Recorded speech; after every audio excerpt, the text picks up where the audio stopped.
Okay, we're live. Good morning. This is the New York City Board of Standards and Appeals for Tuesday, March 14th, 2023.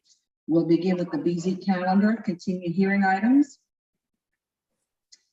2020-51BZ, 2020-52A, 2020-53BZ, 2020-54A. 95-105 Ridgeway Avenue. And I remind the public, no public testimony is permitted during this review session. You'll have to wait to the hearing in order to speak on any of these cases. Okay, thank you. Good morning, everybody. The initial hearing on this application was last heard on December of 2022. The applicant has submitted its response to the comments that were raised at the last hearing. A firm map has been provided indicating that the site is outside the flood zone. As discussed at the last hearing, the applicant has revised the as-of-right plan and has provided a community facility medical office building with more permitted floor area, which also, of course, results in more parking requirement. However, as the applicant had stated at the last hearing, that it's a balancing act of trying to maximize the floor area and having to provide the required parking, and that a community facility use, such as a medical facility, also has a higher requirement of septic holding tank compared to the proposed use, and that also results in limited space within which all these operations can be located without because there is a fair amount of freshwater wetland within the property area. So it limits the ability to place many of these activities within the site. Also, the applicant has revised the plan and is proposing more landscaping, adding more street plantings along Ridgeway, and providing more greening on the building and along the building frontage. I definitely would say that the proposed landscaping and greening is an improvement from the initial submission. I though would like to know the kind of hanging plants that are being proposed and how viable they are and how would those be maintained. And also want to make sure that the planting that is being proposed, hanging planting that is being proposed, will be compatible with the material that is being picked for the building facade. I've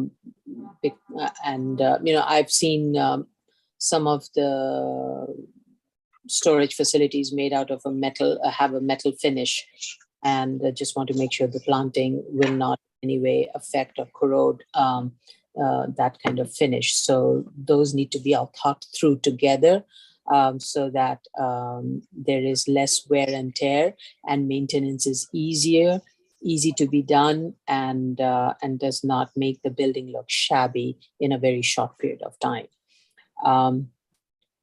The applicant also has provided a security plan indicating how the access to the facility is controlled, and the site within and around it is secured through CCTV type of mechanism. The uniqueness study, as was directed, has been revised, and as I had stated at the initial hearing, the site does merit uniqueness, and that has been reflected in the revised uniqueness study. A revised financial has been submitted reflecting the two-story, the revised community facility use. I did not see anything glaring, but I would like to hear more from the other commissioners. Regarding the neighborhood character, traffic flow through the residential street was discussed, and the cover letter of the applicant states, refers to an ITE trip generation chart, but I was not able to locate it in the file. So if it would be helpful if the applicant, or maybe it was misplaced in the folder and I was not able to locate it. So if anybody can help me locate it, I will appreciate that. As part of the parking requirement. 4 parking spaces are proposed, and the applicant is stating that during peak weekdays, 17 in and out trips would take place. That is assuming, let's say, 9 vehicles entering and 8 vehicles leaving. What I wanted to know is what is the average dwell time for a customer that would accommodate that is being estimated, and based on that, I just want to make sure 4 parking spaces would be adequate. I know we are looking at over an hour long, so that's why I'm asking for the dwell time. I did not see a revised statement of findings. Again, if it was in a different folder, please direct me. As directed by the board, the applicant has submitted a copy of the submission to the community board, and also notified the community board and the affected neighbors regarding today's hearing. With that, we received several letters of opposition and photos of Ridgeway Avenue flooded. The letter also states that the streets of Meadowview Estate is owned and maintained by the residents of Meadowview Estate.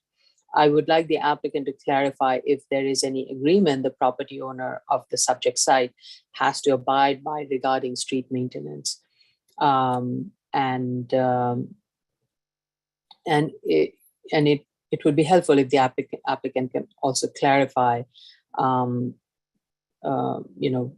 what was, the issue of the flooding, and if it wasn't quite clear from the letters as to what is causing it, but it is definitely from the photos I could see that the ground is sloping down towards Ridgeway Avenue from north.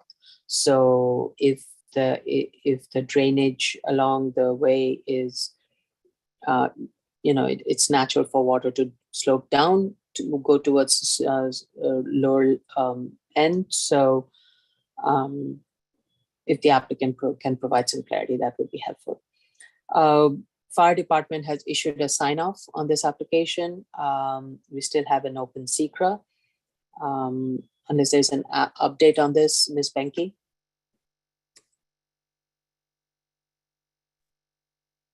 Yeah, we received the amended EAS, and we are reviewing it to see which reviews are required. We didn't see responses to the WRP and natural resource comments. I'm not sure if the applicant is working on those. And for transportation, they did an analysis based on the self-storage text amendment, which they're saying was a citywide text amendment. So under that analysis, they screen out for transportation. Okay, thank you. Vice Chair Shibata. I have no further comments on this. Okay. Commissioner Otley Brown. So in response to my comments, 2 financials were submitted. The first financial had the incorrect amount of square footage for the as of right. And as a result, the statistics were all incorrect. They were all skewed. So I had them resubmit a new financial analysis late last week that corrected the square footage so that it became 1 story of medical facility in the as of right and 1 story that was largely parking with the small lobby. Anyway, they did that. They addressed the construction cost comments that I had about correcting the construction cost so it reflected the size of the building. In the middle of doing that, they zeroed out the tenant fit out costs. And so overall, the construction costs more or less stayed the same, maybe a little bit less. And so I'm fine on the financials. I feel like they met the B finding then, and they also met the A finding. So I have no more, the E finding, so I have no more questions. Okay. And did you say E also? I said A by accident. I meant E. Okay. All right. Thank you. Commissioner Shetta? Thank you, Chair. I saw they submitted the FEMA map. Thank you for them. The second thing, I saw that they submitted a security site security plan that includes like the several measures such as surveillance and controlled access, monitoring using high resolution cameras. So I believe that's going to be helpful addressing the concerns from the neighbors regarding security. On the uniqueness, I haven't seen a revised statement of facts. The reason I'm talking about the uniqueness and the statement of facts is that the last hearing, we discussed that the subsurface component and the permeability of the underlying surface soils are not related to the uniqueness, and it appears to be like a general finding in the entire neighborhood. In this submission, we received a uniqueness study that has no mention of the drainage issue, and it doesn't talk about the issue of the draining the stormwater for the subject site as it compared to surrounding sites. Therefore, I believe they need to revise the statement of facts, because looking at the statement of facts from the last submission, it's still the one in hand, and it talks about the subsurface condition as a source, partial source for the uniqueness. So I would like them to take that off the statement of facts and just keep the part that relates to the accessibility of the site.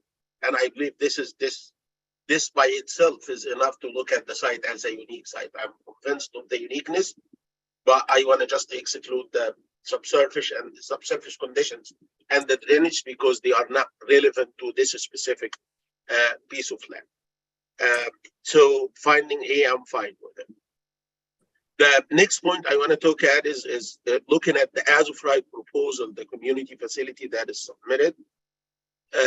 While I do believe that the size of the rentable space could be increased for the community facility by taking some parking spots, actually the majority of the parking that's proposed on the first floor at grade within the building, and move it to other unbuilt over site areas, and that enable maybe increasing the rentable space. However, when I looked at the financials and I saw how unfeasible is the community facility proposal is, I do believe that even with moving that parking to other open site areas and using this as a rentable space is not going to bring the as of right proposal to like present a viable solution or a viable proposal. So even if they do what I just discussed, I do believe that the community facility, based on the financial figures presented in the financial study, is going to be unfeasible. I just wanted to talk about this to indicate that we looked at the as of right scheme that they proposed and we criticized it. Other than that, I do believe with the security measures, fixing the statement of facts, I believe the project for me is fine. I have no objection to the project for now. Thank you. Thank you. Commissioner Yoon? Thank you. I have no further comments on this. Okay. Thank you. All right, let's go to the next case.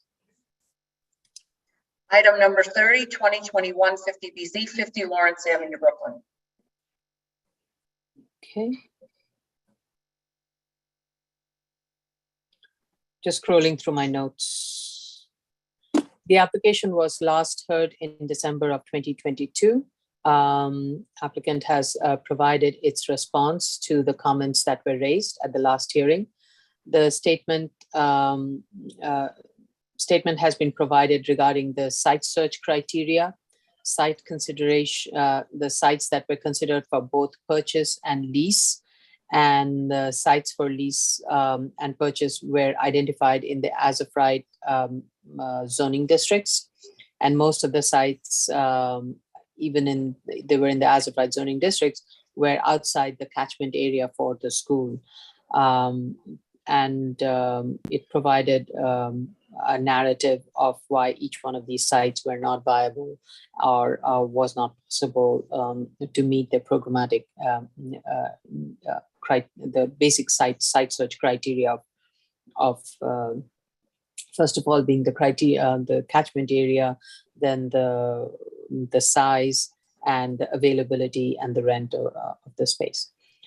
The school is committed to providing, I'm satisfied with finding A on that part.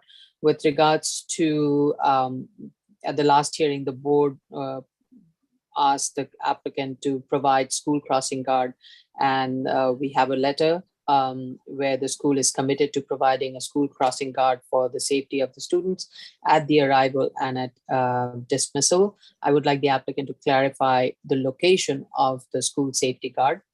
Also, the school has provided a commitment letter to DOT to provide bus service to all the middle school students, that is students in 6th through 8th grades. And will also, per DOT recommendation, will conduct follow-up traffic monitoring at McDonald and Lawrence Avenue within 3 months of school opening and within 6 months of full occupancy, that is by year 2025, to determine trip generated by the full build project and the traffic flow at the stated intersections. I would like the applicant to provide a revised school safety plan which incorporates the school crossing guard in the statement of facts and also in the school safety plan. And I think the bus drop off that is already indicated in the plan, but should clarify that further for which grades it's being proposed. The plan has been revised, though I have to say I didn't quite see the difference in the plan set dated 2023 0301 plan set versus 2023 0302 plan set. The March 2nd plan set, the cover letter states amended to a smaller bulkhead. I was not able to identify the difference in the reduced bulkhead compared to the drawings that were submitted, initial drawings that were submitted in 2022-06-16 plan. So I would like the applicant to walk me through that. The bulkhead facing the residential building is at a lower height than that facing McDonald's Avenue. The revised height is though same as I stated in the drawings dated 2022-06-16. Regarding the SECRA comments, discrepancy in staff arrival and dismissal, that was in the comment letter. I'm wondering if that is that less number of staff is arriving and more number of staff is departing. That is, on a weekday, 28 staff is arriving and 36 staff is departing on a peak period. And on Fridays, actually what I mean weekdays, meaning Sunday through Thursday. And on Fridays, the 28 staff is arriving and 54 staff is leaving. And also why the number of staff departing on Friday is highest compared to number of staff during Sunday through Thursday. So that's a clarification. I don't know if that's the clarification that was being asked in the SECRA review. It wasn't quite clear that it was responded in the SECRA submission. We still have outstanding SECRA with regards to air quality and noise, I believe. Ms. Benke, can you update me? That's correct. We still have outstanding air quality, noise. They're under DEP review in the queue. And DOT, we sent the most recent submission on March 10th. It included a cover letter which did address the discrepancy question, dated March 7th, 2023. Oh, okay. The response was, I did not see any discrepancy of staff members between the tables, and then it goes on to explain why, but that will be under DOT review as well. Okay. Which is the date you said? 310. The date of the letter is March 7th. I'm not sure when it was stamped. Yeah, it's March 7th. I think that's the one I looked at, and I was wondering if the discrepancy is the fact that there's a difference in the peak volume from Mondays to Thursdays, and from Friday, and also the arrival and the departure, the staffing differences. There's that difference. It's not the same in, same out. There's an increase. So I think I don't know if that's the question that was asked. Who asked that question? Was it DOT or was it asked by us? It was DOT. Okay. So I'm wondering that. I believe. Yeah, I think that may be the clarification, because that's when I was looking through the notes, that's kind of what I wondered. Why is there a difference in the Friday scheduling staffing compared to Monday? I'll double check. Yeah. It might have been our question. Okay. But either way, I think either way. Curious. Yeah. Thank you. Okay. Thanks. Vice Chair Shibata. Thank you, Chair. Vice Chair Shibata. Can't hear you. Cannot hear you. Sorry. Were you looking at the plans that were submitted 4 days ago, or an earlier set? Hold on. I was looking. So there were 2 sets that were submitted. I was looking at the latest one, which is, though it says proposed revised 2023-0301, it was submitted on 3/10, and 2023-0302 was submitted on 3/2. So I went with the 2023-0310 plans proposed revised 2023-31. That's the one I went with. And again, by the way, the difference between 2023-0310 and 2023-0332 submission, there is none. There isn't any difference. My question was, where did the bulkhead reduction happen? I believe it may have happened on a portion of the bulkhead that is facing that is closest to the residential, that is in the R5 zoning district. But the bubble diagram also shows that there has been some improvement made to the bulkhead that is facing facing McDonald's Avenue, and I could not when I compared the two, I couldn't figure out the differences. Okay. Well, in that case, then I have no further comments. Okay. I too also see that there's in 2023. Vice Chair. Sorry, in 202331. I see what you're saying on the bulkhead. It has the height of 122.22, and then it has that small section that I'm not sure what that height is. It wasn't delineated. So I have the same question. Okay, thank you. Thank you. Commissioner Otley Brown. They revised the site search, like you said, and it is finally done the way in which we recommended that they do it, that they're actually analyzing available sites that are in the as of right. I have no more comments. Okay. All right. So you're satisfied with everything that has been submitted? Yes. Okay. Okay, thank you. Commissioner Shetta. Thank you, Chair. I agree with you, and I have no further comments to add. I'm satisfied with the application. Okay.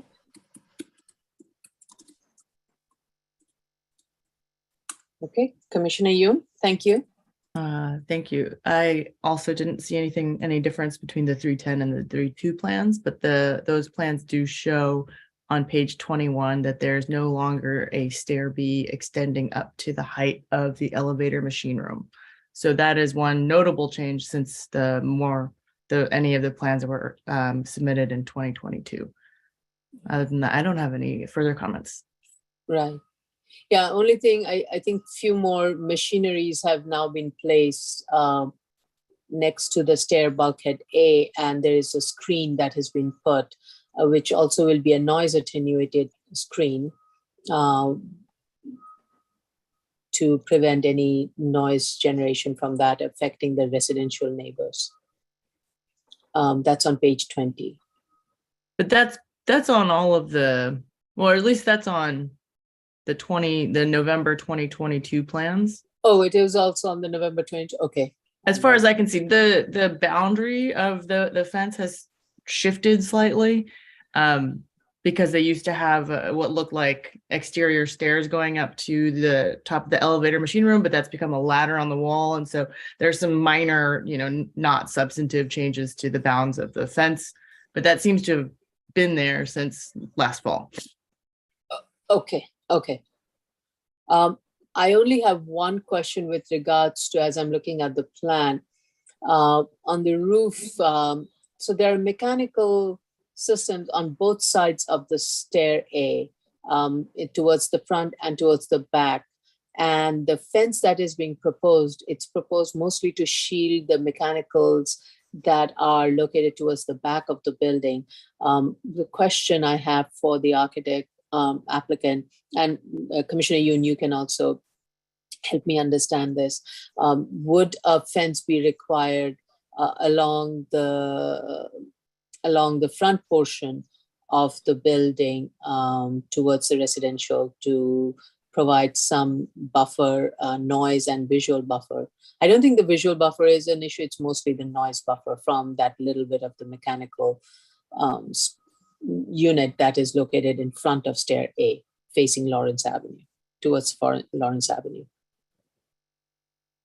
Yeah, I mean, it's hard to tell based on this drawing. It looks like some sort of ventilation duct, which may or may not have a fan associated with it. I'd let the applicant clarify because I can't quite determine what it might be. Okay, thank you. Thank you. Any other questions? And otherwise, Commissioner Yoon, you're satisfied with the application? That it's the question of some of the diagrams and clarity.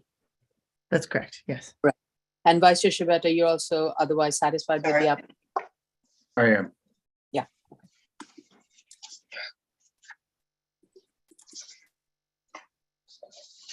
Okay, thank you. Next case, please. New cases, item number 31, 2021-35 BZ, 957 Grand Street, Brooklyn.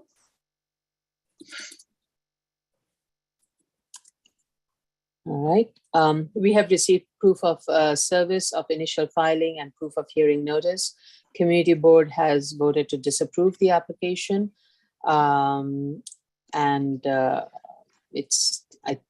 community, I think it states that the property is in the midst of functioning commercial district, and that to allow a continued whittling away of M11 use designation will be detrimental to the community. Variance increases the value of M1 sites, decreasing the viability of keeping prices low to sustain commercial use. This is an application for a variance of use to develop a 4-story residential building on the subject site zone for manufacturing use. This is an interior, shallow, irregular lot that has been vacant. Previously, the building, there was a residential building, a 4-story with cellar, a ground floor commercial with residential above, which was demolished in 1981.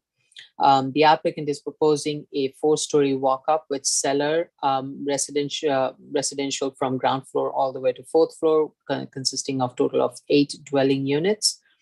No elevator is being proposed. I just have few. I'll first start off with just some of the graphics and the comments regarding the graphics. Zoning chart is incorrect regarding the maximum permitted lot coverage. It is 60% that is permitted. In the cellar plan, the applicant is proposing storage. I want the plan to add a note. There should be a note added to the plan saying that no sleeping or living accommodation shall be permitted in the cellar. The plan is not clear if any access is being provided to the rear yard from any of the units at the ground floor. So my question is, will there be access provided to the rear yard for residents, or will it be accessible only for apartment number 2? From elevation on page 007, it seems Juliet balcony is proposed for the second floor apartments fronting Grand Avenue. It is not corresponding with the plans. Page 004 indicate the balconies on this in the section, also in the section drawings, page 009. The alternative is an as of right one-story commercial building with full lot coverage. With regards to the findings of uniqueness, the applicant, I believe, has demonstrated that the subject site is a unique site. It is one of the 3 narrow sites without conforming use or residential use. All the residential homes built in the area, especially on blocks zoned for manufacturing use, are built on small lots, narrow 25-foot lot. And that were, if you look through the Zola document, these were all built in the 1920s. The subject site also had a similar residential building from early 1920s, which was torn down in 80s, as I stated earlier. The larger lots in this area are used for manufacturing purposes. So I do believe that this site is not a viable manufacturing or a commercial use as a standalone site. And I was satisfied with finding A. With regards to the financial, I didn't see anything glaring in the analysis. The only thing is that the block number that has been used for 302 Moyer Street is incorrect. It is the one that was used for the land sales comp. With regards to the neighborhood character, the subject site was formerly developed with a 4-story residential home. The abutting homes and buildings on the narrow lot are developed with residential use since 1920s. The proposed use is appropriate and compatible with the built context. The applicant is proposing a 5,240 square foot of zoning floor area. The nearest zoning residential district is R6B and R7A and a C44A. The applicable residential district for a C44A is R7A, and R7A is the closest residential district to this subject site. Some of the block frontages zoned R6B are mapped along the narrow streets, whereas the R7A is mapped along wide streets, including Grand Street to the west of Olive Street. So R6B is a contextual zoning district that permits up to 2 FAR, 60% of lot coverage. R7A is also a contextual district that permits 4 FAR with 65% lot coverage. The applicant represents that the proposed building complies with R6 zoning quality housing bulk regulation, which allows 3 FAR of residential use with 65% lot coverage.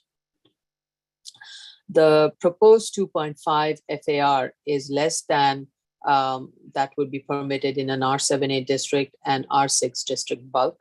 So the proposed building height and density is in context with the residential built context that's there, not only on the subject block frontage, but also in the surrounding R7A and R6B zoning district.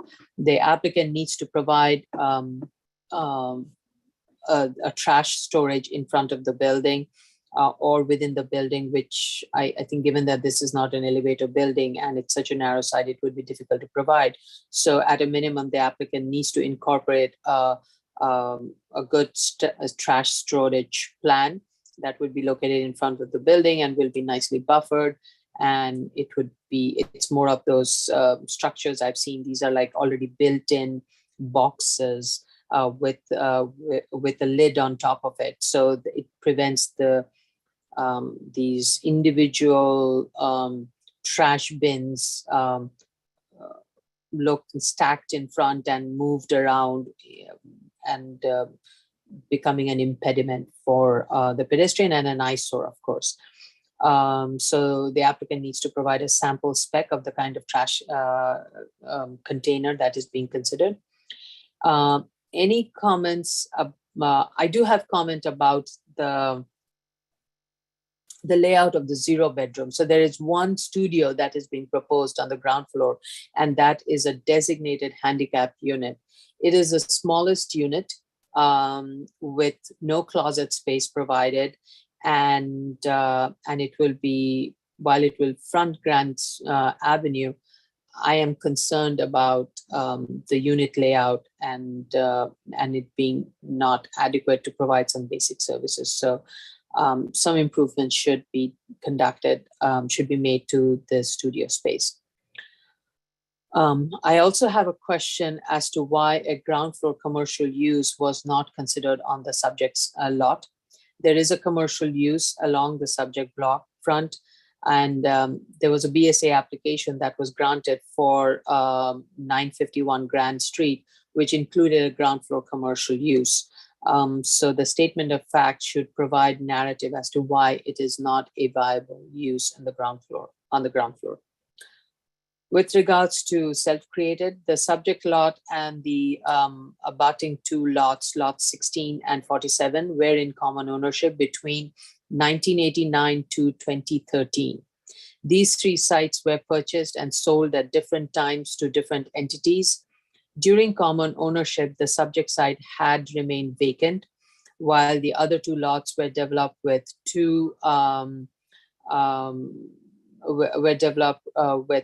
4-story multifamily residential homes, and lot 16 also contains a manufacturing building, which is facing DeVoe Street. So lot 16 is a through lot with a very narrow portion extending onto Grand Avenue, and a larger portion of it is on DeVoe. So the DeVoe Street has the manufacturing use, and the residential building is on the portion of the lot that is facing DeVoe Street. So I did not have any issues with this, and I was satisfied with finding D. I would like to hear from the other commissioners regarding this. With regards to finding E, I need more clarification as to why a commercial use on the ground floor was not considered, and also the layout of the 0 bedroom. Those are my initial comments. Vice Chair Shibata. Thank you, Chair. So just want to, this lot has been vacant. Vice Chair Shibata. Sorry, this lot has been vacant for about 35 years. I agree it's not viable for the as of right use. Now, with regard to the history of common ownership, there certainly is a history of common ownership, but it doesn't aid them. It wouldn't have aided them in any way. The adjoining buildings were built over a century ago, and there's no way for them to benefit from having that adjoining lot, even if it was still common ownership. I don't think that would be a factor that would be against the applicant. I think the proposed 2.5 FAR is reasonable, and it's in context with the neighborhood.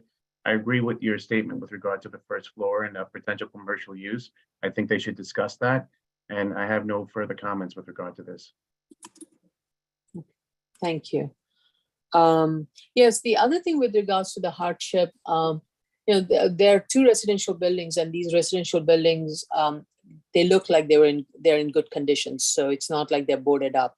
So they have been, I'm assuming they have been occupied. There were tenants in these buildings all throughout. And I, for one, from my days at City Planning and HPD, whenever we have reviewed projects and there are residential buildings with tenants in them, we do not consider those sites to be soft sites.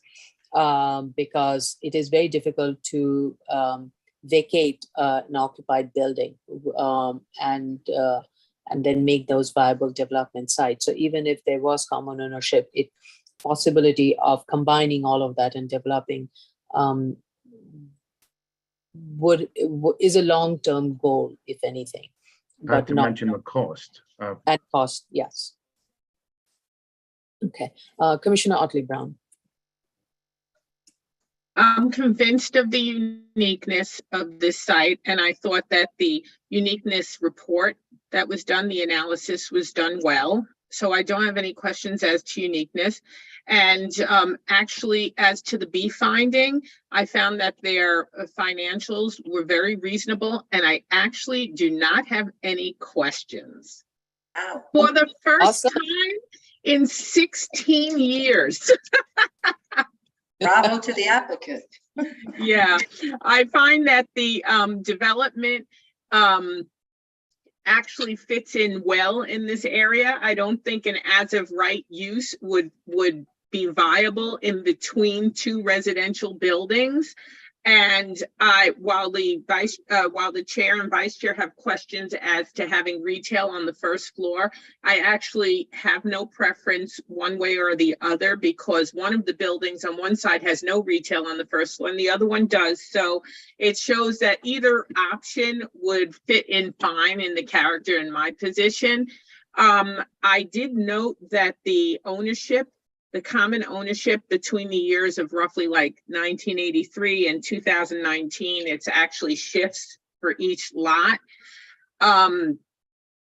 Could potentially be a problem here, but being that the owner never merged them into a single zoning lot and all three lots actually had independent uses on them for the whole period of time, lets me think that this is not self-created, because I don't know what they would have done had they still owned all three lots, with two of them actually having viable buildings on them. They still would have had the same situation of being sandwiched between two non-conforming uses and the negative impact of any as of right activity on that subject lot against the two adjacents. And so I don't have an issue with self-creation. And as I said, I felt the financials were reasonable. And so I don't have a question about the minimal, the E finding. I'm fine with this application. Okay, thank you. All right, Commissioner Shetta. Thank you, Chair. I start with the FEMA map. I am asking them to locate the site on the map, and then I'll go to the uniqueness. I do believe that the site is unique.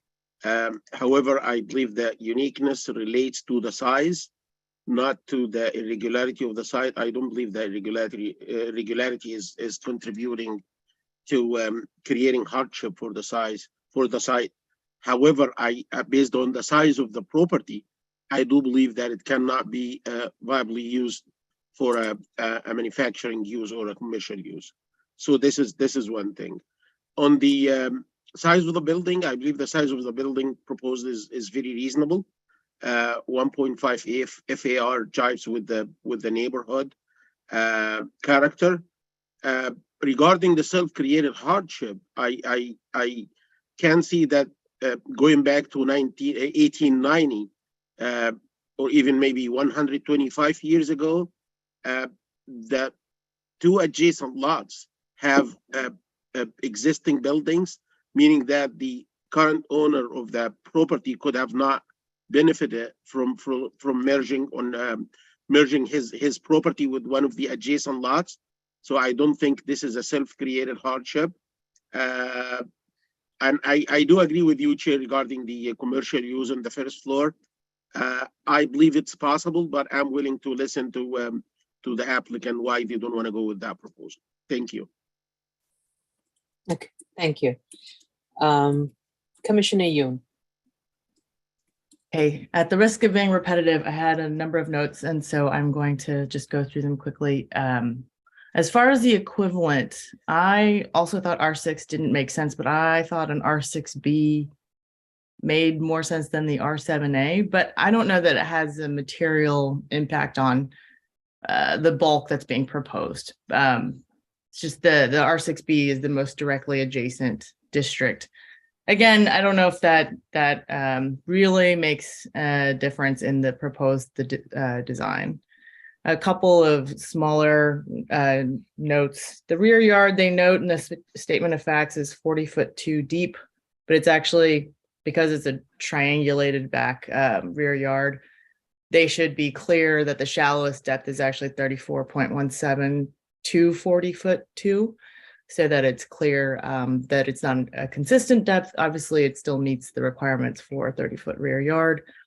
I'm going to share my screen because there are some discrepancies in the material that was provided, and let's see, make sure I've got, okay, assume you can see. Oh, I had the zoning map up just to show, here's the 7A, and then there's this C82 block, and then the R6B coming here. Right. I don't know that it really makes such a material difference. I wanted to note that the materials presented to the community board look quite different than what we've seen. And then amongst the materials we've seen, those are also quite different from each other. So these are the elevations. This is the proposed front elevation that was given to the community board. The plans are largely, they're a bit more diagrammatic. They match what we've seen, but I would like the applicant to clarify whether they've submitted the most recent drawings to the community board for their information, because this is what's in the proposed conditions plans that we got in November. There are indications of Juliet balconies, which I think the applicant needs to clarify because it's not shown on the plans, and also balconies on the third and fourth floor. I also would like the applicant to clarify whether that shows up in the financial report, because I did not see distinctions made for premiums for units with balconies or without. And then finally, for streetscapes, again, we have something that looks slightly different from what was presented. And there's also this notable glass railing at the top, which makes me wonder if there's a roof terrace, even though it's not indicated on the plan. So I think the applicant needs to clarify that, whether that's going to be a proposed amenity for the building. And if those things, how those things might impact any financial analyses that have been made. I have a question for Commissioner Otley-Brown, and maybe the applicant needs to clarify this, but when you do a composite adjustment factor, why is it not the actual average of the 4 adjustment factors that are listed? Like they're like, this should be, say, 1.98 or something. Like, why is it 0.95 or 0.90? And you multiply each one against each other. So if multiplying each one against each other, it should possibly be, well, I don't know. I think it should be closer to 0.98, but I would have to look at each one. I did not question that simply because if you look at the sales price, the property sold in 2013 for $350,000. yeah, And today's price is $372,000. So in the last 10 years, there's only been a $22,000 increase in the assumed sales price, which amounts to roughly 6%. And even if you were to do a basic trend, that's actually on the low side. mm-hmm. So that's why I didn't question it. There are also issues, if you want to go into detail on the financials and the way in which a couple of the sites were adjusted. They were adjusted upwards and probably should have been adjusted downwards to account for the fact that the larger sites have the last mile option on them, which makes them more valuable. Mm-hmm. But still in all, as I said, the overall assumption of the value is reasonable. And so I'm not going to get into the nitty gritty of that. But if you want to check, the best way to check is go into your calculator, do 1.05, then times 0.95 times 1.0 times 0.95 and see what you end up getting. That will be your composite adjustment factor. And then you'll apply that to your price, your land price at the time of sale. Okay. Yeah, I don't actually bring this up because I think it's going to make a significant difference in the financials. I also did not find them to be, I found them to be reasonable, but just in going through some of the inconsistencies, I think that at least they can, for my education, I'm asking about the composite adjuster. And again, I don't think that's going to have a significant impact on the overall results. Yeah, not of the as of right, but you're right. Okay, that's good to know. So then, let's see. I also agree that the applicant should talk about an alternate minimum variance with commercial on the ground floor. The directly adjacent neighbors don't have, or at least one of them doesn't have commercial on the ground floor. But if you look up and down the block, it's pretty consistently a commercial corridor. So I'd like the applicant to talk about that. Update the renderings and the plans so that they match. And I think those are all my comments. I actually think if you do the math, you end up with 0.947. But you kind of switch screens too quick for me to catch all of them. You're But I right. think You're it right. was yeah, so it was done correctly. Okay, Yes, okay. I I was got the same taking an number, yeah. average instead of multiplying them against each other, but thank you. I'm satisfied with that. Thank you. Engineers always think about average. I did the same thing, by the way. Jella has a hand up. Ms. Prenga? Yes, Ms. Pranga. Hi, I just wanted to respond to a comment that Commissioner Yoon had. The community board presentation materials match a voided set of plans that we had received. The plans were revised 2 different occasions, so it was an earlier set. The voided plans are in the void folder amongst several other documents, but I just wanted to clarify that they didn't show something different, I guess, on purpose. Oh, no, thank you for that. That helps. I didn't actually take it. It's clear it was just a very early set of drawings, and there's been probably stages of design progress. I was just questioning whether the community board has seen the most recent version. It may not change their opinion, but it is, generally a more handsome building than what they initially saw, arguably. So maybe it's helpful to see it. Yep. Thank you, Jella. No Is problem. it helpful to send them to the community board? So if the project is quite different, probably they may change their input on the case?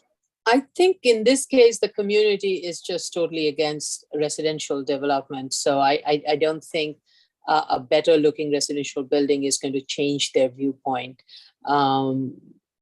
I understand where the community board is coming from. However, previously always used for residential uses, and because of the zoning change is not able to repurpose it for residential use, makes the site difficult. And we have discussed it in the past. A 1 FAR manufacturing doesn't really give you anything. Yeah. So given the narrowness of the site and 1 FAR makes the site not very viable for any kind of manufacturing and commercial use, for the kind of manufacturing commercial use that today one sees. So I think and their concern is this is raising the property value, which makes it difficult for a manufacturing tenant to want to purchase the site. That's not a big question that we kind of discuss. We look at the comps. Okay. Any other questions, commissioners? Thank you for your valuable input. This was very helpful. Okay. Let's go to the next case. Item number 32, 2022-51BZ, 10720 154th Street, Queens. Okay, we have received proof of service of initial filing and proof of hearing notice. Community Board 12's Land Use Committee, they had a scheduled hearing on February 7th, and the full board is scheduled for hearing on actually Wednesday, tomorrow. So we have not received the community board vote, though we have received 3 letters of support and 1 letter of objection. And the objection was concerning with regards to the construction in the area and impact, and that is impacting flooding. So this is an application for a bulk variance for an as-of-right residential use to develop a 2-story residential building on the subject site. The applicant is seeking a waiver of front yard, side yard, rear yard, lot area, and the lot width, and the number and size and location of curb cuts and driveways. So my first question is more basic application process. Is not sure the driveway grade waiver is required with a proposed 10.9% slope. The project would also need a waiver pursuant to zoning resolution section 25-64 for driveway covering more than 66% of lot area not covered by residential use. Also may require a waiver of planting requirement pursuant to zoning resolution section 23-451 as corner lot plantings are required and apply separately to each street frontage. The statement of fact needs to correct the statement regarding side yard requirement. 2 side yards are required. However, since the site is a corner lot, a 20-foot minimum deep side yard along the rear lot line is required and 5 foot along the interior side lot line, not a 13-foot total of 5 plus 8. Also not sure if a rear yard waiver is required despite the odd extension at the rear lot line abutting the other lots, but maybe more of a belts and suspenders in this case. Applicant needs to provide a FEMA flood map. Again, Madam Chair, can I interrupt you for a second, Jella? Sure. Jella, because she raised a question. I think we're on a, I don't know. Is that what the case, Jella? I'm sorry, I thought that Ditmars Avenue was next. 46. Yeah, no, That- the Ditmars Avenue was postponed. postponed. Okay, thanks. Okay, Thank you. I'm sorry to sorry. interrupt you, Commissioner. I just wanted to clarify that on the record. Sorry, no, that's okay. So in terms of the history of the site, there was a one-story home that was located on the former lot 42 back in 1920. And it seems the home was there based on the Sandmore map the applicant has provided till 1992, when the former lot 42 was there. Then the Shore Avenue was extended, and that resulted in affecting the former lot 42. And the remaining portion of lot 42 is what the subject lot is, which is lot 40. And the building was torn down as part of that. So the applicant is proposing a 2-family, 2-story plus cellar detached building with 2 accessory parking spaces in the cellar. A total of 1,932 square foot of zoning floor area is being proposed. So my first couple of architectural plan, site plan question is that the proposed planting required analysis on page P9 is incorrect. Pursuant to zoning resolution 23-451 front yard, the front yard shall include the entire area between all street walls of the building and their prolongation and the street line. The proposed street wall width along 154th is 21 foot 93. It does, while it does not reduce the planting area, the proposed planting area would be then more than the required, at least for 154th Street. No analysis has been provided for the Shore Avenue that needs to be provided. With regards to the applicant, to the as of right, applicant states an as of right development is not habitable and not functional, and a diagram has been provided, and I agree with that. So I move to the findings regarding uniqueness.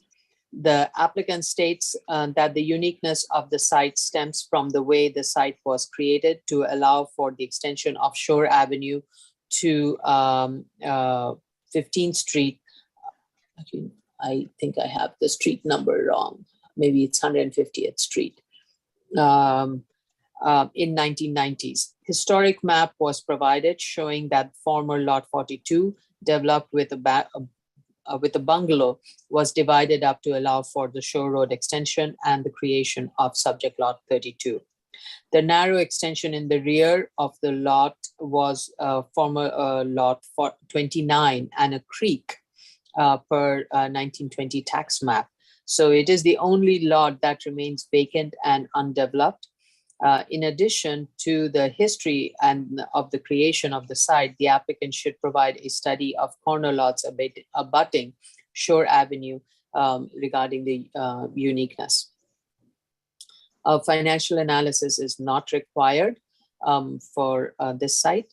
With regards to neighborhood character, the applicant needs to provide a front yard study along Shore Avenue and 154th Street and corner lots in the study area.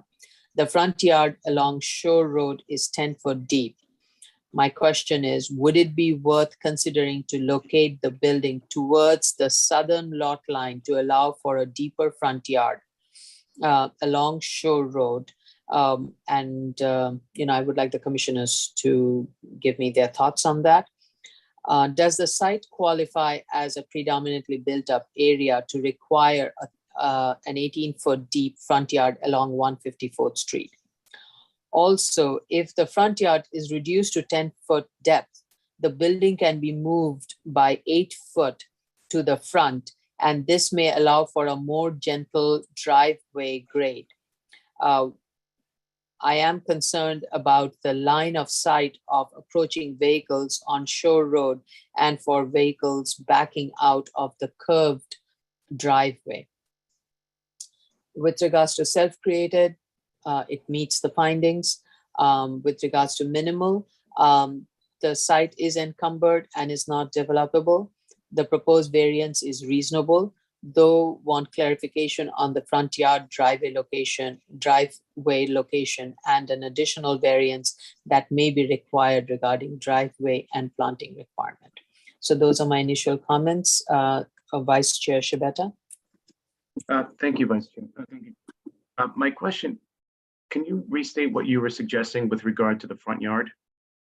So the applicant is proposing an 18-foot front yard. Zoning requires, I think the zoning requires a 10-foot front yard. So if you can move the building up by 8 foot towards 154th Street, then the driveway, the slope of the driveway can be a lot more gentler. And because it's a curved driveway and there's a wall, it seems, I'm just concerned about the line of sight of a vehicle that is backing out or even head first for it to back out and not have the line of sight of vehicles traveling along Shore Avenue and vice versa. Okay. The only question I would have is, I know that the Land Use Committee did meet on February 7th. Do we have their notes on what they suggested, what they recommended to the community board?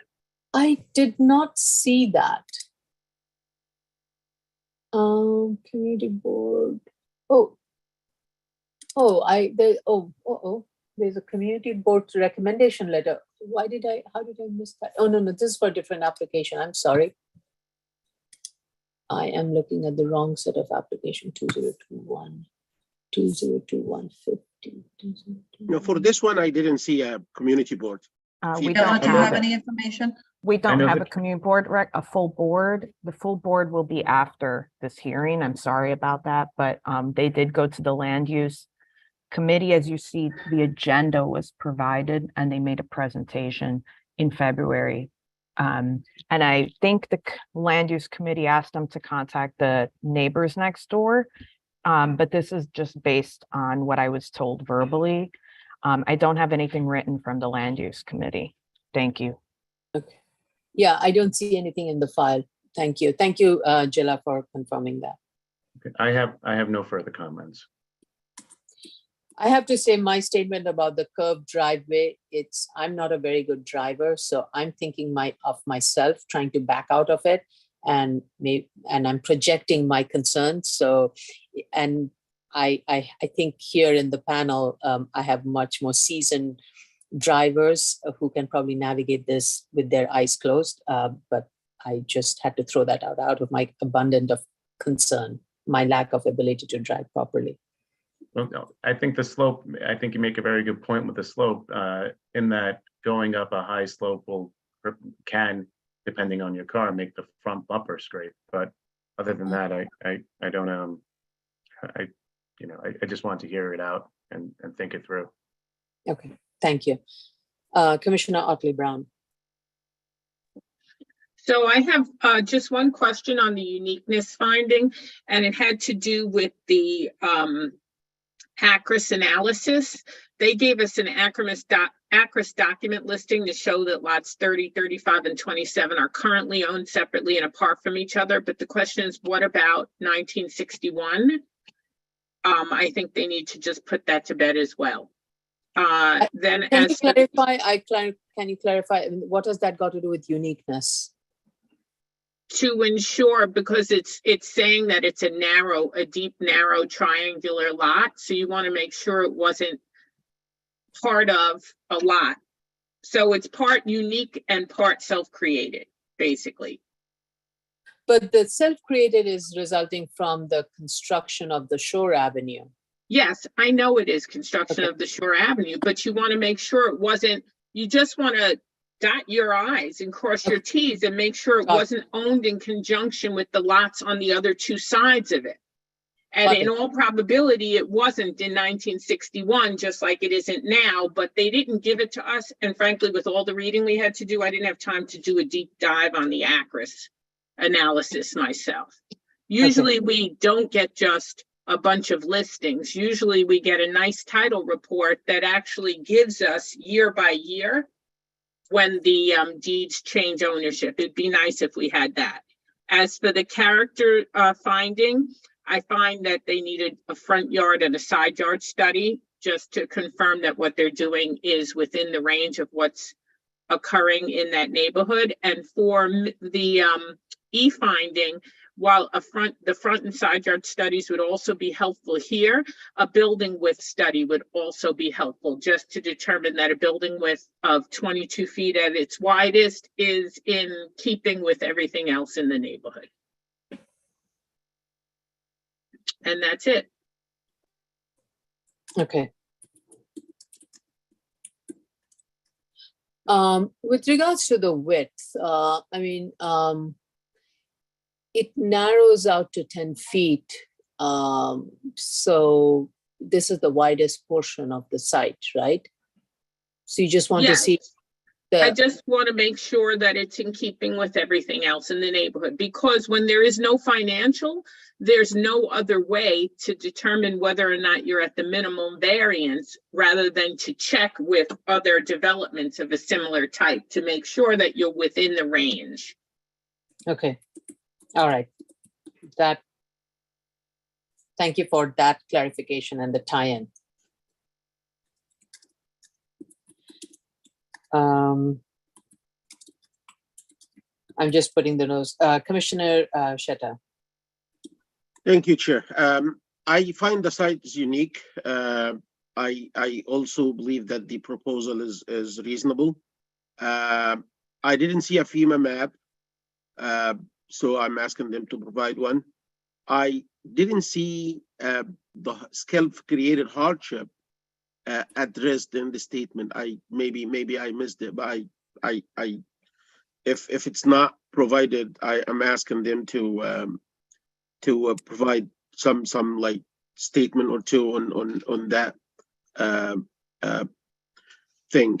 The regarding the line of sight, I did think of that, but I don't believe the line of sight, if someone is coming from the North Shore and going north, I don't think that building is doing anything for the line of sight.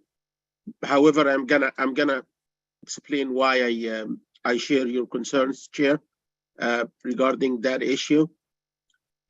This is an aerial for where the property is located. If you see the stop line here, the stop line almost jives with the street wall. If we go to the proposed, I'm not sure if you see the PDF now, or you still see the aerial map. Still see the aerial. Oh, sorry. Hold on one second.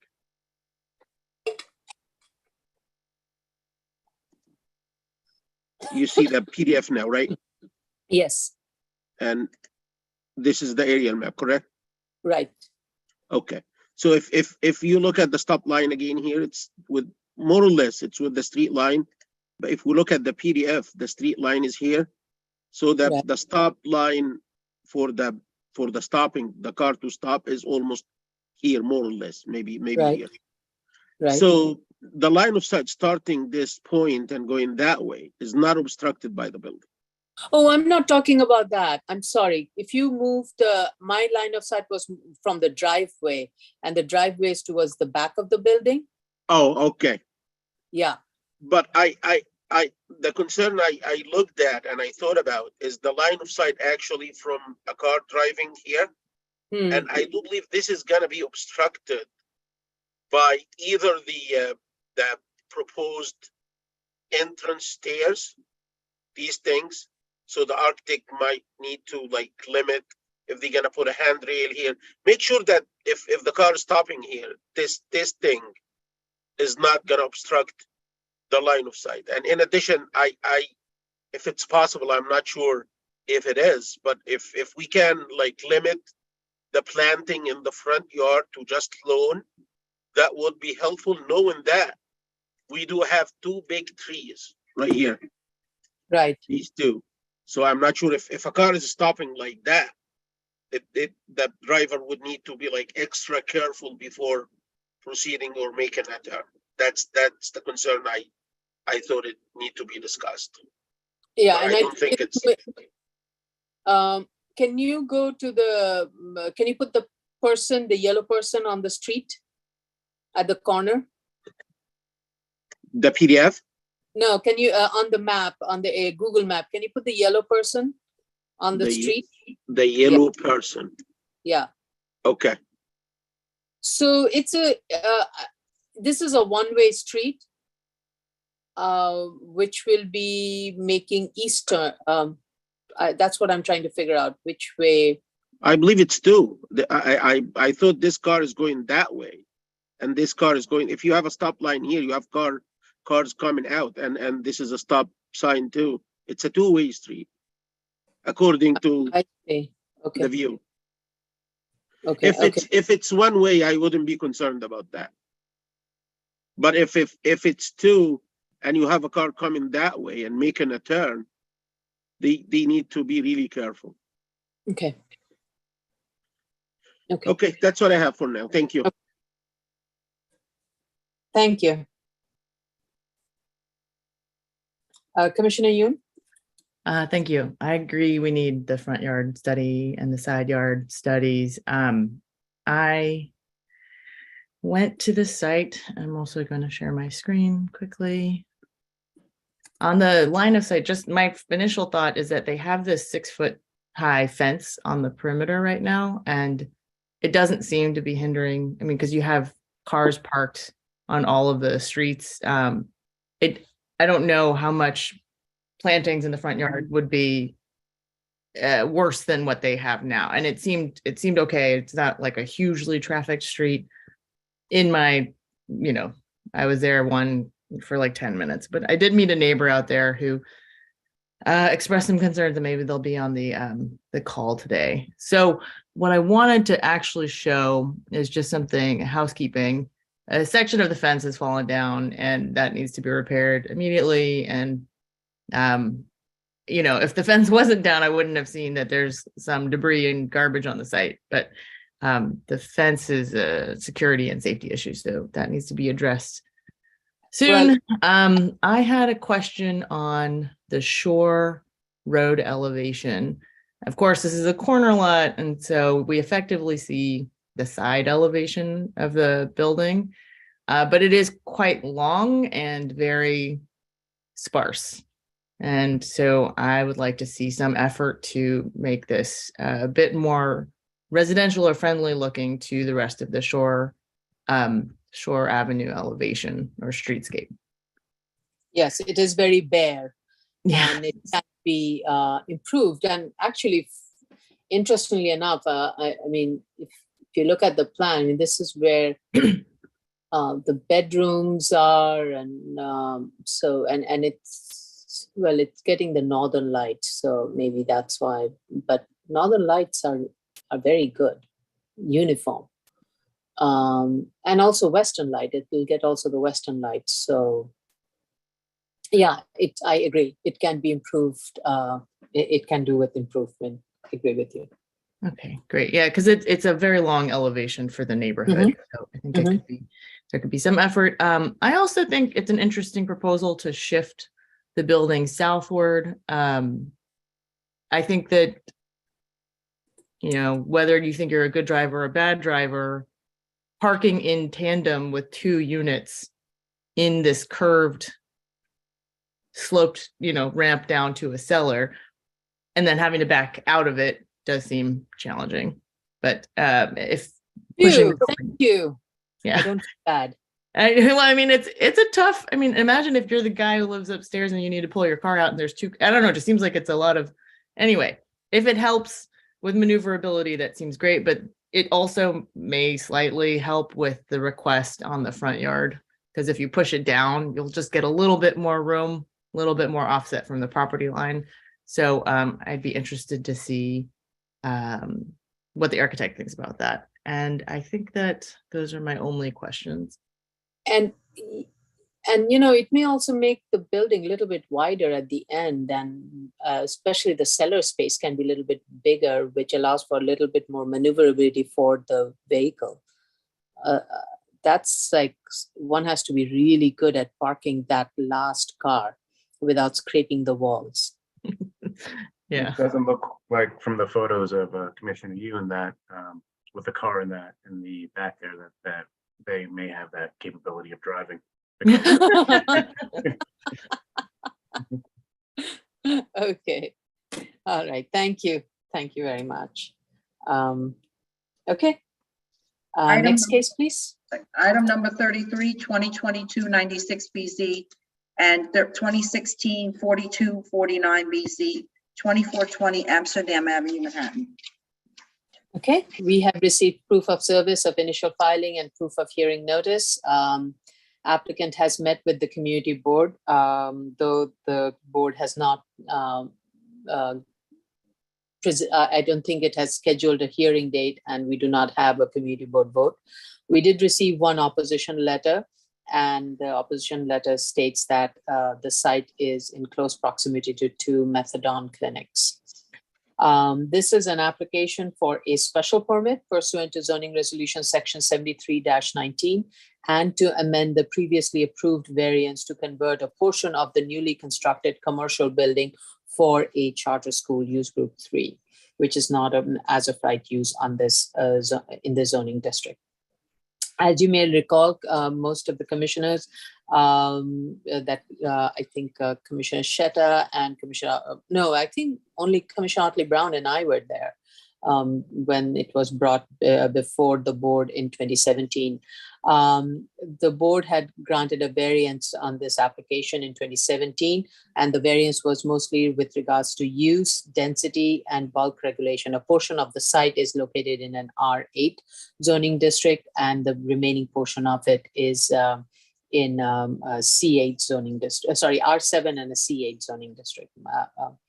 And as part of the approved variance, the building was initially considered to provide a hotel, a 12-story hotel, which exists today, office and retail use. The applicant has since then, as I mentioned, the hotel is in operation. However, the school, the office space has not been, the applicant has, the owner has had difficulty finding office tenants for the office space, especially after the pandemic. We have an application for a charter school to be located on a portion of the office space and a portion of the retail space fronting 181st Street. So the school was founded in 2015, and it has already existing elementary school and middle school in the area, in the Washington Heights area. So the search was for a high school, grades 9 through 12, to be located in that catchment area. and because they draw most of the students from this area and from the middle school that is located at 120 Wordsworth Avenue, which is about 4 blocks west of the subject site. So first of all, I want to go through the findings of 7221 with the proposed use, whether the proposed use will alter the findings. And so the applicant has submitted an analysis regarding the findings, especially the financial and neighborhood character. With regards to the finance, as the applicant stated, the demand for commercial space has been impacted by the pandemic and the work from home habit, which has also made it difficult to lease the office spaces.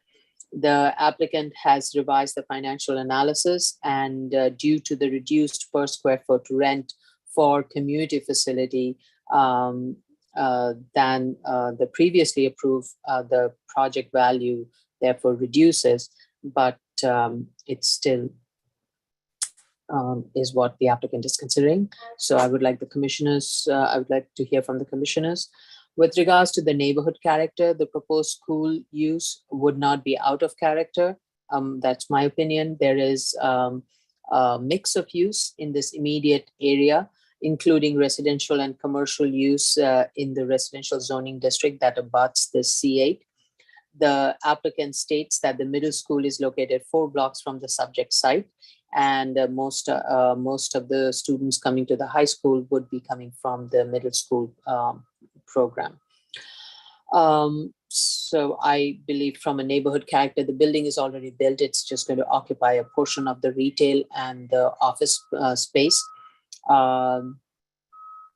With regards to the minimal, I believe the proposed modification will not alter the initial findings, and the change is minimal. Since the site is zoned C83, as I mentioned earlier, school use is not permitted as of right, and therefore requires a special permit pursuant to section 7319. So I'm going to go through the findings of 7319. Finding first is whether the school meets the basic threshold. School meets the zoning resolution section 1210 definition, which it does. It provides a full-time day instruction and a course of study that meets the requirement of sections 3204, 3205, and 3210 of New York State education law. With regards to finding A, the school search criteria, the search criteria for this school was 53,000 to 60,000 square foot of suitable space at a $50 per square foot rental price. So, and also that the school needed to find a place that they could start its high school section starting in fall of 2023. So the subject site meets those following criteria because it provides large floor plates and can be configured to school specification within the walking distance of the middle school. The community has demonstrated the need for school and has prioritized Washington Heights. And the budgetary and times constraint can also be addressed at this site. And 7 as of right sites were considered, and these sites were not viable because of space limitations or time constraints that made these sites not viable for the proposed high school program. So I'm satisfied with finding A. With regards to finding B, the subject site is located partially in an R72 zoning district, so the abutting zoning districts is well within 400 feet. With regards to finding C, that is adequate separation from noise and traffic. As part of the 2017 EAS, DEP had determined noise attenuation was required on several frontages, including West 181st Street. And DEP required 33 dBA from the street level to elevation 80 feet and 30 dBA for elevation of 80 to 160 feet above ground level. So based on the recent noise monitoring, The applicant states that the proposed school use will not require additional noise attenuation and would not result in stationary or mobile noise impacts. So the requirements of DEP from 2017 ESA holds, and the applicant is proposing to provide that. I'm satisfied with that. With regards to finding D, that is the movement of traffic through the street in which the school is located can be controlled. With the full enrollment, the school would have 392 high school students and 40 employees. The peak period of arrival is 8 a.m. to 9 p.m. and dismissal is 2:15 p.m. to 3:15 p.m. And after school dismissal is 5 p.m. to 6 p.m. Majority of the students, that is over 75% of the students, will be arriving by mass transit, followed by walking, and then remaining few would be coming by automobiles or taxis, so drop-offs and pickups. The school has proposed a safety improvement plan. A stationary school safety guard will be provided. Let me restate it. A school safety guard will be provided for arrival and dismissal at West 181st Street and Amsterdam Avenue and West 181st Street at Audubon and West 181st Street and St. Nicholas Avenue. The applicant will also, I think, will upgrade the north, east, and south crosswalk to high visibility crosswalk. And I think this is something DOT has required. And the school drop-off and pickup zone is proposed along Amsterdam Avenue, north of the intersection of West 181st Street. So the pickup and the drop-off zone will be supervised, and the school will conduct a yearly orientation for safe walking route and will conduct regular field audit with regards to school drop-off, pickup, and students' arrival dismissal pattern and the station guards, the school guards. DOT and school safety is reviewing the traffic analysis. Based on DOT's latest review, a concrete curb extension would be required for 3 of the locations. And I think that's the one that I was referring to, northeast and south crosswalks with high visibility. DOT, though, expressed concern about the proposed location for drop-off and pickup, given its proximity to the bus lane along 181st Street.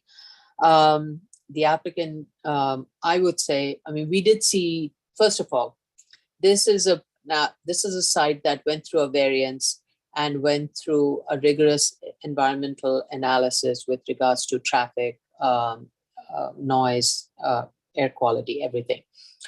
And the use at that time considered an intense office use, a hotel use, and an active retail frontage. The use that is proposed here, while that may not be permitted and as of right use, I firmly believe that it does not result in a significant increase or change in vehicular traffic pattern that would be an impediment to the 181 Street bus lane. Specifically, the applicant is proposing, being very aware of the fact there's a bus lane on 141st Street, is proposing the drop-off and pick-up on Amsterdam Avenue. And keep in mind, most of the students will be coming by mass transit or walking. Very few drop-offs are being considered, and those would be along the frontage of Amsterdam Avenue, where also there is the hotel entrance. So it's in a way, somewhere, a natural area for the drop-off and pickup to happen. So I would like the applicant to provide more robust operational measure to address DOT's comments. But otherwise, I did not have much concern. Dedicated elevator, I do have comments with regards to the interior layout, and that is a dedicated elevator from first to second floor is being proposed. And then the remainder of the floors will be accessed by the elevators used for office core. And that would be through a fob operated system. and other passengers will not have access, therefore, to the school floor. So my question was, will this be used by students for all throughout the time, or it would be only for students or visitors who would need access to the elevator for ADA reasons? With regards to stairs C and D, it seems stairs C and D will be providing access, emergency access to the school, but both stairs C and D are shared.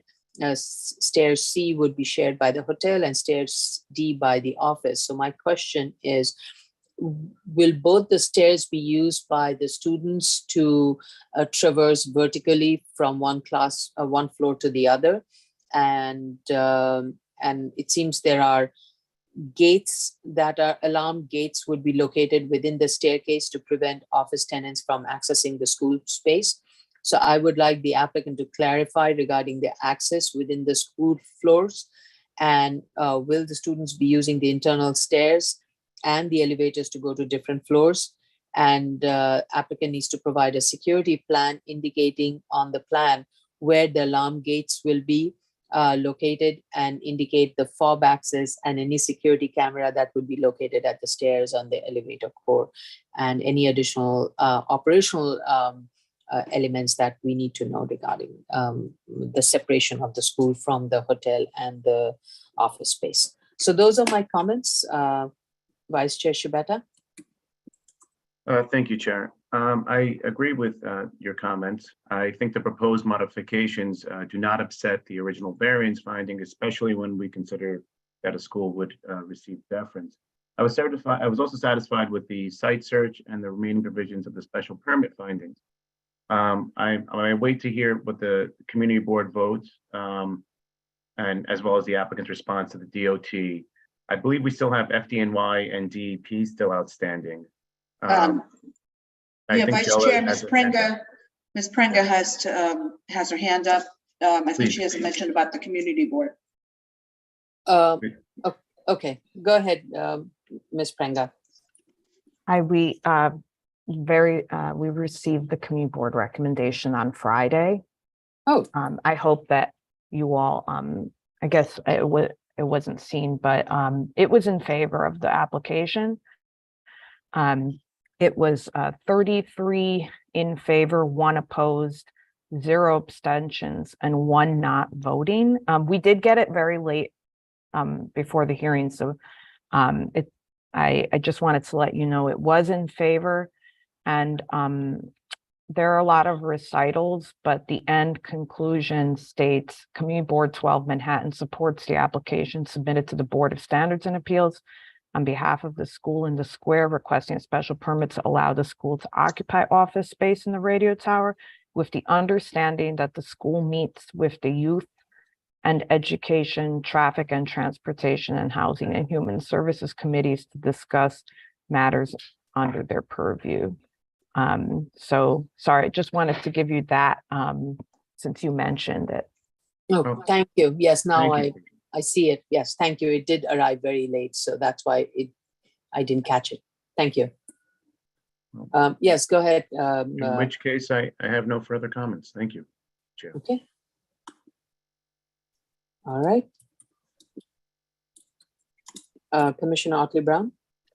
So as far as the 7221 findings of the case, I understand the points that they're trying to make here, that the difficulty in leasing office space, for which they assumed $60 a square foot, was impacted by COVID. We all know that because of people working from home and hybrid nature, there just isn't demand for office space.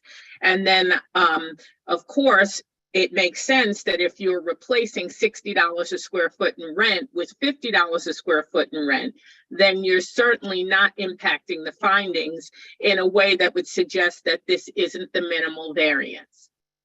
Makes absolute sense. If the financial analyst had stuck simply with that statement and didn't try and do everything from the ground up, we would have been fine.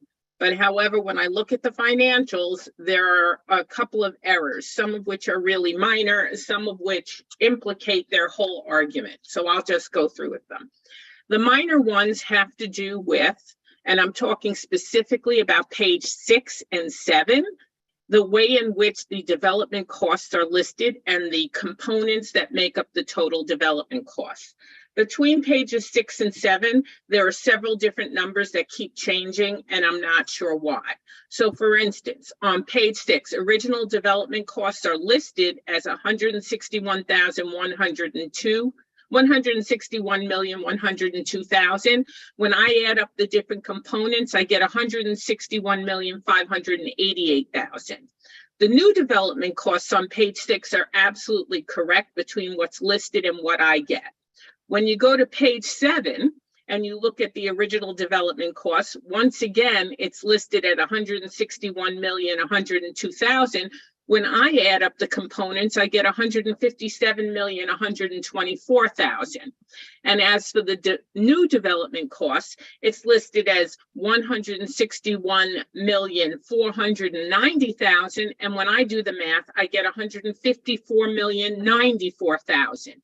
And the issues specifically go to the tenant fit out costs and the soft costs, which keep changing across all of the scenarios.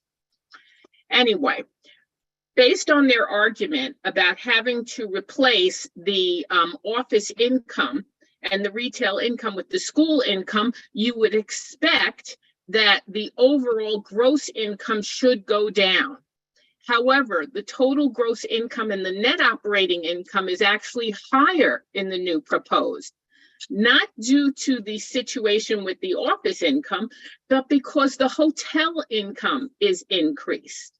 So the increase in hotel income by roughly $1 million ends up blurring the whole point here that you're making, that the property is suffering because the office income had to be downgraded to school income. So the total gross income actually goes down, and the net operating income, the total gross income actually goes up between old and new, and the total net operating income also goes up between old and new. And so this kind of changes the point that you're making and focuses it in on something else. So if the net operating income goes up, but the overall value goes down, then this points to the capitalization rate, because what you're doing is you're dividing the net operating income by the cap rate in order to get a new value. And so the question I'm also asking then is, how did your cap rate change? There's no information at all in the report as to what the original cap rate is versus the new cap rate. And I assume that the components of the blend of the cap rate have changed, but without reading it, I don't quite understand. And so to make their point, I know that they were probably having issues with what the stabilized year of the hotel income would be, because the original report talks about the first year hotel income and then the stabilized income a few years later. But in order to make their point, they should have just stuck with the first year hotel income and not change that. In which case, then it would be very clear for them to see the point that they were talking about in their narrative. So that's my financial question.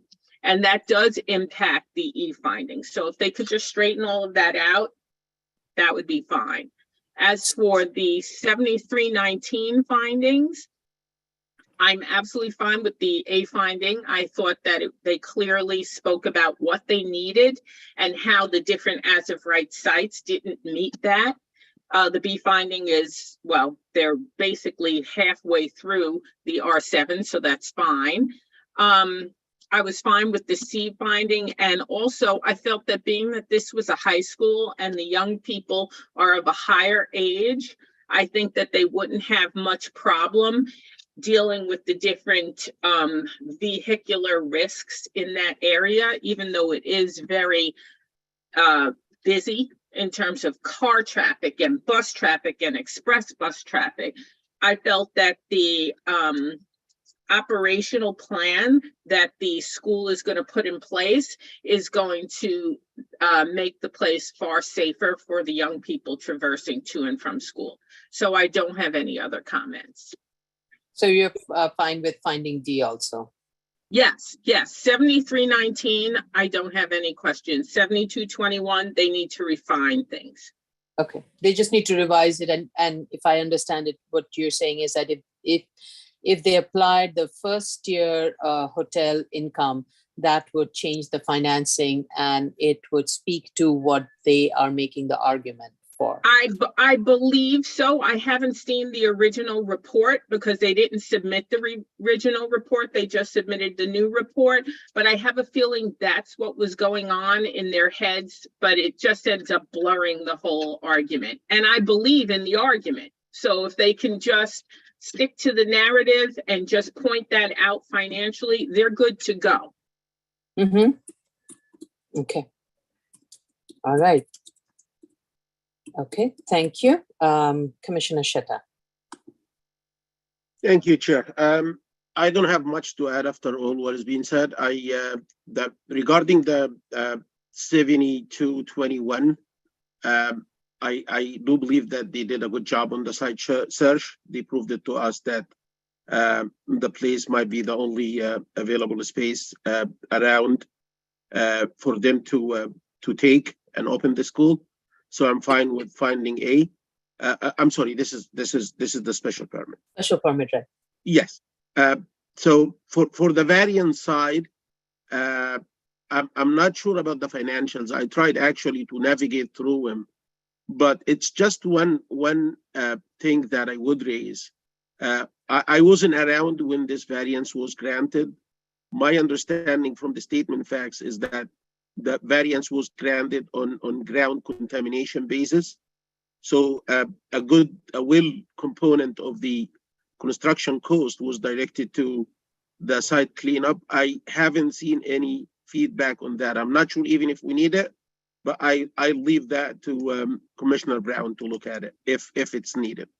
I do believe that they made a very good argument on the idea that the office space is not rewarding as it has been before. So I'm sympathetic with them on switching the office space into another rewarding use. The school could be one of them, and I leave it there for the variance side. Now for the special permit side, finding A, I do believe that they did a good job on the site search. So I'm fine with finding A. The only actually thing I have on the special permit side is the interference or possible conflict between the adjacent hotel loading zone and the drop-off pickup zone along Amsterdam Ave. I see that they have done a good job explaining safety measures that's going to be taken. However, I haven't seen in the statement of facts a statement or an explanation for how the conflict between that loading zone and the pickup drop-off zone is going to be avoided. So they might need to add some explanation to the statement. I saw one of the discrepancies on the plans, and I believe this is page. Let me just make sure what page is this. I believe it's page 7 in the statement of facts. If you look, page 7 at the very top.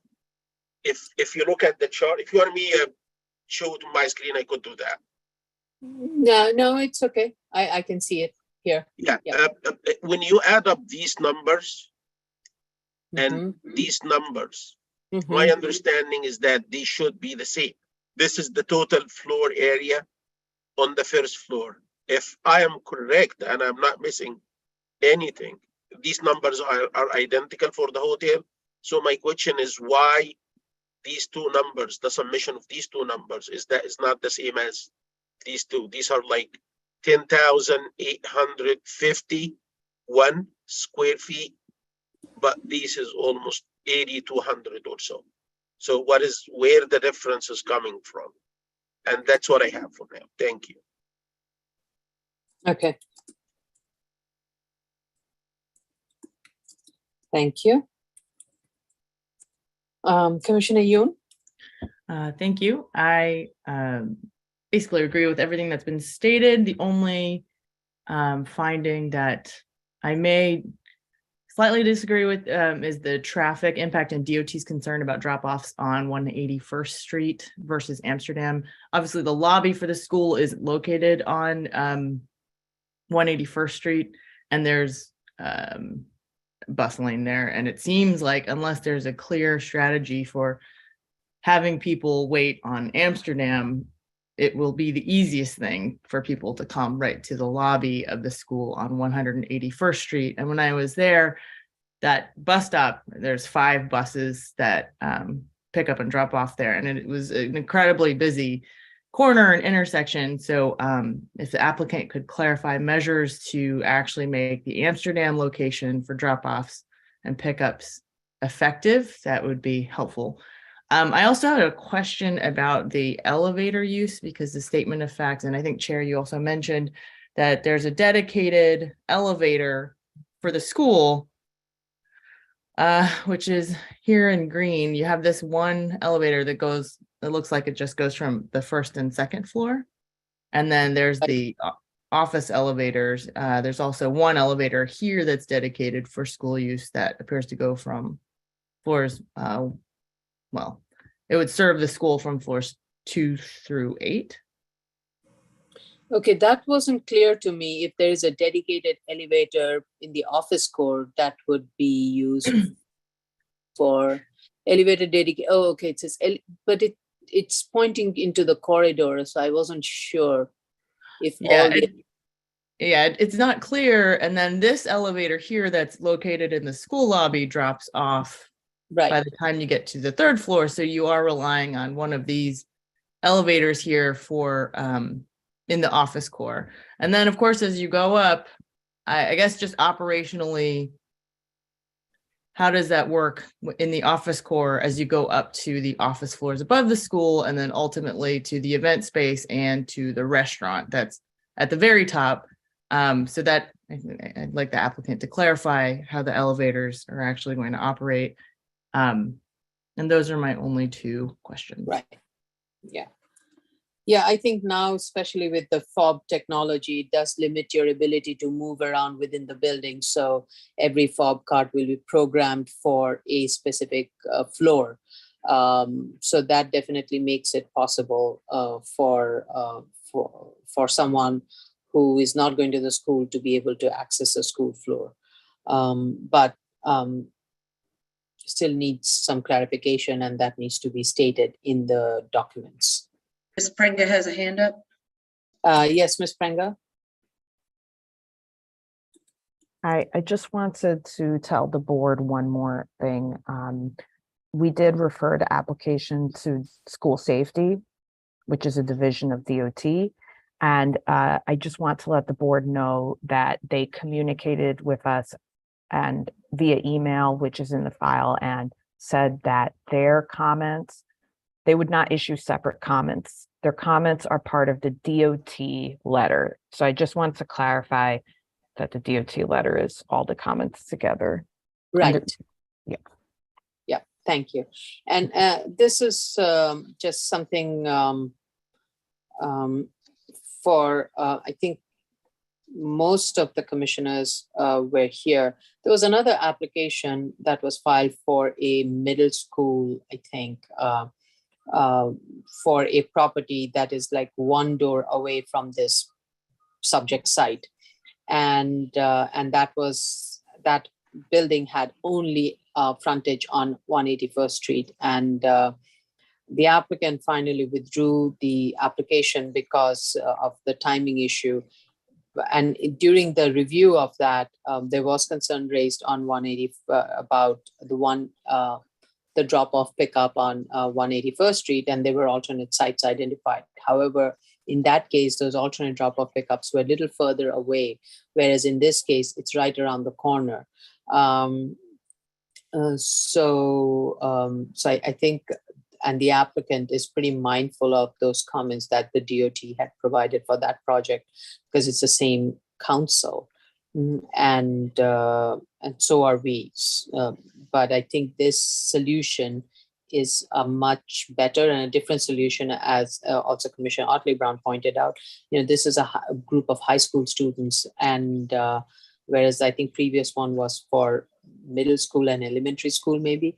And so there was a greater concern of providing that security, and like there tends to be more drop off for little kids, whereas here high school kids travel by themselves, mostly walk or take the subway or so. But yes, the applicant still needs to provide clarification. Okay, thank you, everybody. Next case, please. Item number 34, 2022-58BZ, 4420 15th Avenue, Brooklyn. We have received proof of service of initial filing and proof of hearing notice.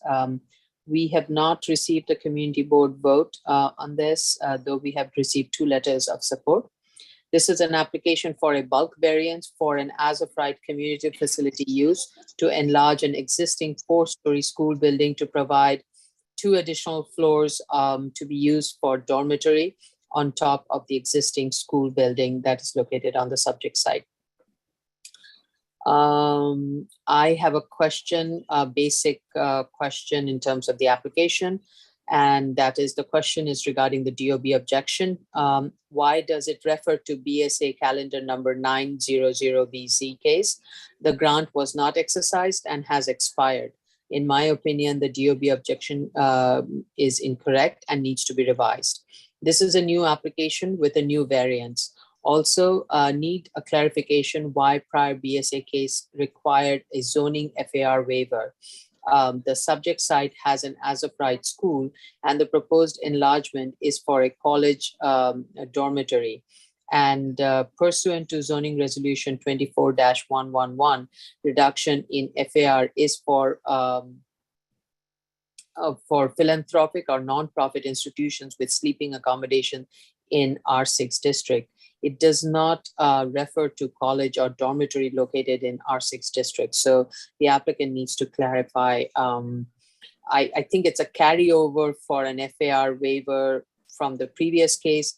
And I'm also not sure why a waiver was required in the previous case. It's because R6 allows 4.8 FAR and the building that is existing is well below the 4 FAR. So it's not clear to me. The statement of fact needs to be revised accordingly, and if a FAR waiver is required. So as I mentioned, this is a bulk waiver. The applicant is seeking a waiver of street wall heights, building setback, and sky exposure plane. There is an existing 4-story school, and the school serves a population of high school, and then there is a teacher school that is located within it. So the applicant is, and there was a BSA application, BSA 9.0, that was approved back in 2000 for a variance to enlarge the existing school and the synagogue. Contrary to FAR, front wall height, setback, street wall, building height, and setback for both street frontages. So the applicant is proposing to add 2 additional floors of dormitory. They did not proceed with the 2000 application because at the time they noticed that there was a change in the demand. Most of their students, especially the students attending their teachers college, they are coming from out of city and were staying in the neighborhood and needed a place, and there was a concern of security and safety for the students. And thus, instead of providing more classrooms, and that's why the 2000 variance was abandoned, the applicant is proposing to provide 2 additional floors for dormitory for the teachers college student. So with regards to the proposed, before I go into the findings, just a couple of clarification on the drawings. The description of the proposed street wall and the building height in the statement of fact is inconsistent with the plan. The amount of window openings proposed for the dorm rooms vary regardless of the number of occupants, especially those rooms that are facing the rear lot.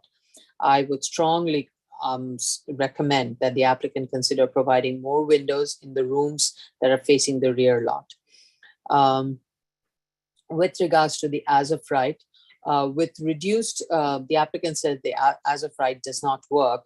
And my question is, with reduced dorm student population, why would a 6 dorm counselor be required? The applicant state that they would need 6 dorm counselors, regardless of whether it's the proposed or the as of right. So my question is, what is the ratio of the teachers college student to dorm counselor? Applying the ratio used in the proposed, you would need 3 counselors for the as of right. So while I recognize that this is not an improvement to the bedroom count, but it does, there should be some consistency in the analysis that is being provided. The reason for an as of right vertical addition, I find it to be weak. Even in the proposed layout, only 1 floor, that is 5th floor, would have more beds, and the 6th floor plate is the same as in the as of right, and would be same, would have the same number of groupings as in the, sorry, in the proposed. I think, yeah, so I think in the as of right, the 5th floor is built, the 5th floor and the 6th floor are set back. Whereas in the proposed, it's the 5th floor is not set back, but the 6th floor is set back. So my question is, the argument the applicant provided, the as of right does not work because the students need more of a community living condition, and that is not, that cannot be achieved in the as of right. I find that argument to be weak because in the proposed, the 6th floor of the proposed has the same floor plate and same number of beds as is being proposed, as it's shown in the as of right drawings for the both 5th and 6th floors. So the applicant needs to provide a better justification as to why an as of right vertical enlargement of the 2 floors is not feasible. Is it structural? Is it something else? Does it, by doing that, you end up setting back the staircases, elevators? What is it that makes the 5th floor not viable? I find the argument that has been made, I find that very weak and not strong enough for the argument purposes. So moving on to the findings, based on the statement made by the applicant, the proximity of the high school and the teachers college, which is, they are overseen by the same administration, they're part of the same religious and educational philosophy. And many of the high school instructors also instruct in the teachers college, and the teachers college students are regularly interacting with the high school students, and they aid in the high school during tutoring session. They also use this as a way to observe and assist the teachers and act as substitute teachers when needed. So I think there is a very strong synergy and a correlation between the 2 uses that's been clearly demonstrated. And in terms of the reason is that the students are, most of the students come out of the city and they have to stay in the area, but there's an issue of safety and security concern for which they want the dormitory relocated. I find that to be justifiable. Sorry, I should have stated this, that the Cornell deference is applicable to enlargement for dormitory. It is an accessory use to the school to meet the programmatic need of the school. So justification for the programmatic need to maintain close proximity to the teachers college dormitory to the teachers college school has been made. However, I'm failing to see the uniqueness of the physical condition. While on the subject side, a corner lot setback above the base height would be required along both street frontages, it also benefits by having 2 street frontages and 2 rear facades, as opposed to an interior lot with 1 street frontage and 1 rear facade. A corner lot allows for more rooms to have legal windows along the street frontages and rear facade. The physical difficulty perhaps lies more with the required setback requiring support systems and possibly disturbing the lower floors and school operation to build these 2 additional floors. But the applicant, this is my observation, but the applicant needs to clarify that and revise its uniqueness and the need for the proposed floor plan. With regards to the neighborhood character, the surrounding context has a mix of building typology. The proposed building would be 82 foot tall with the 6th floor setback from street lines. The existing building has a substantial presence. The proposed enlargement will not alter the character of the neighborhood. However, the treatment of the facade needs to be thoughtfully done not to add to the voluminous appearance of the existing structure. And this can be achieved by using material that is different, lighter, different window pattern, and less horizontality. With regards to self-created, I have no comments on it. It meets it. So finding E, there are some basic threshold questions that need to be clarified and responded to. And I would need more clarification as to why an as-of-right enlargement is not feasible. And the applicant needs to respond to findings A and C. Those are my initial comments. Vice Chair Shibata. Thank you, Chair. I agree with everything you said. I certainly believe that there needs to be much more of a programmatic needs explanation here. I too do not understand why the as of right does not work. I did not reach the same conclusion. I just don't, I believe the applicant needs to flush it out. I do agree that Cornell deference would be applicable here, but they need to do a lot more for this relief to be requested. I have no further comments on this. Oh, I do appreciate your comments with regard to the C finding on the material that's being used. I think that would make a substantial difference in how this affects the community's character, the character of the community. Okay, thank you. Commissioner Otley Brown.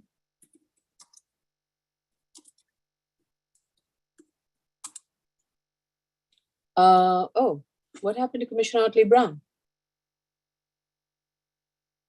Oh, okay. Commissioner Otley Brown is having some technical difficulties. So let's go to Commissioner Shetta. Thank you, Chair. So let me go down to my, I agree that they need to elaborate on the, like the applicability of the Cornell to a dorm. I do believe that the previous. Why do you think they need to elaborate the applicability of Cornell to the dorm? Because I didn't see like too much in the statement to why the Cornell should apply to a dorm. I believe this is my first time looking at a school case asking for a variance with the dorm, not the actual school itself.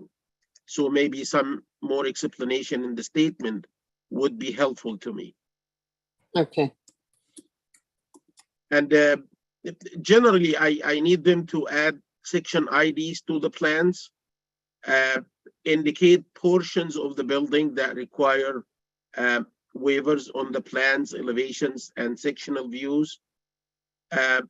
I'd like them to discuss more about why they consider the current situation while they rent the dorm space in the area is unsafe condition. They just mentioned that it's unsafe, but I'm not sure what kind of unsafe condition exactly they are talking about.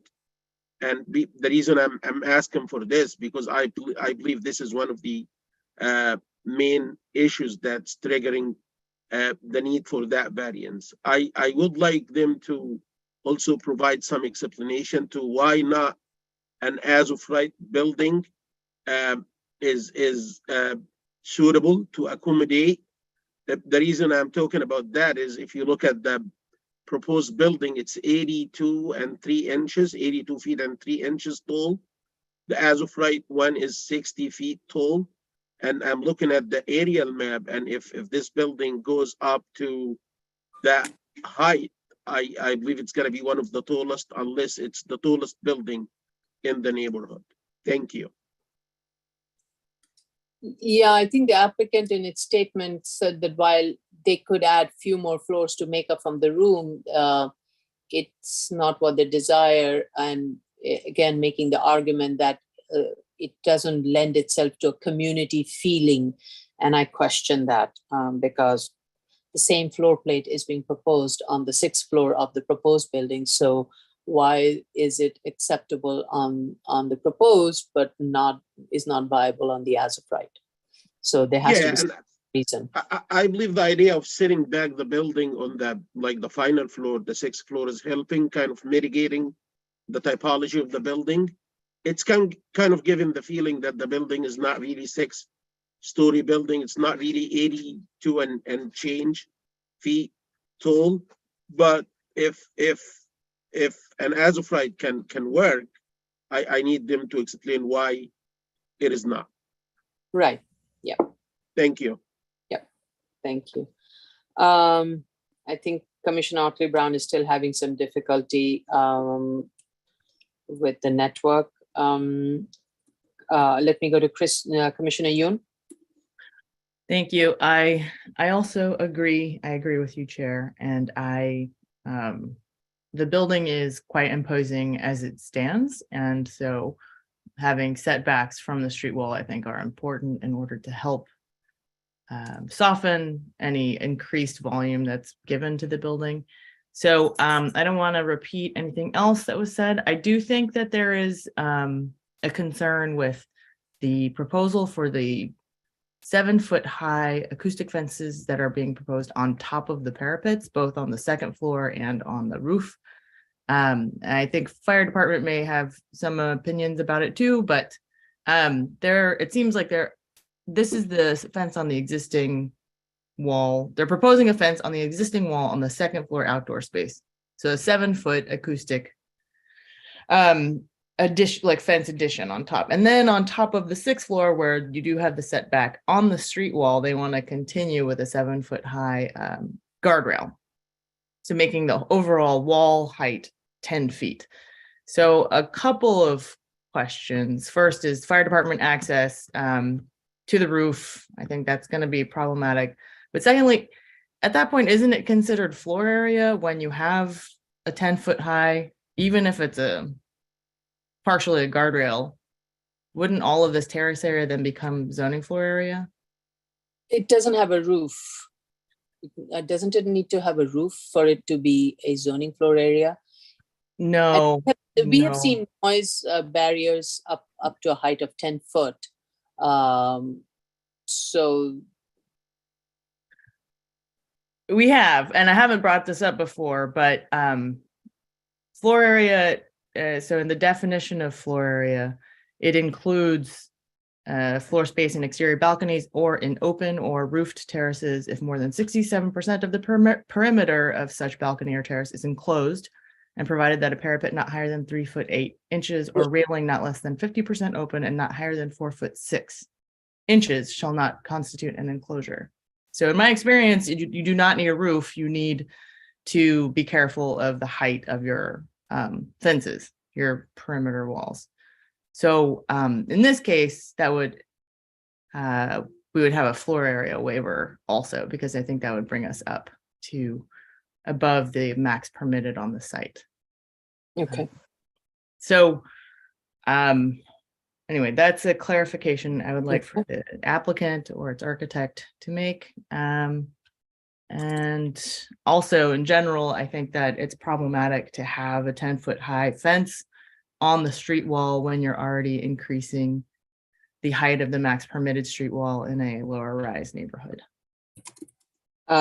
Yes, that's a very good point. Yes, and I don't see the need for it because generally we see high fence for children using the rooftop, but this is going to be the dormitory. So adults using it, so I don't see the need for the 10-foot-high parapet. Okay. Thank you. I'm just Commissioner Otley Brown is back. oh yes, okay, thank you. Commissioner Otley Brown, please go ahead. So on the record saying that Optimum is outside my building working on the internet. And so they disconnected everything. I'm back on. I don't know for how long I will be. So I'll be brief. As to the programmatic needs to provide housing for out-of-town students at the site, they talk about how they would need to provide housing for 130 out-of-town students. However, they also then say later in the paragraph that a single van takes the out-of-town students home on weekends. And that suggests that there are way less than 130 out-of-town students. So they don't really go into detail anywhere as to how many out-of-town students are actually at this site and how many students could use housing if you could provide it for them, but if not, they're in the neighborhood anyway. So they need to clarify that because that's the basis of their whole ask. Good catch. That's my question. That's a very good catch. Yes. Thank you. No other comments? Okay, let's go to the next case because we want to make sure we get. Commissioner Shedd has his hand up. I Okay. just wanted to correct the record. The chair didn't indicate that they are calling for, or they are requesting a sky exposure waiver. So I just wanted to add that to the record.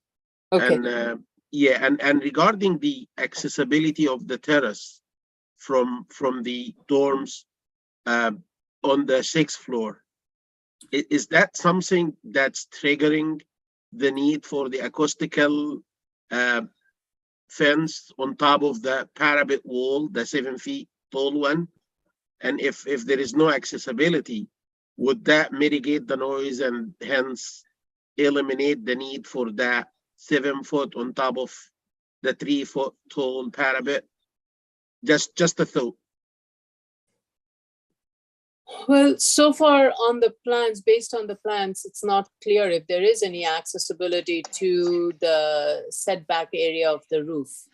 The applicant needs to clarify that. And if there isn't any accessibility, then why do you even need that roof? That's a very There good is point. there is no wall actually. I did look at the plan. I'm looking at the plans right now, and it doesn't show a wall separating the corridor on the 6th floor from the open terrace. So apparently it's just an open area. Yeah, so if there is no access to it, there is no reason for a 10-foot high parapet wall. 10 foot Yes, high, that's what I'm saying. 10-foot high fencing, a total height Yes. of 10 feet. Yeah.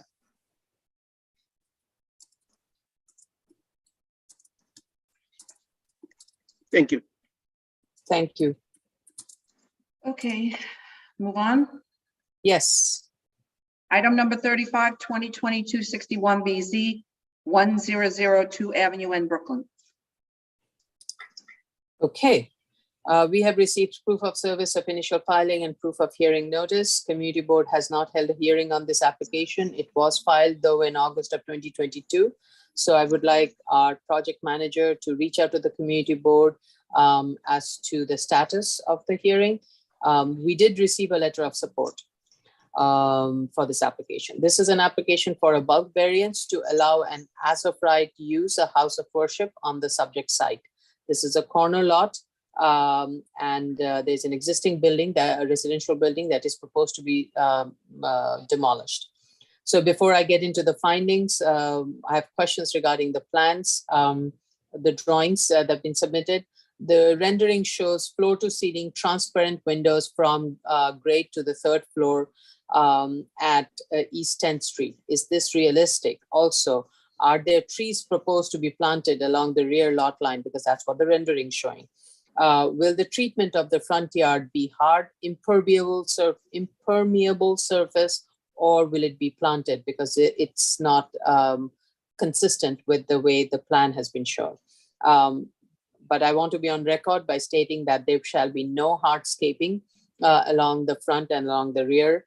The front yard shall be landscaped with trees and shrubs. Also provide residential quality 5 to 6 foot high fence along the front lot line. What is the treatment that is proposed for the side lot lines? There shall be an 8 foot high residential quality opaque fence along the side lot lines. Windows along the eastern lot line shall be inoperable and or inoperable, I think, and opaque. Windows shall be noise attenuated. And then the question is, why aren't any windows provided for the classrooms that are located on the 4th floor? Indicate the proposed parapet wall height in the proposed plan, and what is the distance that is set between the rows of tables in each one of these prayer rooms. So with regards to the as of right, the warming kitchen is not proportionately smaller for a smaller multipurpose room in the as of right. It's 260 square foot, same as in the proposed. The cellar plan can be built can be maximized and by building to the rear lot line. It would result in 2,385 square foot of multipurpose room, more than the proposed. So I think that would eliminate one of the hardship. Why wasn't a 3rd floor setback considered to maximize the as of right floor area and building height of 35 feet? So with regards to the findings, religious use is entitled to deference, and the board has acknowledged programmatic need for a house of worship is a contributing factor for uniqueness. The applicant has provided a programmatic need analysis. I have comments regarding that. Utilization analysis in the statement and the chart, it's not consistent. Expected number of children aged ages 5 to 12 years will be utilizing the multipurpose room on Sabbath. And there's no number that has been provided, and it doesn't, and that's not what's represented in the chart properly. The breakdown of age group is confusing. Based on the projected growth, the proposed capacity of each room is more than the projected growth. So you can provide a larger cellar to build to the rear lot line and provide for temporary partitions for better utilization of the space during Sabbath and holidays, and also reduce the bulk of the building on the 4th floor. The building design needs to be more respectful of the context. The proposed treatment and appearance is more industrial and less of a civic center. There needs to be a robust greening. Grass is not enough. Fencing treatment of the fencing, treatment of the windows along residential lot line. All of these are inadequate, and I'm not repeating myself because I think I've made those statements in the as part of the overall design. The distance between the proposed building along the rear lot line to the building on lot 92 is too close, and there is inadequate visual and noise buffer. So there needs to be a better buffering proposal for the residential lot line, side lot line that is along the rear. Overall, the building lacks buffering, visual and noise from the abutting residential neighbors, and applicant needs to provide fence of residential quality along all the residential frontage, both along the side lot lines and the front lot line. I have never seen a place of worship with so much of transparent glass windows that looks into the prayer halls, prayer rooms from street level. It's very unusual, and I'm not sure to what extent this rendering is representative of what is going to be built, and it's not realistic. I don't think so. So I need more explanation. With regards to the minimal, the programmatic needs more clarity to establish the need for an increased FAR and building height. And I do, as I mentioned, I have comments on the neighborhood character. So those are my initial comments. Vice Chair Shibeta. Thank you, Chair. I share your comments. I was looking for a refrigerated trash. I couldn't find Vice Chair Shibeta. I was looking for a refrigerated trash enclosure. I couldn't find it in the plans. And I say that because they claim that they're going to have one celebration per week, and that's going to have 192 pounds of trash per celebration. And they have 2 pickups from the Department of Sanitation. So where are they holding, and they intend to separate it by 96 pounds per pickup. Where are they planning on holding 96 pounds of trash. Okay. But other than that, I agree with your comments. I do think that this needs to be much more delicate for the community. They do need to do a great deal more buffering. And I have no further comments. Commissioner Otley Brown. Yes, I also find that your comments are to the point, and I agree with all of them. I especially agree with the cellar being enlarged so that it could take some of the space off of the fourth floor that lessens the impact to the neighborhood. And I feel also like you do the windows on the side yard lot line at best need to be inoperable and sound attenuated, because that's just too much of an impact on the neighbor to the side. Excuse my dog, he's chuffing and all sorts of stuff that an old dog does in the background.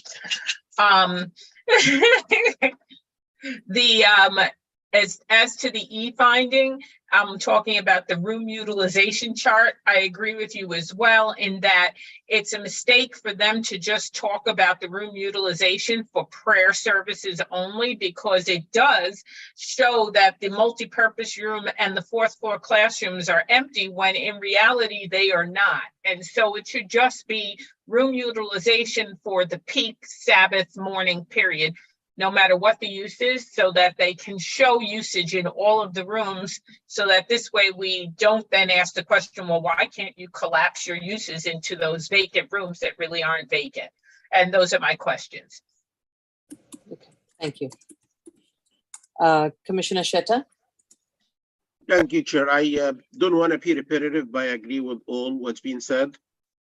In specific, I'm in favor of enlarging the cellar, building a full lot cellar. I do believe that doing so may enlarge the multi-purpose room, or at least allow for some extra space to accommodate the youth classrooms. If this is done, I do believe that the building could be less in bulk, which is going to be beneficial to mitigating the impact on the neighborhood. I also believe that the multi-purpose room could be utilized during weekdays, non-service days, for youth classrooms. So I want them to look into this idea as well. I do believe that the building as currently proposed is kind of aggressive to the neighborhood a little bit. So considering to downsize this building to a setback on the fourth floor, or even a 3-story building, would be very helpful, in addition to some tweaking to the way the building looks right now. It needs to be more residential. Thank you. Thank you. Commissioner Yoon. Thank you. I obviously the building is quite minimalist and modern. I think aesthetically, we all may have different opinions about what looks institutional or not. I do agree that the building is aggressive for the size and the starkness of the design. And so some tweaks can be made, but I'm not opposed to lots of daylight and more minimal treatment in general. Just because the ask is for something big and because it is quite severe, I think I agree with the rest of the board. One comment you made, Chair, about having a fence around the front yard, I think. Is that what you mentioned fences around all sides, but I think, yes, I did. And I wanted to distinguish the fences along the side lot line from the front lot line. The side lot line is more of a visual and a noise buffer, so they should be higher and opaque. The front is to contain the congregants. Whenever we have heard cases for house of worship, one of the concerns the neighbors raise is that the congregants are spilling onto the sidewalk. And by providing a fence, it's much more demarcated and visually, and hopefully also guides the congregants to stay within their compound. Understood. We've talked about this before. I tend to shy away from that because I think that it feels much more closed off and much less neighborhood-like in a residential neighborhood, and can feel a bit hermetic in a way when it's meant to be more open to the community. And I think just urbanistically, it can feel a bit hard to have fences around the property line. But Alternatively, then they can provide beautiful planting along the property line. There are ways to do that. You could provide nice hedges, 3-foot high hedges along the property line and beautify it. And that's one of the reasons why I also did not recommend extending the cellar all the way to the property line on all sides. My recommendation was to extend it as much as possible to the rear lot line and get an extra few square foot out there to maximize that for other programmatic spaces. yeah, and I So definitely agree with your right.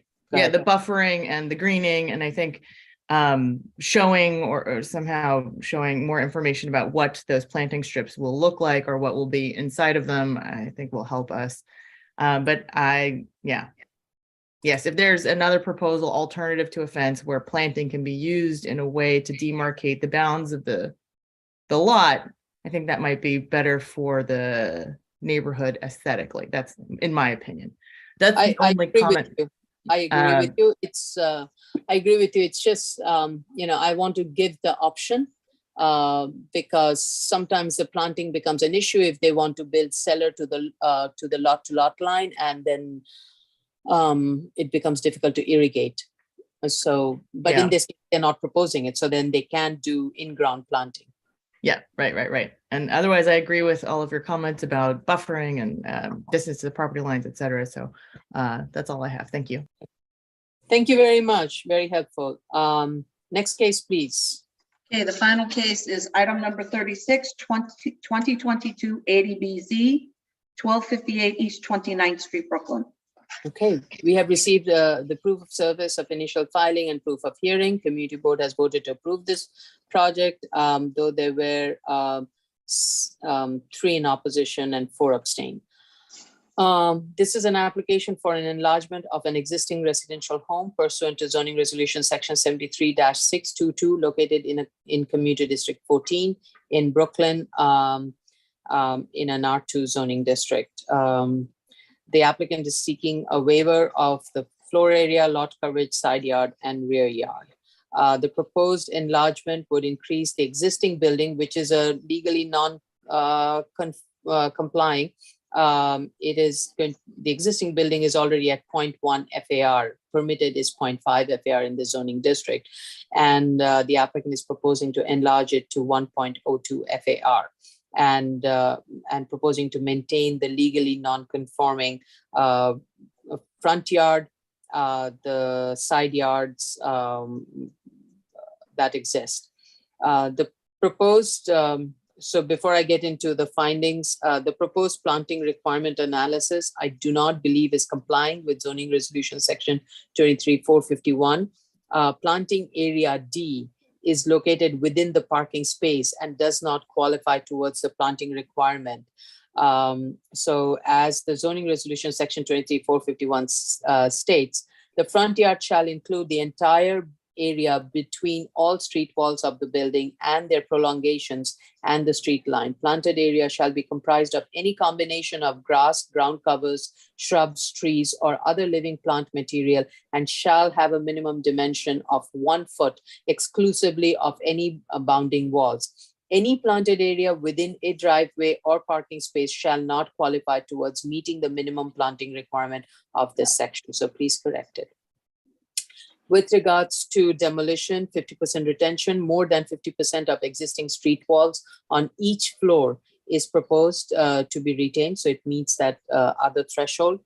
So with regards to the finding, the existing building, as I mentioned, is a pre-existing non-complying and it has non-complying front yard, side yard, and which is very evident from the historic Sanborn maps, and pretty much all of the buildings that are along this block front and the surrounding blocks were built in this similar building floor plate. So pretty much all of the existing buildings are non-complying in terms of FAR and front yard and side yards.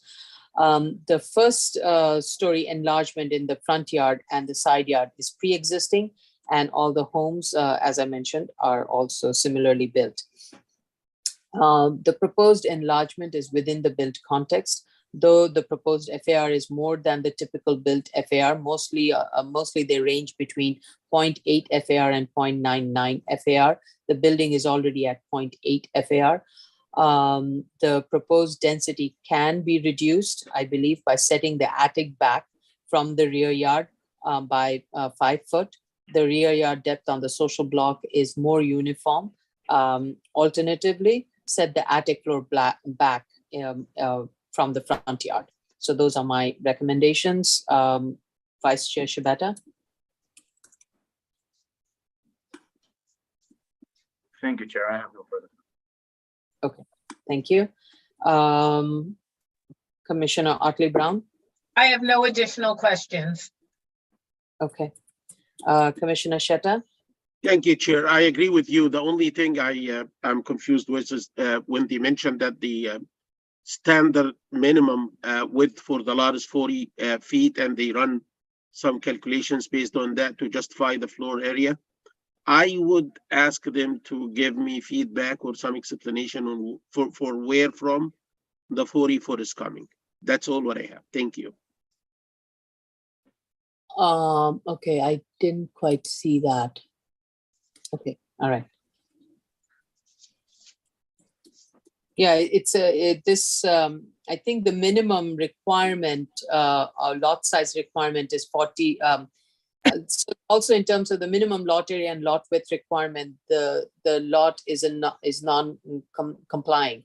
It's less than 3,800 square foot, and it doesn't have the lot width of 40 feet. So actually, that was another question. I don't know if sometimes I see it in the objection sheet. DOB would say that you need a waiver of that, but that was not provided. It's kind of inconsistent in terms of the DOB objection on that part. But is this in the zoning resolution, or should Yes, it's in the, you're talking about the lot area? the number itself, the 40 feet standard minimum? Yes, it is in the, if you go to zoning resolution section 23, 2330. Okay. Okay. Thank you. All right. Thank you. Commissioner Yoon? Thank you. I don't have any further comments. Okay. So this was the last, right? Last case, yeah. So we are at 12:32 mark. So let's take a 40-minute break for lunch, and then we shall resume at 12. Let's make it 12:10, just to make it not 12:10, 1:10. Okay. Return at 1:10? Yes. Okay, so we'll return at 1:10 and for the hearing, and this concludes the public review session.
Okay, commissioners, please come back.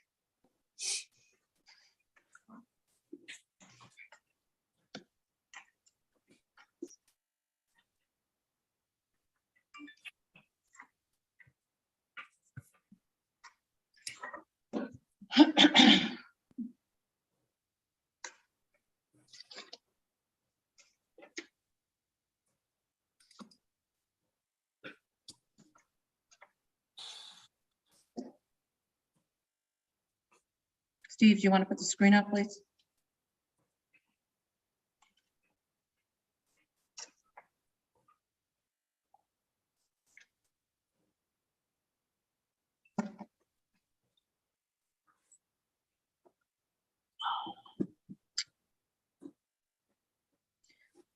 Okay.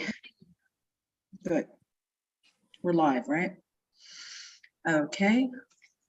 We're live, Steve?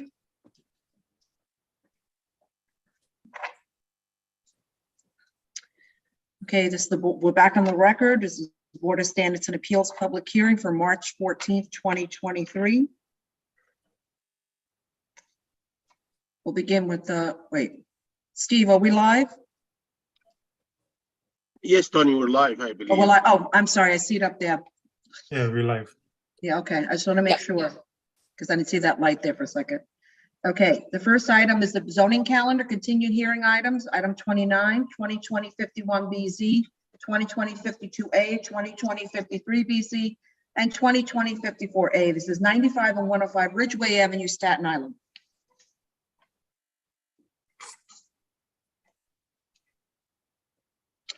I think this is a Todd Dale. Please join as panelists, Mr. Dale. Please let him in. He's here. No, I know he's in, but he had his hand up. Yes, I just raised my hand to make it easier to make me panelist. I don't know if that helps or not. Thank you, Mr. Dale. Sure, good afternoon. Okay, so you want to raise your hand again? Sure, I'm not sure if anyone, Tai Wook Cha might be joining, if you see him in the lobby. He's the landscape architect. Tai Wook Cha, Yeah. CHA? Yeah. All right, please join as panelists. It's Tai Wook Cha. That's I'm not sure if anyone else is joining right now based on the questions that were raised. Are you expecting anyone else? Not at this time. I'm sure they'll send me a text if they're in the lobby. Okay, because I want to do this, I would like to do this one testimony at one time. So let me look at the participants. Hang on just one second.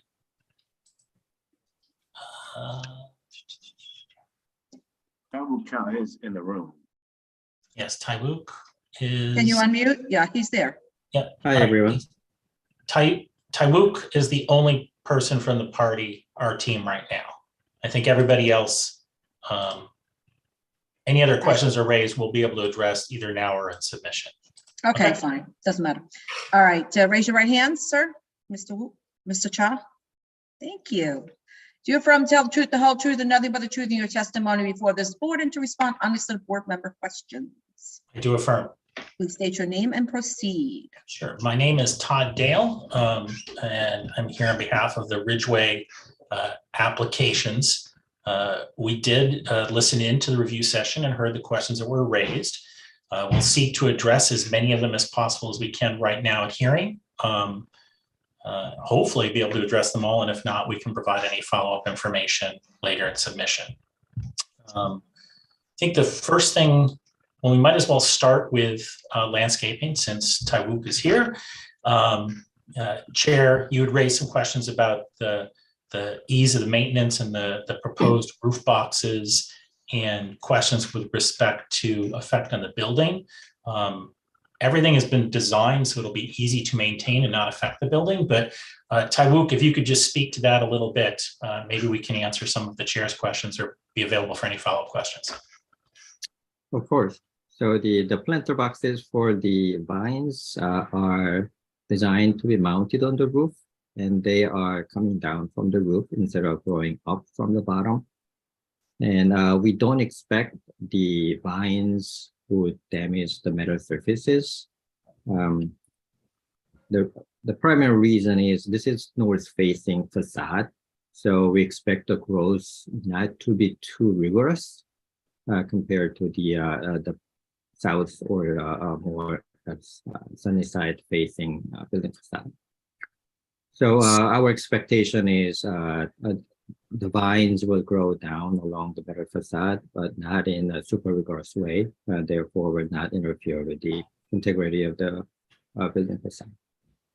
So I have a question. When you say mounted planter, are these permanent mounted planters that would be outward facing or inside the parapet?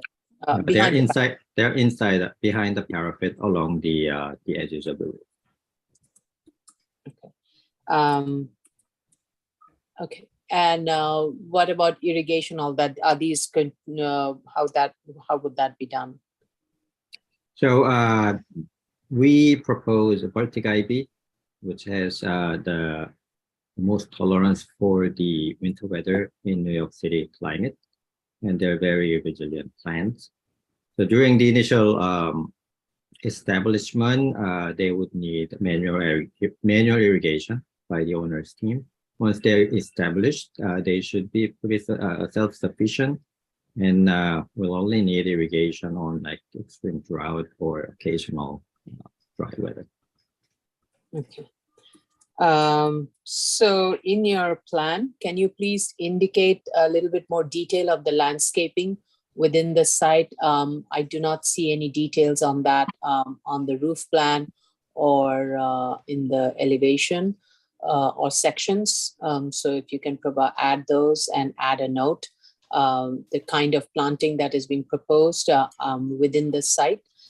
I don't think we have those details in terms of the kind of shrubberies and vines that are proposed within the site. So those need to be included and provide a more detailed, robust landscaping plan. Okay, that's not a problem. We can integrate that into the proposed plan set. Mm-hmm. Great. Okay. So that is the landscaping. So I'm going to move on to the next questions. Chair, you had mentioned something about the reference in the cover letter to the ITE trip. It is showing up in our folder for submission. If not, we can resubmit it. But generally what that was is that when we had submitted the EAS, this did not rise to any of the threshold levels for additional traffic or parking studies, but we wanted to provide some supplemental information in response to questions that were raised at the prior hearing. What that sheet is generally it's the International Transportation Engineers, we found this resource where they compare generally uses and what the expected trips are. And that chart essentially shows that for a medical office, which would be the as of right scenario here, the number of trips generally is 20 times what it would be for a self-storage facility. So, both from a practical standpoint from the EAS, but also from this general nationwide chart that's, from experts, it shows that the expectation is that this use would generate far, far fewer trips than an as of right medical use, and correspondingly would be less of a disturbance to any of the surrounding uses. But if that's not in there, I'll just make sure that it's in there again and it highlights that information. Sure. Yeah, I'm sure it's there. I just I couldn't find it, and I'm sure it's there in your original service of filing, but if you could resubmit it. Sure, no problem. There was a question regarding flooding. There was comments made that there may have been some submissions from other parties. We have not seen those submissions, so I can't speak directly to what these photos show. That said, with respect to flooding, I would just note a couple of items here. First, this site that's development actually slopes down towards the wetlands. Therefore, it's not expected that anything that actually occurs at this particular site would exacerbate any of the existing conditions that happen with respect to flooding because of the natural grade that slopes down to the wetlands. It makes sense when you're adjacent to the wetlands that it would slope down. But beyond that, this is proposed to meet any DEC requirements or DEP requirements. And review of the plan shows that there's roughly 40 dry wells that are proposed on the site. So we would actually venture that, I can't speak to the general flooding in the vicinity that's outside of the area, but this proposed development is in an area where we wouldn't expect it would exacerbate any existing flooding. And in fact, we believe it would likely, could contribute to improving some of the conditions that are there because of the significant number of dry wells that are being proposed to meet all state and city requirements. So, we just wanted to mention that we actually believe that long-term that this will be of benefit to any conditions that may be occurring in the area. With respect to, sorry? Can I, sorry, I just want to add one thing. There was another element of the objection was raised, and we shall, project manager, please share these objection documents, all the letters and photographs with Mr. Dale. There was another issue that was raised that it says that when the Meadowview estate was being built, the development team basically built the Meadowview the organization that built the Meadowview estate used the landfill that was removed during the construction to artificially elevate the adjacent property. This resulted in the creation of a series of berms that dammed the stormwater runoff and constantly floods Ridgeway Avenue after heavy rainfall. I'm just reading the document. There's no way for me to back anything up other than what I'm reading. Sure, I understand, the point that's raised, but I would say that these were constructed, many, many years ago. So I can't speak to any, specific incidents that might have happened. I can just speak to, this particular section that's before the board, or this area.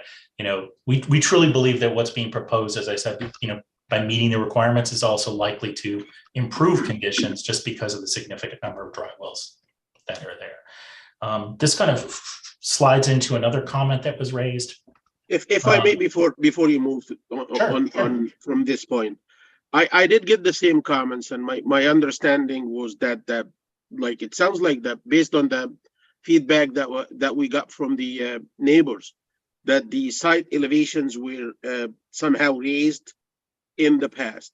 I'm not sure if this is correct or not, but regardless whether it was raised using landfill or using any other material, if that has been done, that would be like causing an issue for the storm water runoff to seep into the adjacent wetlands through your property.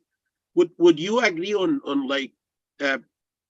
some sort of final grading for your site to make sure that no runoff from your property would come to the site, to the street? Instead, it goes to either the dry wells or to adjacent wetlands if this is accepted by DEC.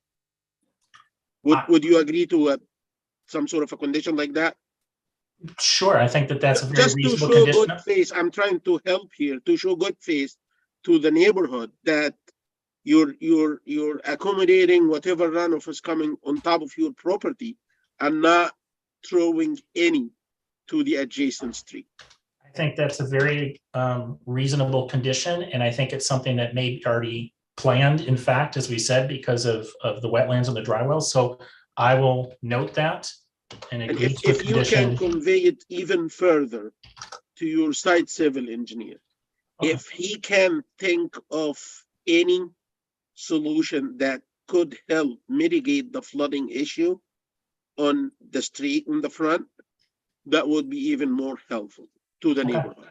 I'm sure if the cost is not going to be significant to your side, I'm sure your client wouldn't have an objection to accommodate something like that, if it's going to help.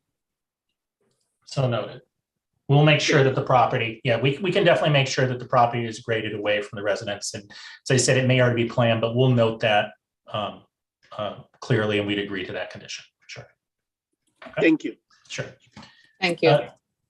There was a question regarding, Chair, I think you raised a question regarding, or maybe it was a neighbor said something about the maintenance of the roadway that's there. I would just note that this is actually was submitted with the original materials where we submitted an excerpt from the existing HOA. And it notes in there that upon completion of this development, that an appropriate share would be paid by the development to the HOA for the maintenance of the roadway. So we would say that this is already taken care of in the HOA. That excerpt was part of the original condition. And we would say that, should this be granted by the board and the development happen, it would actually lower the maintenance cost for any member of the existing HOA. And that's already provided for. Okay. So if you could, yes, I do recall you mentioning it. If you could just put it in your statement, and these would be all in response to the comments that the community would be has raised so far. And I think many of them will be also giving testimony today. So prepare your response to those comments. Sure, we can note that. As I said, it's already in the record, but we'll note it in a submission that that's there. Okay. And when you say decrease, not increase the maintenance cost. Can I go back to that on the decrease or increase of the maintenance cost? That's not before the board. That is whatever the HOA says. All I wanted to know that the applicant would be paying its proportionate share of the maintenance as part of the HOA agreement. That's how it overall plays out. That is not in our purview, and I really do not want to have any discussions on that. Is that okay with everybody? Okay, thank you. Okay, sure. There was a question raised, I think, Chair, again, you raised a question regarding the parking and trip analysis in reference to the EAS. We would note that I think it was during 1 hour on the weekend, there was a 17 trip peak that was listed. Right. One thing that I would just want to note, and maybe this will help alleviate some of the concerns, is that in reading that again, I see that there's a reference to 4 parking spaces provided in the EAS. That's actually an error. It's 7 spaces that are proposed, and that's been consistent with the zoning analysis and all the materials.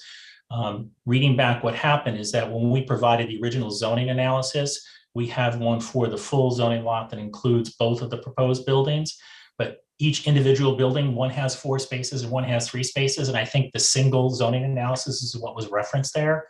And since that 4 still didn't trigger any threshold for a trip analysis or parking analysis, it was maintained. But just to let you know, there's 7 spaces that are provided, 3 by the office, 4 near the smaller building. And then Right. with a 17 peak, those 7 spaces are realistically, should cover any parking issues, because most of the time when you do a parking accumulation study, it maxes out at most half of generally what the peaks are. So, we're right in line there, not only with the thresholds, but also from a practical standpoint. So I just wanted to point that out to you, that no issues are reasonably expected. I do put, just for my own purposes, I would like to know what is typical average estimated, I threw in a lot of words there, estimated dwell time for delivery and pickup. It's a good question you asked. We actually reached out to people who are involved, who do other self-storage facilities. Hang on a second, I actually got this figure. They call it Terry time. So that's the term that's used. And I'm trying to get here the exact quote here on the Terry time. Is they generally say their most experiences with our ones is that they come to pick up or drop up something, and they usually stay just minutes. And that occasionally you will have someone come in and stay for a full hour, but that's usually just when you're fully loading a site for the first time or unloading a bin. Like, you have a new customers coming into one of these small storage units. If you recall from the floor plans, these are designed for single user units. So generally the longer periods are just when someone is first moving in or first moving out. So I would say the average time is minutes, but occasionally of those trips, once in a while you have someone stay for a full hour or an hour and a half, but those are a smaller percentage. So that's the information we got from another operator of a self-storage facility. Okay. So I'm assuming when you say for a minute, it's not just exactly 1 or 2 minutes. Let's take 15 minutes or something like that. Sure, it could be 15 minutes, correct, yes. but Yeah, it's- just, you know, taking the stuff, unloading, taking it there, Exactly, putting it, coming back, meeting a friend, saying hi, coming back. exactly, that's what it is. Okay, all right. Speaking to some of the environmental comments, and I appreciate Ms. Benke was responding during review session, following up on some of these items. I know we're still waiting on a response from the EAS, the most recent EAS revision that was submitted, and we'll respond accordingly to any of those comments. The WRP was completed. I think it's going to be resubmitted to city planning. And then we know that there are some natural resource comments. We received those from Ms. Benke today again, and we'll go ahead and we'll make sure that those are addressed. But we're on top of the natural resources, and we'll get those addressed. And then, of course, we'll wait for any other ES. And I think Okay. the last item on my list, and I'm happy to answer any questions about something I missed, we'll review and make sure that the statement is updated in response to all the concerns, making sure it matches to the revised as of right, addressing Commissioner Shetta's comment about the fact that the uniqueness is met generally by the site itself, and not making any reference to any of the additional drainage items that may have been in one of the original statements, but we'll make sure it corresponds to all current materials and all the comments that were raised, and we'll get that submitted. Right, and within the session. I would say you should also beef up the neighborhood character with regards to the landscaping, then the drainage that the drivers that you're proposing, and then the other part is what was the other thing you mentioned? Maintenance for the Maintenance. maintenance, drainage, landscaping, and we'll also make sure that the uniqueness is reviewed, but Right. we'll make sure Yes. it's consistent. Uniqueness definitely needs to be revised. Yes. Okay. Yeah. No problem. And I think the financing, there was nothing that needed to be revised, right? I don't believe so, other than we'll make reference to the revised as of right community facility proposal that essentially So doubles the size of it. Just to cover all our bases, go through the statement of facts and findings and revise everything. We'll make sure, yeah, 100%. Okay, so that was the extent of the list that I had. I believe that addresses most of the comments. I know that there's probably members from the community who want to speak, so we can listen to that, and then we can confirm what we need for a submission after that. Great. Thank you. Any other questions from the commissioners for Mr. Dale? All right, everybody's saying no. Let's go to the public then.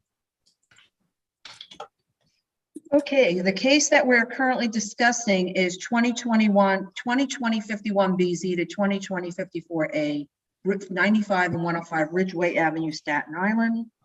If you wish to speak, dial 646-558-8656 or 888-475-4499, which is our toll-free number.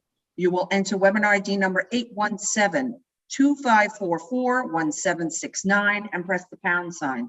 At the next prompt, you will press the pound sign. You will press *9 to raise your hand and *6 to unmute if you are calling on the phone in order to speak. And if you're in the Zoom room already, please raise your Zoom hand. I noticed that there are 2 people already. Mr. Panarella and Mr. Alla. If you're members of the public, I will take you one at a time, speak to you one at a time, and you will have 3 minutes in which to speak.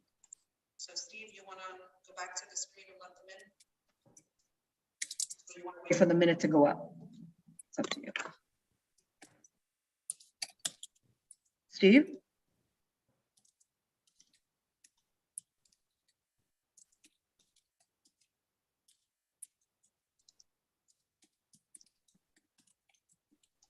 Steve, can we go back to the regular screen, please? Thank you, Steve. Okay, I guess Mr. Panarella left. Oh, Mr. Panarella's in there. Okay. Mr. Panarella, can you unmute and video if you can? If not, that's fine. Just let me do the clock though too while I'm at it.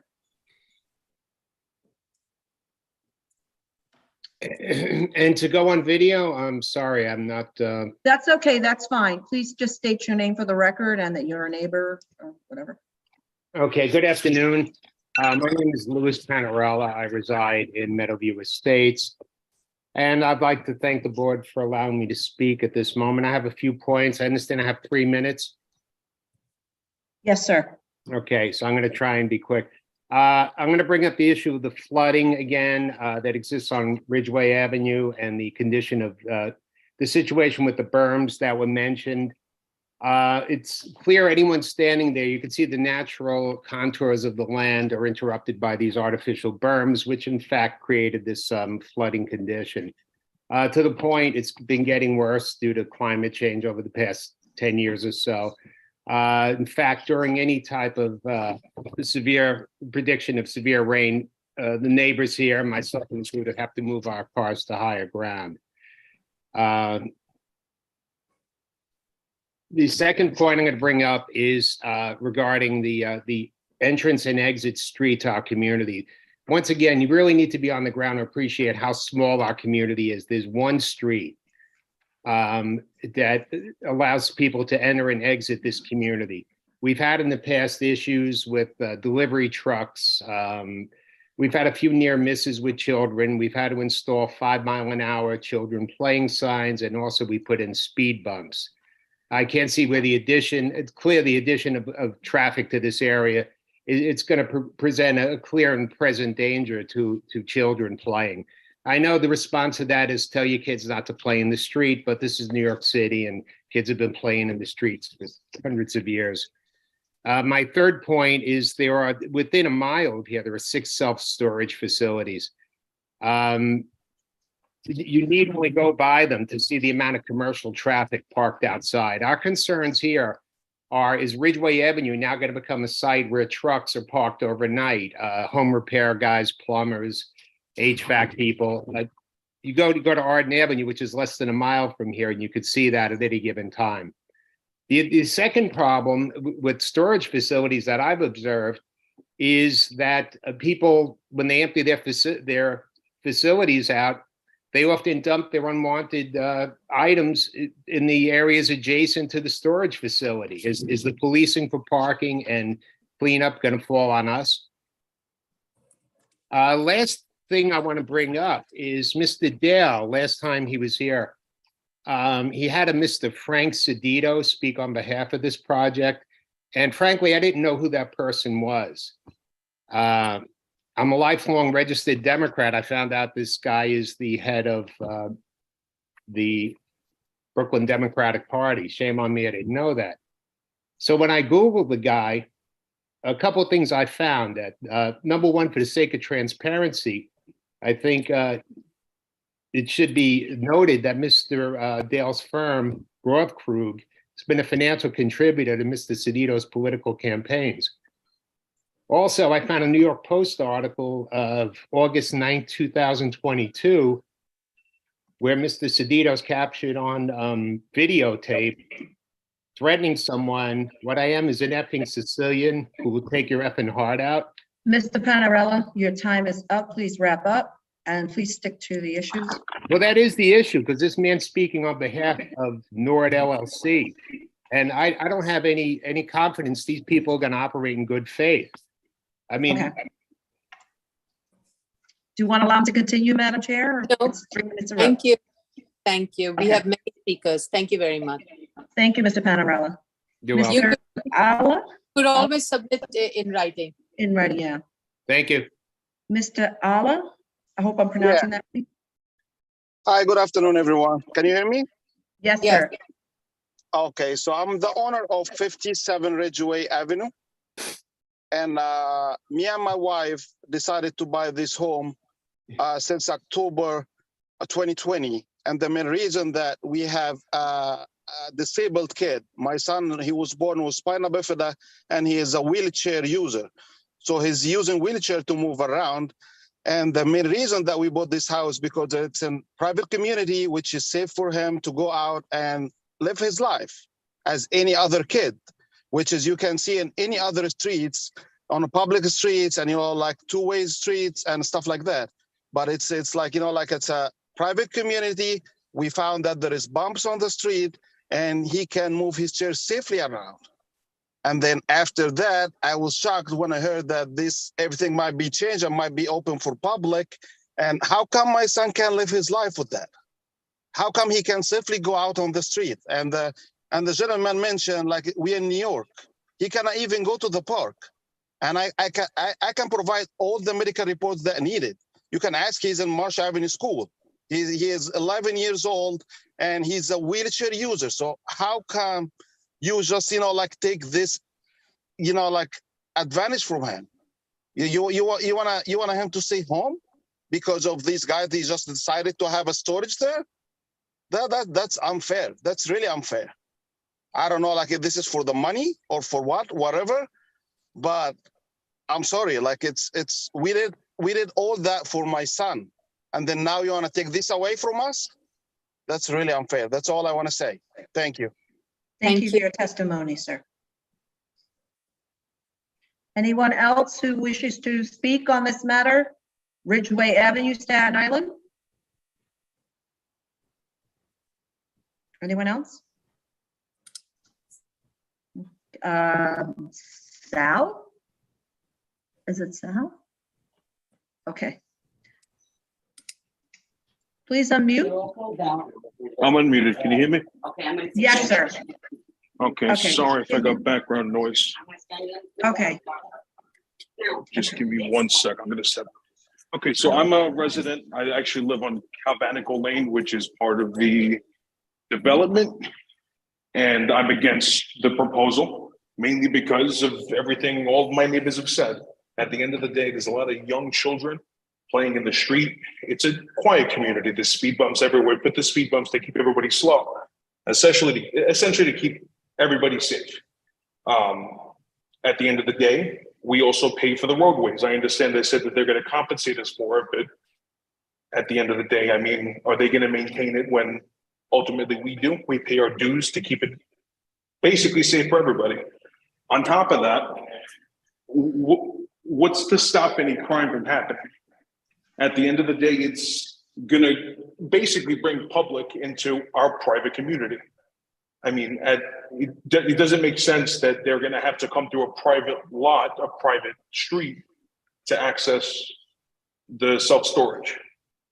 It just doesn't seem fair to any of us that are owners, that have owned, specifically bought houses in the area, to basically avoid all of that. I understand the special circumstances around that specific lot, but essentially you guys are making us pay for there being no other way of gaining access to it. And it just doesn't seem like anybody's on our side with it. That's mainly all I have to say, but it just seems like it's a very one-sided conversation. Thank you for your testimony, sir. Anyone else who wishes to speak on this matter, please raise your hand or call in. Once again, the call-in number is 646-558-8656. The webinar ID number is 817-2544-1769. You can press the pound sign. Thank you, Steve. And after webinar ID number is 817-2544-1769. Press the pound sign. You can press the pound sign at the next prompt, raise your *9 to raise your hand, and press *6 to unmute to speak on the phone. And if you're in the Zoom room already, please raise your hand.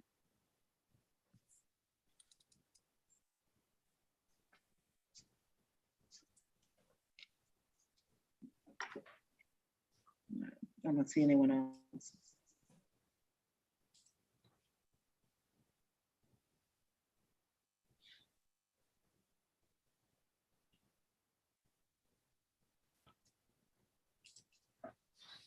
Do you want to move on, Madam Chair? Just let me, just a couple of more minutes and then 1 more minute or so we can. Yeah, I have it up for 1 minute and it's down to 36 seconds. Okay.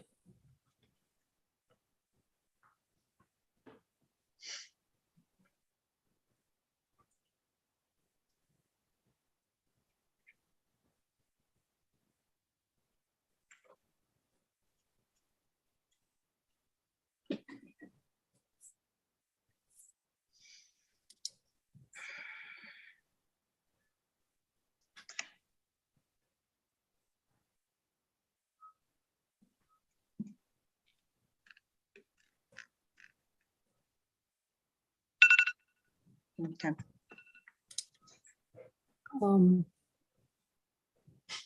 Mr. Dale, I have one question, and that is regarding the access to the site.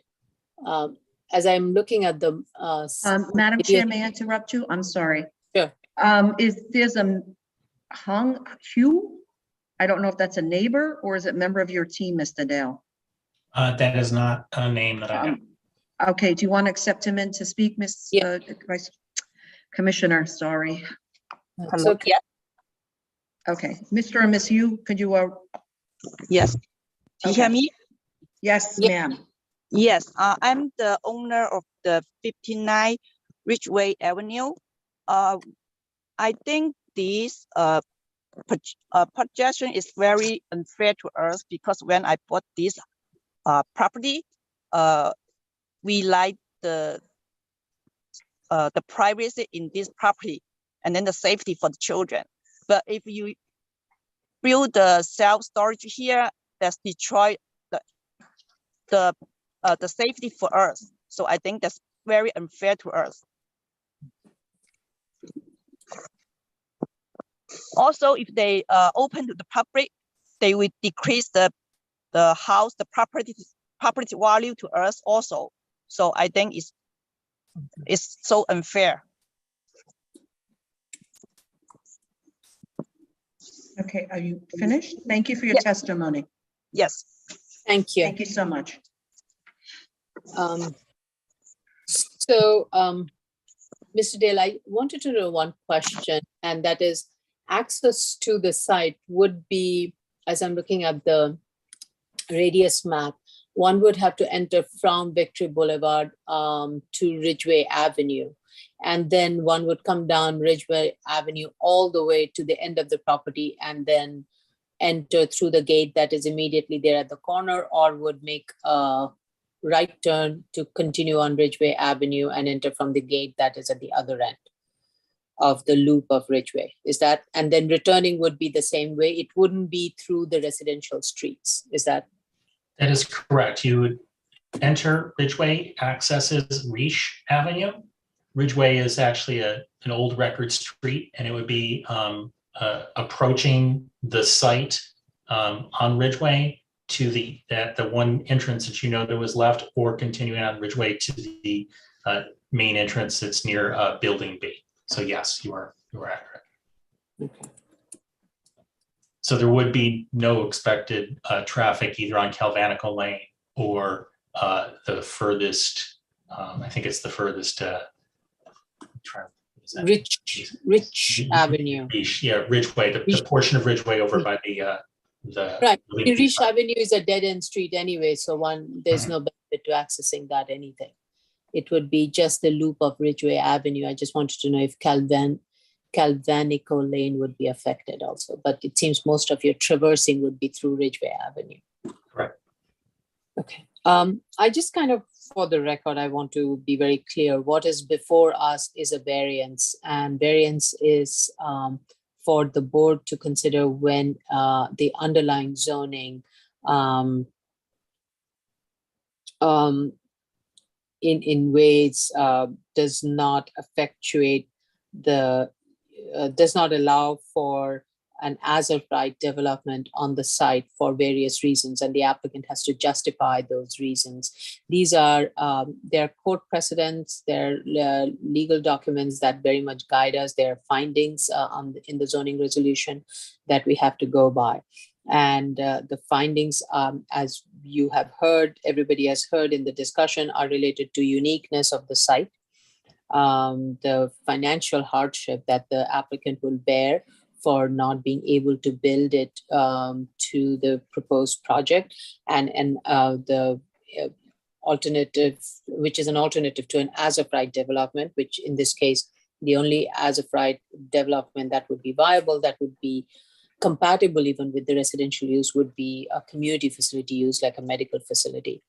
And the other one is, the next element is, if a building shall be permitted, use that is different, or bulk that is different, how does it fit into the neighborhood character? So a lot of our questions today were about the neighborhood character to make sure that the building is screened off as much from the surrounding area.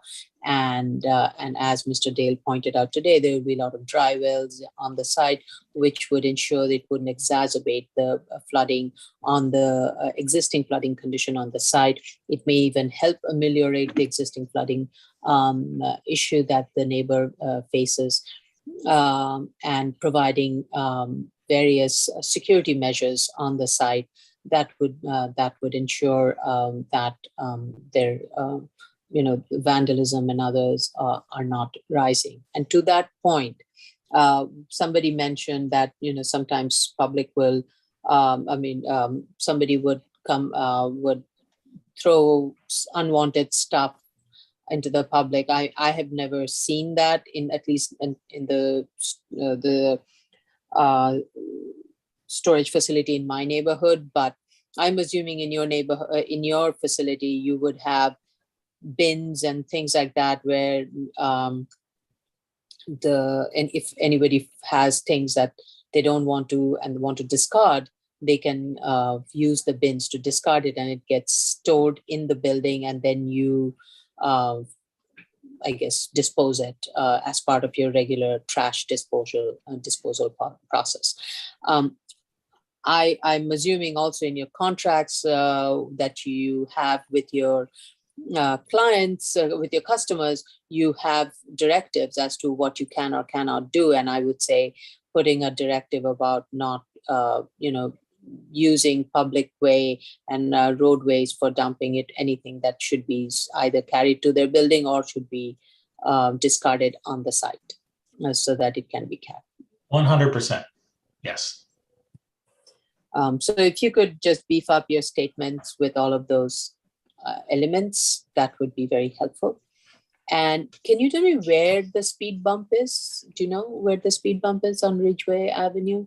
Is it on the Calvin Lane or is it all along the Ridgeway Avenue? I believe it's not. I believe it's on the portion of Ridgeway Avenue that would lead pointing into the site. It may not be reflected on our actual plan just because that's outside of the specific development area.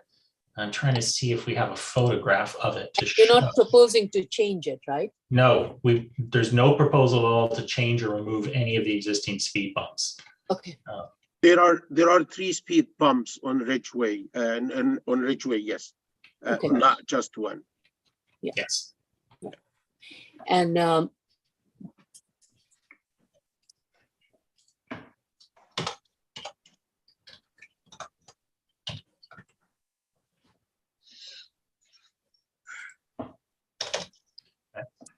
and this is an unusual site. This site is unique for the very reason while it allows for a use, that use is not accessible from a mapped street, and therefore it has to be accessed from a unmapped street, which, as stated by everybody, is maintained through an HOA, and the applicant, should this application be granted and the project built, the property owner would be responsible for contributing its share into the HOA and towards the maintenance and upkeep of the that is stated in the HOA.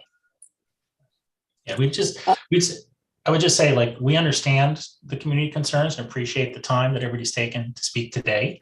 And we just want to let everyone know, like, we're very aware that this is adjacent to a residential community, and there's every intention to, work with the community to make this as minimal as possible. And I would note that, the original offering plan always contemplated this particular use. So it's been contemplated since the original residential development. It was part of the known process.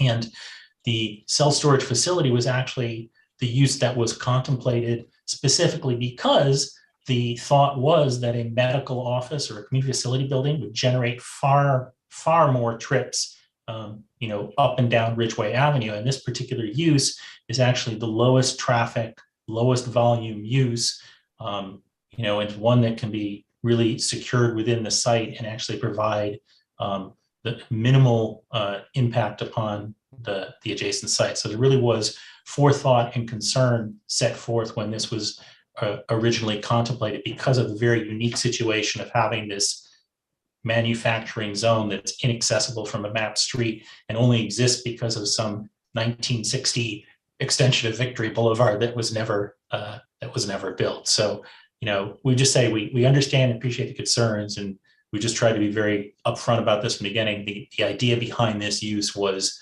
to find the best use that works for all parties. And I looked through the survey and I did not see any change in the grading significantly that was specifically around this, other than there is a slope, there is somewhat of a slope right next to the property where the ground does slope where the wetland area is, but that seems like a natural slope. I don't know whether it's been artificially done, but again, that's not before us, because this is a precondition, and whatever the applicant is proposing has to meet the current regulatory controls of drainage, flooding, and that's how this will be regulated. Madam Okay. Chair, I'm sorry Yes. to interrupt you. Besides Commissioner Yoon's hand up, there is someone else in the room. I don't know if that's a neighbor. Do you want to allow them to speak or ask them to submit testimony? I would appreciate they can. Who is it? Mr. Ianetti, Janetti. I don't know. I believe it's. I want to hear. First, I want to hear from Ms. Commissioner Yoon, and then we'll go to Ms. Ianetti. But this is the last. Yeah, Commissioner Yoon's hand is up, and Commissioner Shedda's hand is up. All right. Okay, thank you, Chair. I have a site design question that it goes a little bit back to, I realize I didn't ask this question at the previous hearing, so please bear with me, but I wanted to just talk through, the concern is a lot of the neighbor concern is about traffic coming into the site. I presume you can see my screen. Right. And how everyone is going to be coming down Ridgeway Avenue, but they will instead need to take to access the site. The main entry point is down here. So walk me through it again. You come down Ridgeway and then you go up Riche to then go down this portion of Ridgeway to get to the site. Is that correct? No, Riche is dead end. So the Okay. only way to access it would be Ridgeway Avenue, then make a right turn on the Ridgeway Avenue to enter from that gate. Okay? Yeah. If I could just interrupt just quickly, Mhm. Commissioner Yoon, if you see tax lot 147, it's under the 2610, so up to the top. Yep. Right there. There's actually an entrance right there at Ridgeway. There's an entrance right there by the main building, and there's a second entrance into the site. So that's by tax lot 147. So those are the two entrances right there. So there would be no traffic anticipated or expected on Calvanico Lane or on this extension over here of Ridgeway, which is the right by tax lot 115. So two of the streets that were concerned, there's absolutely no traffic that would be anticipated. And it's expected that most parties would drive directly into this main entrance at the end of Ridgeway, though it would be possible for someone to travel along the furthest most portion of Ridgeway to building B, or they could take the internal loop. I have a suggestion. Can you put up a sign on your entry for vehicles that are exiting, that they so those vehicles that are exiting from the site entry that is close to tax lot number 115? A right turn only sign? Yes, right turn only sign. Done. Not a problem at all. We'll have that added to the plans. Right. And then for the entrance by the tax lot 147, it would be left turn only. Right? No, that also right turn. I'm sorry. Right. That's the right turn only. Yeah, we don't want to can't take a left turn there. Okay. No, basically, I don't want them to go through Ridgeway and then make a loop. That's so they will have to make right turn only. Yeah, and towards that end, I guess, and I know some of the loop, the internal loop, that was under some scrutiny with FDNY and got a letter of no objection. Everything looks good. what if the internal loop actually was parallel or directly adjacent to Ridgeway? And is there any way you could get rid of this entry point and have an internal loop where there's parking here, but that you're always exiting out of, just to access control? That's my only question, to see if there's a way to reduce the points of entry and therefore the circulation in the neighborhood. My understanding is generally when we have self-storage facilities of this type, the fire department has traditionally requested the loop because it makes it easier for emergency access. And if you create a dead end situation, it can delay response time or make it more difficult for vehicles to maneuver. I also, I understand the concerns that are raised here, but with these two entries, I would also note that portion of Ridgeway that runs parallel to the building there, that area right there is by rear yards. Those are the rear yards of the homes that face on Calvanico Lane. So you're not running into situations where you're running into curb cuts or front yards or traffic. It's almost a back way or a back alley. So I understand what you were saying, but there was some thought and forethought to sort of meet traditional requests from the fire department, and also minimize traffic past any of the front entrances to these buildings. I don't know if there's a photo available, but you can see that most of the photos, those yards there, those are all fences in the rear yards of those particular buildings. Right. I remember looking at that last time. Okay. You did mention that last time. Okay, well, I'm glad we're talking about actually just control of traffic from these access points if they stay as they are, because I think any way of mitigating the amount of circulations that's happening in the internal streets, I think will benefit the community. I think that's a great idea, and those two right turn signs are no problem and great suggestions, and we'll get those added to the plans. Thank you. Commissioner Shuttle. Yeah, thank you, Tony. I just want to go ahead and share my screen. And I want to put that view on the screen. Regarding the survey, I'm not sure if a survey can show a change in grades. However, any survey that does show the existing grades on site. And looking at this image here, apparently there are some elevated spots on site, and I want to make sure that when we look at the building section, this section here and the other section on the page before, section A and section B, first of all, we need to locate the IDs for these two sections on the plans. And my point is the elevation, the building height here, is it measured from existing grades within the site? Is it measured from the curb, meaning that it's measured from this curb here? Can we get some clarification on that? I will ask them to clarify on the plans, clarify sections. Thank you. We'll do that. But I would note also just, I think that Commissioner Shetta, you actually made an excellent point earlier about the condition that we'll note that on the plans, but yes, I was about to ask for that. Above and beyond anything, we'll note in the next submission that we would agree to a condition to grade appropriately so that any runoff would be away from the residential use. So yep. Above and beyond, we want to make sure that that point was heard and noted. That's an excellent attitude from you. Thank you.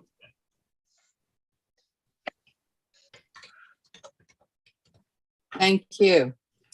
Okay. There's a couple, if you've already spoken, you cannot speak again. Please submit testimony. Please submit testimony to the record. Now there are two more neighbors. I don't know what you want to do. Do you want to have them? Can we submit, ladies and gentlemen, can you please submit testimony to the record? We have a lot of cases. Oh, I'm sorry, Madam Chair. I didn't mean to talk over you. This is the first item. We have a lot of items to go through. Yeah. So I had said yes to one person, and that was Ayanati, I believe. So I'm going to. So you want to just do Ms. Ayanati? Yeah. So I'm going to keep my word. Let Ms. Ayanati speak, and anyone else you want to submit testimony, please do submit testimony. We read every testimony that is given to us, as you have gathered. So I strongly recommend that you provide that in testimony. So let's go to Ms. Anna T, and then I'm going to go to the next item. Mr. Janetti, Oh, sorry. Yes. Sorry. Yes. please speak. You'll Can you have hear 3 me? minutes. Yes, sir. Yes. Please speak and have your 3 minutes. Okay. Yes, my name is Michael Janetti. I think you guys might have remembered me. The last time I spoke, I was very upset. I'm dealing with a medical issue right now, so I got to take it easy based on that. I'm here to let you guys know we're definitely unhappy on what this is going to do to our private community. And when I say private community, that's what we purchased a home for, is to be a private community. We purchased it. The original owners is myself, me and my wife. And this is approximately 17 years ago. This was never in the plans that they were stating that would be in the plans. If it was so hidden, it was unbelievable. So we're basing it on that. This is all a total disgrace to us, because it seems like you're hearing it, and it's been voted on numerous times prior, and it's always been denied. Why? Because it is not, it's all about greed here. It's not for the need of this private community. No matter what way you say that this is gonna be easy traffic and they're not gonna cause any trouble, I guarantee you they're gonna be throughout the whole entire community.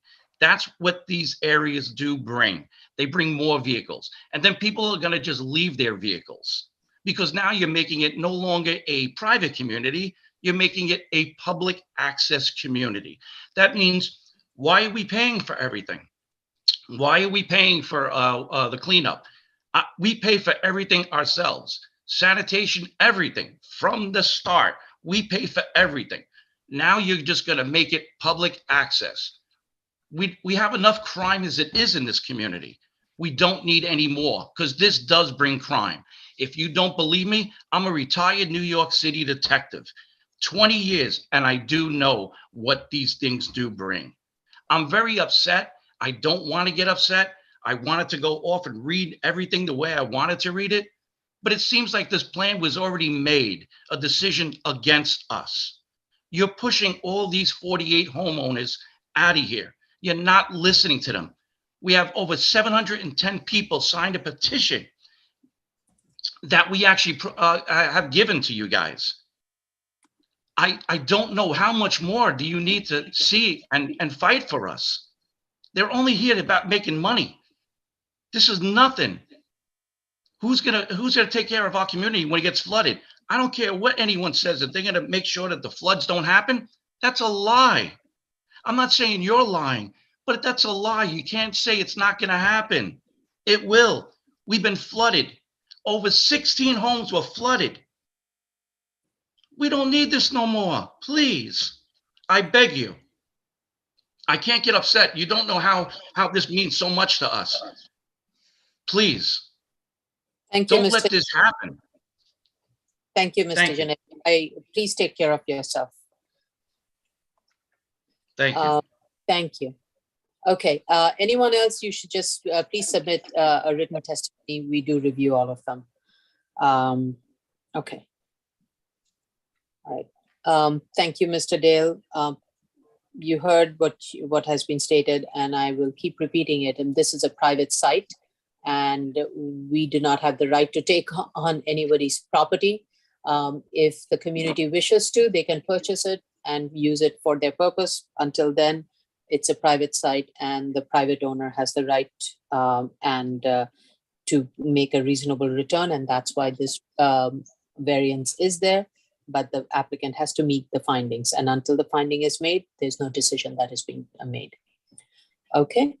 Any other questions for Mr. Dale and Mr. Takewood, Cha? All right. Thank you very much. How much time does Mr. Dale need to submit? Oh, sorry. Yes. I would just, based on everything that's discussed, we're going to submit a revised statement. We're going to submit updated plans that add landscaping details, include the right turn only, and clarify the section with respect to grade. And then we will also note that we would agree to any condition regarding the runoff being directed away from the residents. For our purposes, I mean, as is, I will ask, for our purposes, we can submit that very quickly. We could submit that within a week to 10 days. I know, though, that we're also outstanding for seeker items. We would defer to the board, but we would say that if the board, I don't know if there's any possibility of closing this today with respect to the zoning items that we have, in which case, taking a longer, or a date further into the future in order to allow seeker to be resolved. If the board is not open to closing, we would request as soon a date as possible, considering that we're going to be able to submit these zoning items very promptly. I'll ask the commissioners, are the commissioners okay with closing it? Do you believe all the findings have been made? I cannot see the commissioners on the screen. Shaking their heads, yes. They're fine. They're all shaking. How come I can't see any one of them? I don't know, it's weird. Oh. All right. So, all right, then I make a motion to close. Chair Shonda, Aye. Vice Chair Shabeta, Aye. Commissioner Otley Brown, Aye. Commissioner Sheta, Aye. Commissioner Yoon. Aye. Okay. We will, I think, You want to set a seeker appropriate date? We would understand. yeah, it would be based on the secret appropriate dates, but please do go through all the comments and make the revision very thoughtfully and present regarding the documents and share it with the community board and the neighbors. 100%. We'll make that submission and we'll ensure that it's made available to the community board too. Right, and also to the elected officials. Yeah. Yes. Okay. Great. Thank you. Okay, next item is item number 30, 2021-50BZ, 50 Lawrence Avenue, Brooklyn. This is Lynn and Moisha Friedman.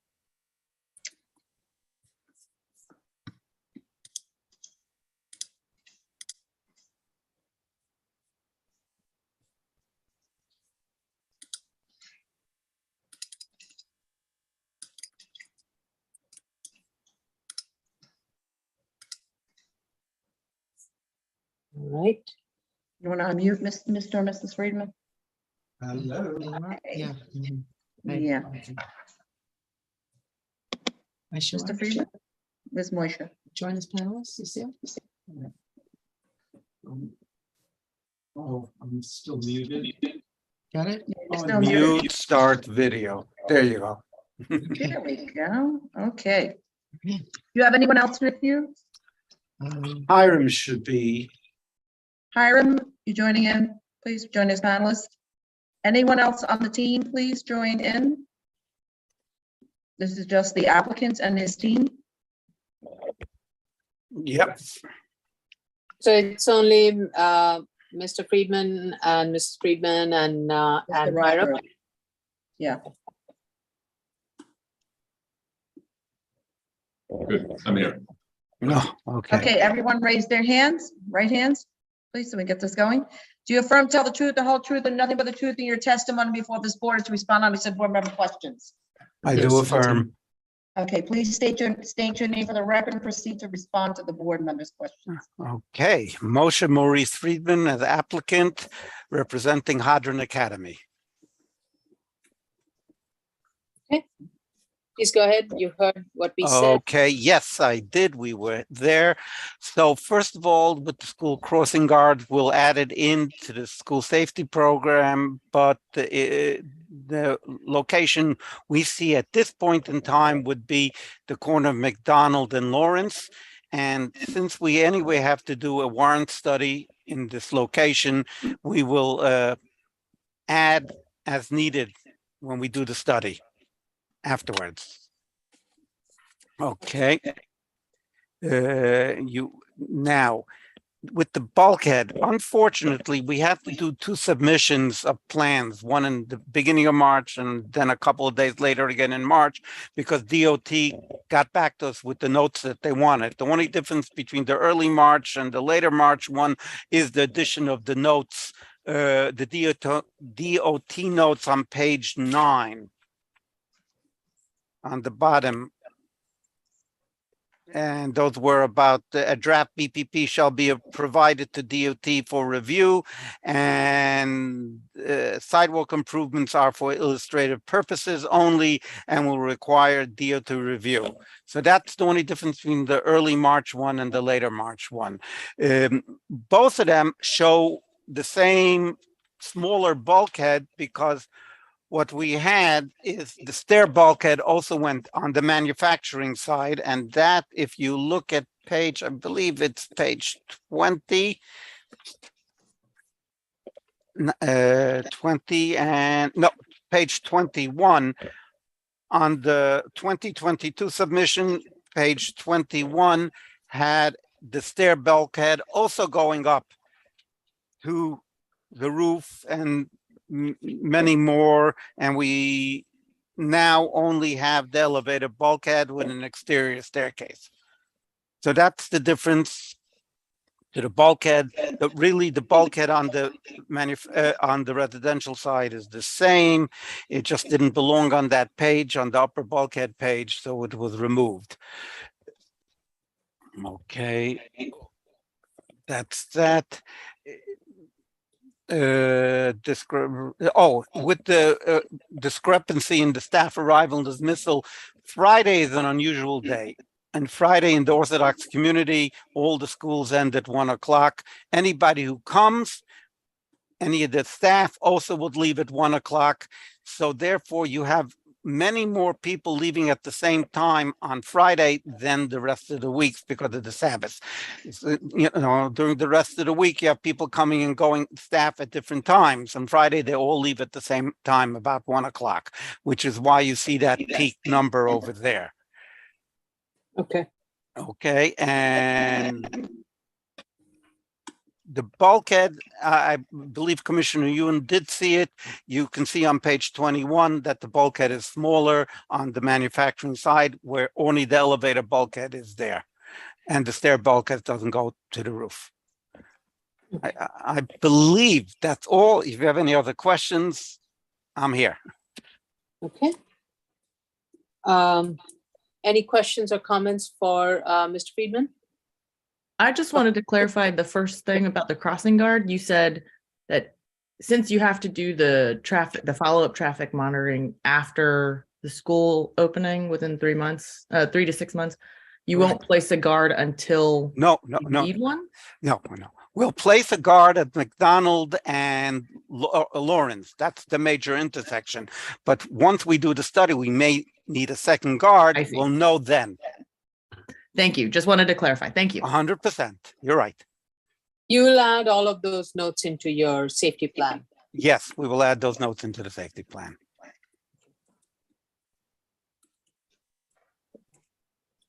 Okay. Any other questions or comments from the? Okay, let's go to the public. Okay, the case we are currently discussing is 2021 50 BZ, 50 Lawrence Avenue, Brooklyn. Should you wish to discuss, dial 646-558-8656, or our toll-free number outside the city limits is 888-475-4499. You will enter the webinar ID number 817-2544-1769 and the pound sign.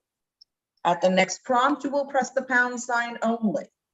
Once you're in, you will press *9 to raise your hand, *6 to unmute in order to be able to speak on the phone.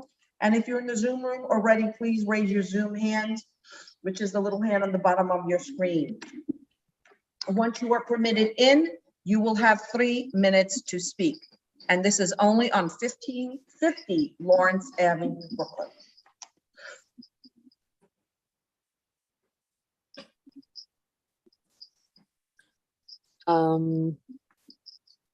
So on this one, we still have open SECRA. We have an update on air quality and noise. Yeah. Yeah. Right, okay.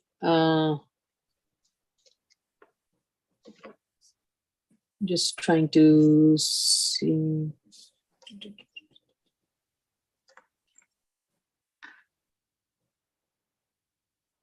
Okay, it's part of the findings, so I do need the review. Okay.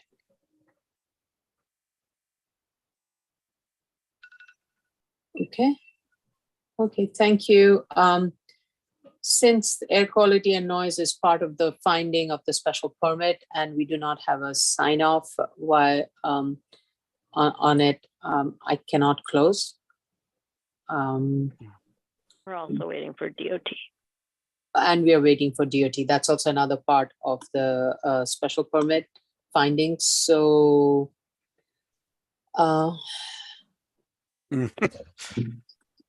yeah, so Chair, if everything is signed off at the next hearing, is it a possibility we could get a closing grant?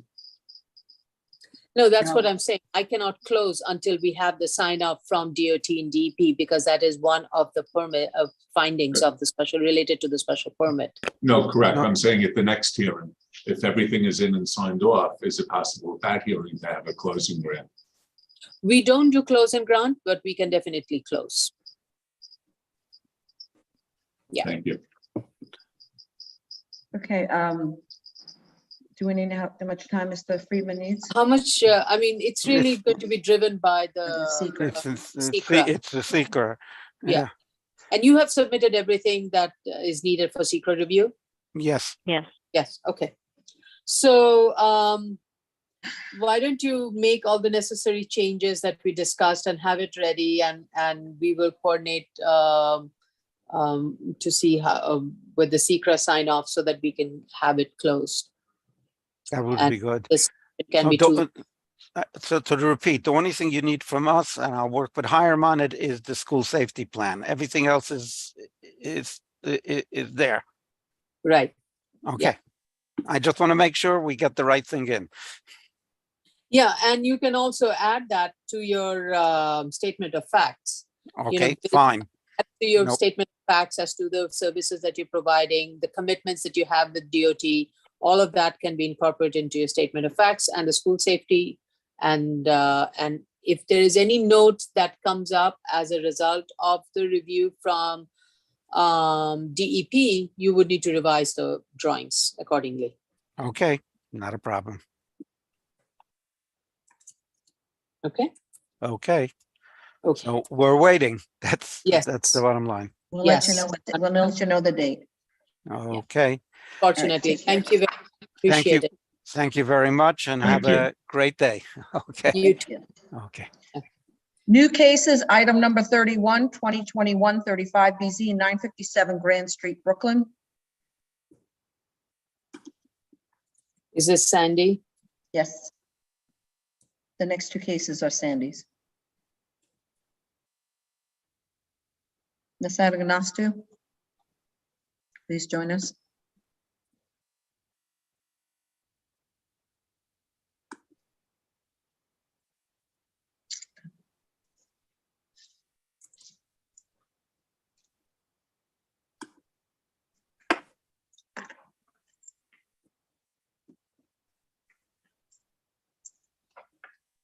Hi, Sandy. Is there anyone else with you, Sandy? Oh, you're muted. Sorry. Good afternoon, Sandy Anagnostu, representing the applicant, and Go ahead. I'm joined by Eon Sita, the property owner. Eon Sita Rosenthal? Eon Sita, yes.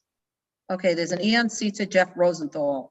And No, Jason Jeff Rosenthal is for the next case. Okay, because they're kind of together. I don't know why. Miss Sita? Eon, Mr. and Miss Sita. John Sita. Yeah, for some reason it's showing up on the panel. This thing is together. I don't know why. Can you join us? Yeah, let him in, Steve. panelists?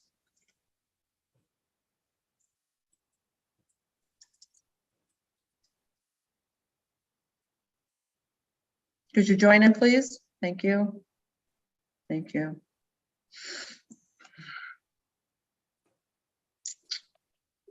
Could you unmute, please? Thank you.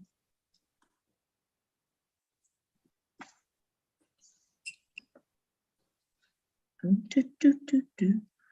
Dun, dun, dun, dun, dun.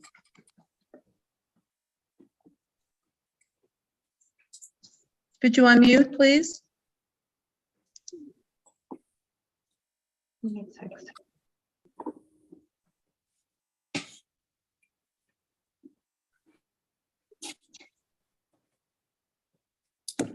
Do we need Mr. Sita?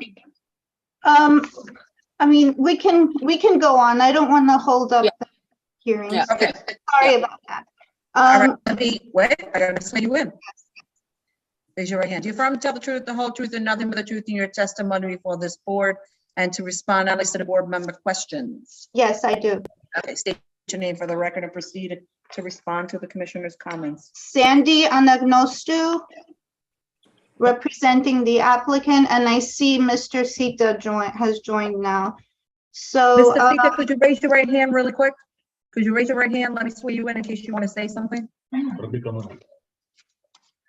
you affirm to tell the truth, the whole truth, and nothing but the truth in your testimony before this board, and to respond only to board member questions? I do. Okay, proceed, Ms. Agnostu. I'm sorry to interrupt you. yes, we listened to the comments in the review session earlier today. The community board did vote on this, and it was quite a while ago.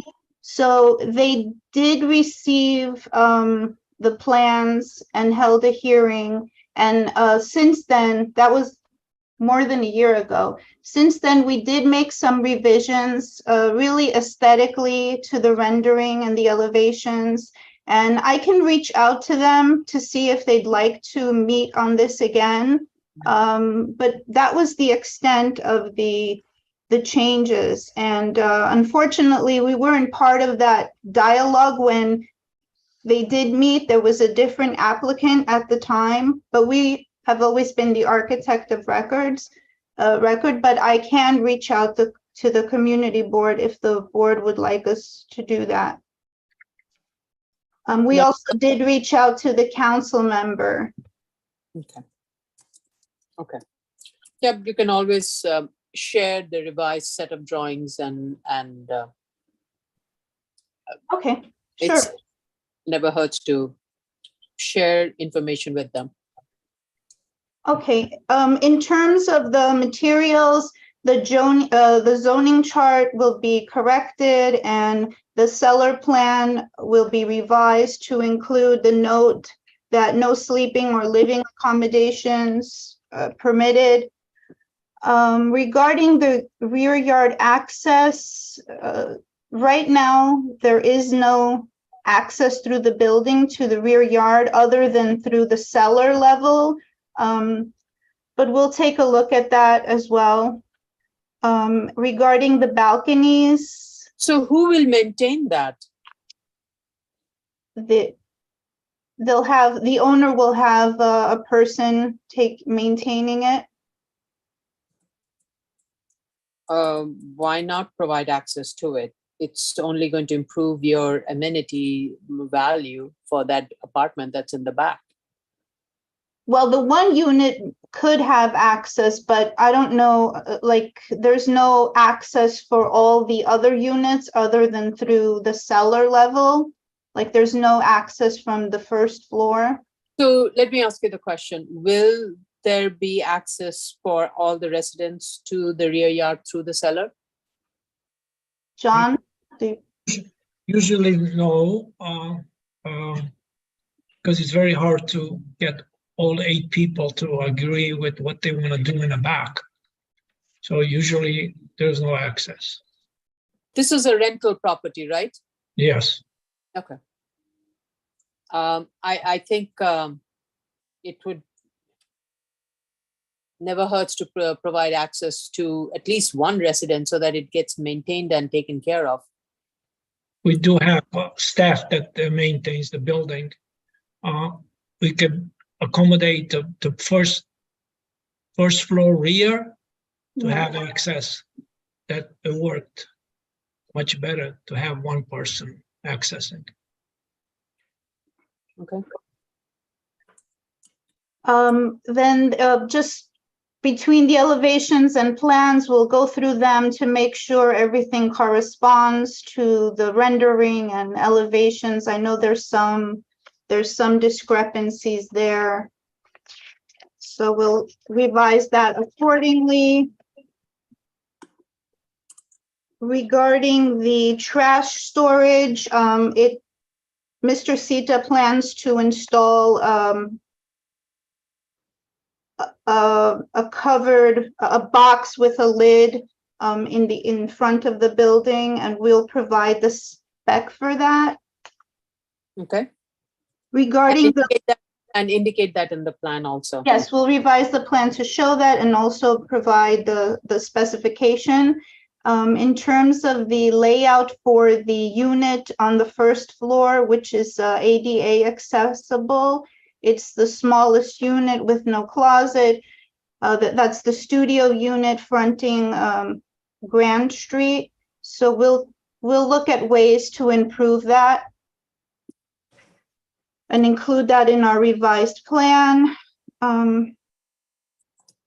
So ground floor, we had a discussion about this after the review session, why ground floor commercial use was not considered, even though there was a grant nearby at 951 Grand Street that included that, and the original building here did have a ground floor restaurant. I think Mr. Sita just wanted to keep this a simple project and just opted for doing residential. And I think he wants to just continue as it is. Okay. Yeah. Okay. It was just more of a question. I mean, I don't think financially it's going to make much of a difference. Okay, we will provide we did provide a FEMA map. What we'll show the location of the site on the actual map. Then there were some comments about the balconies. So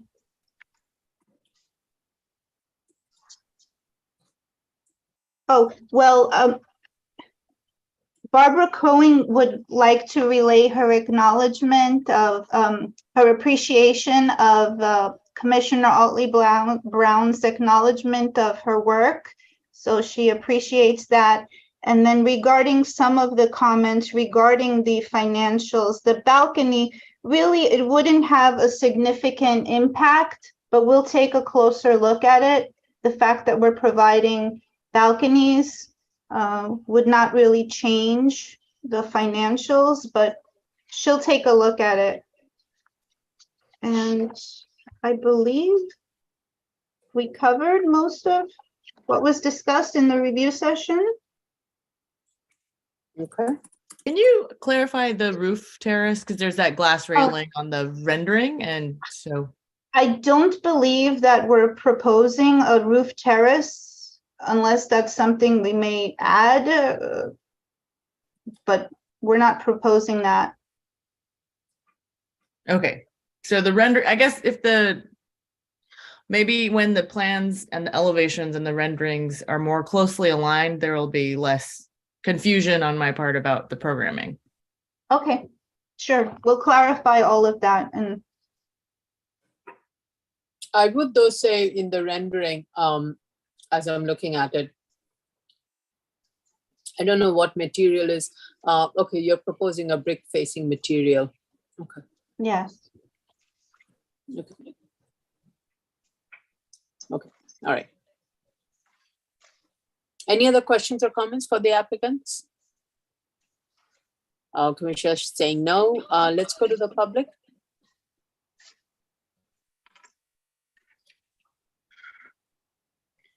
Okay, the case that we're currently discussing is 2021-35BZ 957 Grand Street, Brooklyn.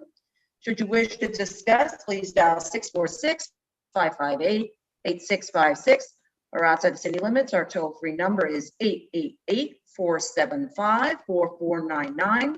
You will enter the webinar ID. Now, at the prompt, you will enter the webinar ID number 817-2544-1769 and press the pound sign. At the next prompt, you will press the pound sign only. Once you're permitted in, you will press *9 to raise your hand, *6 to unmute in order to speak on the phone. Or if you're in the Zoom room already, please raise your Zoom hand. Once you're permitted in, you will have 3 minutes in which to discuss this application.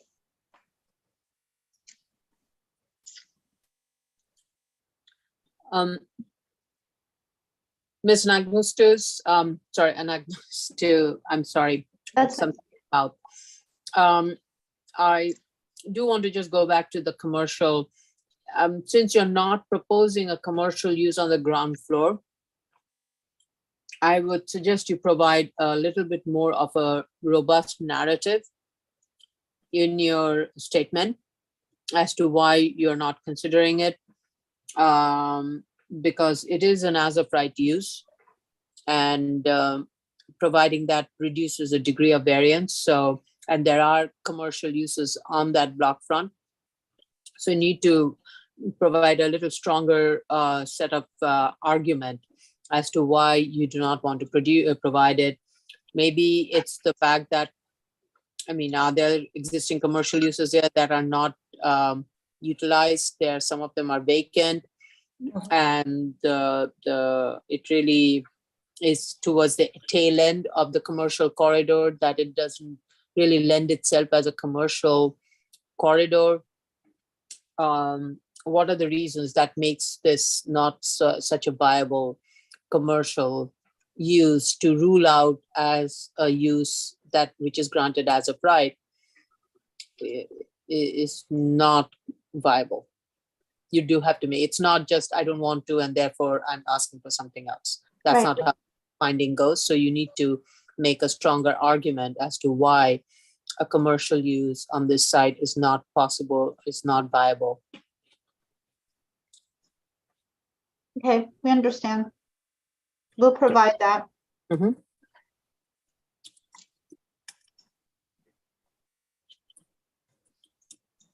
Okay, I do not see anyone's hand up for this case. How much time do you need, Ms. Agnostou? To revise the plans and provide a narrative, about 3 weeks. You have secret open.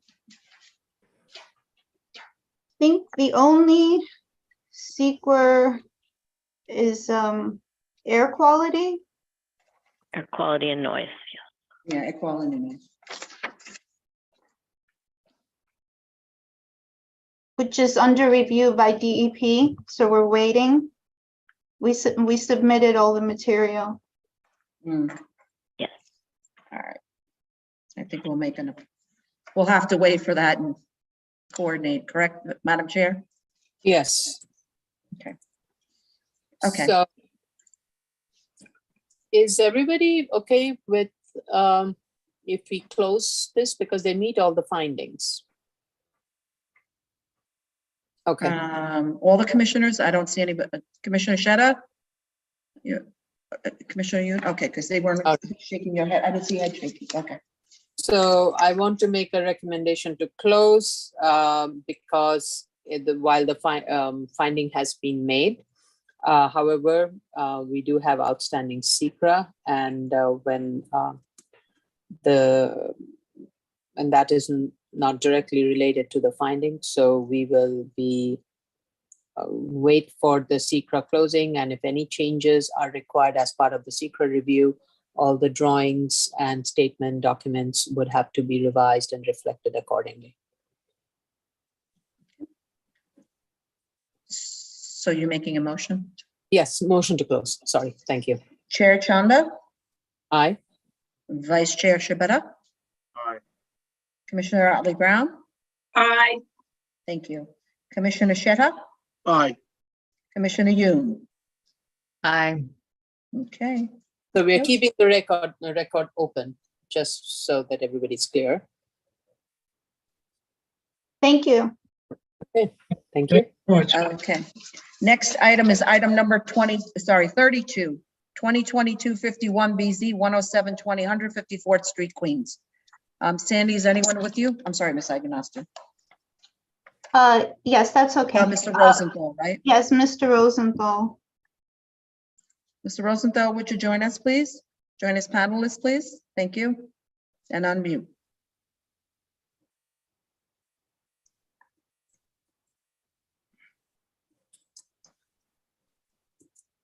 Thank you, Mr. Siddha. You don't need to stay. Thank you, sir. We're finished with your case. Thank you, sir.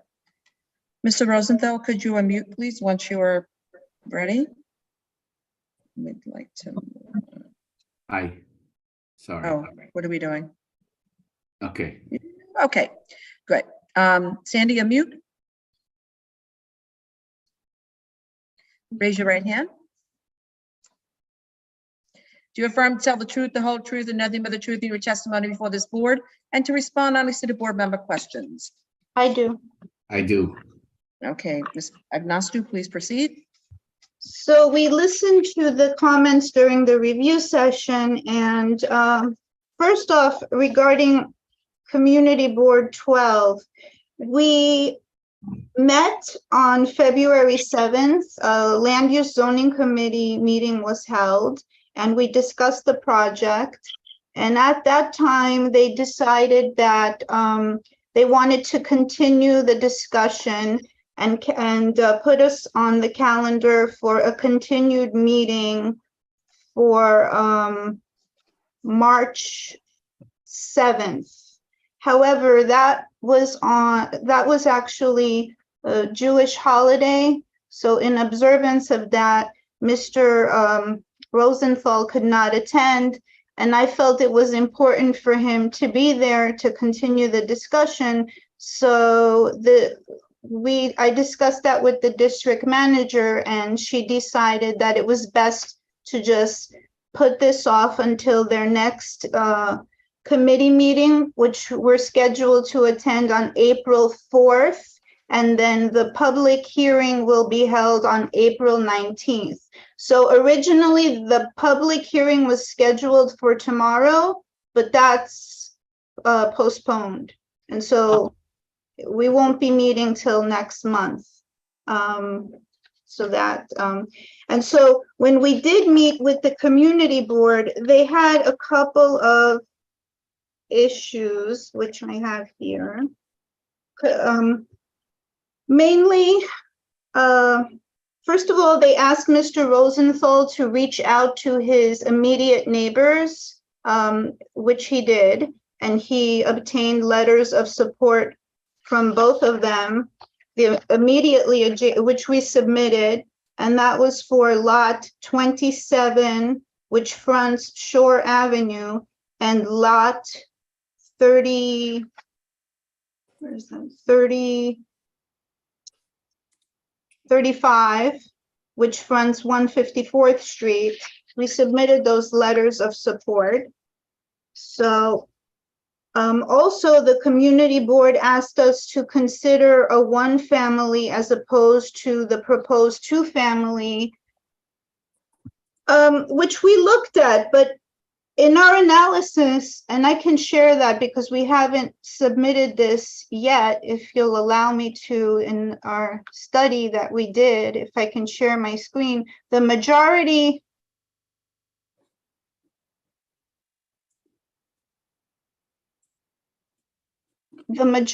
of homes on the block and within the, can you see that?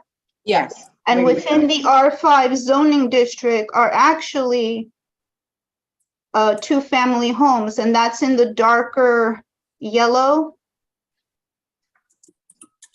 So we feel, since this is R5, it is permitted as of right. The majority of homes are two-family. We feel a two-family home is very appropriate here. And then we were also asked to look at comparable sites.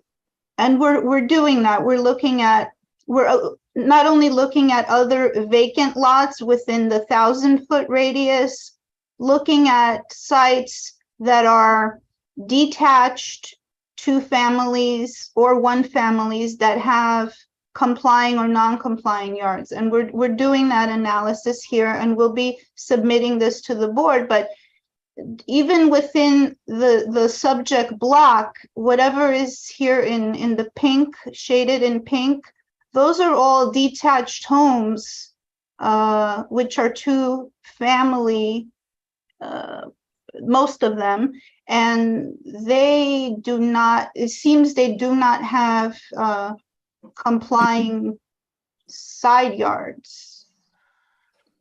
So we'll submit this information, but I just wanted to kind of summarize what was discussed at the meeting with the community board and the concerns that they had or comments that they had about this project. Okay. Yeah, so I think we need the complying side yard, and actually more than the side yard, it's really the front yard. I thought that was the question we had. We wanted to, or am I wrong? In my note. You want to see a front yard, and side yard, and building with study. Right. Yeah. Oh, right. So we'll complete that, and we'll be submitting those studies. Mm-hmm. We've also referred this, the original denial included some waivers that we think we actually comply with. So we've referred back to the building department, and we're trying to schedule an appointment to just go over all of those. I think there's 7, but there's some that we think we comply with. Like, for example, special provisions for narrow lots. I think we comply with that, so we wouldn't need a waiver for lot area and lot size. But we haven't been able to obtain an appointment yet, but we're working on that. And really, we're trying to minimize the waivers that we're requesting from the board in that respect. And then Madam Chair brought up some issues about the planting area. So I think you also need additional waivers. You should, when you go to the DOB objection, you should look into those. I think you would need a waiver pursuant to zoning resolution section 24-64 for driveway covering more than 66% of lot area not covered by residential use, and also the planting requirement. For both the frontages, right? I believe so, yes. Okay. So I made note of that, and we'll do that. And then there was some discussion about maybe redesigning or pushing the building. Right. I'm not sure why you are proposing an 18-foot front yard if it's not required. The requirement is 10 foot. So if you provide a 10-foot front yard, then that allows your building to have a little bit better alignment of the units, and then you have a driveway that is less steeper, and it may be a little bit more straight, and who knows, you may even be able to have one car parked outside and one inside, and have a better cellar space for interior use. But that's just something for you to look into. Okay, we'll take a look at this. And also predominantly built up. Right. I mean, I think you were using predominantly built up to state that you need, therefore, you're required to provide 18 foot a front yard. I don't know if it is predominantly built up. Okay, so we'll look at all of those. Right, if it is, then that's a different story, but I don't think you have made the argument. Okay, building with study, okay, so the other comment that I'm seeing here is regarding the ACRIS. What about 1961? We did the title search and submitted those records, but we'll take a look again, because whatever records we were able to get from finance department, we submitted, but we'll look again to see for that time period. I think what Commissioner Otley Brown was stating is that, yes, you provide the title search, but it's very difficult to read through those. We typically see it in a chart format, and we could provide a sample, which is much easier to read, which just shows since 1961, between these three properties, what has been the ownership and from what period to what period. And this way, it's much easy to kind of look through it and see if there was any common ownership between these three sites. And the chain of title is more of a, like, if you were to submit a report, it would be in the appendix, but it's not a summary. Okay, I've done the charts before. We didn't provide it in this case. Yeah, I know. Okay, so we'll do that. Right, and that can be part of the statement of findings. Okay. So I think we covered most of the comments. Okay. All right. Oh, I had a question though. So going back to the uniqueness study, I'm sorry, going back to the uniqueness and the front yard and side yard study. So we're really we're kind of focusing in on this R5 district, because that seems the most relevant. But my question is, like, we're looking at these immediate blocks. Okay. So would a 400-foot radius suffice, or do we need to look at a wider area? I think typically for studies we do 400. Correct me if I'm wrong, Ms. Matias or Mr. Costanza. I believe we do a 400-foot radius study typically. So we're looking at these blocks right here. So that's what we would focus on. Okay. I just want to, because for uniqueness, Chair, you had mentioned looking at corner lots on Shore, or sorry, not on Shore Avenue, but maybe that's what you said. But in any case, looking for comparable sites. So is the 400-foot radius, or is it finding corner lots that have similar conditions? Yeah, I think I actually thought Shore Avenue. Yeah, you won't pick up much. Yeah, I do want to see the front yard study along Shore Avenue, and the corner lots in the study area. So that would be all the corners within this 400 radius. Because that's typically our study area. We look for 400-foot radius. Okay. And that would go for the front yard, side yard, and the building width. The only difference would be if you can, would be the front yard study for the Shore Avenue. That would be for that entire length of Shore Avenue from Sutphin Boulevard to 154th Street. From Sutphin to 154th. Okay. Yeah. Okay.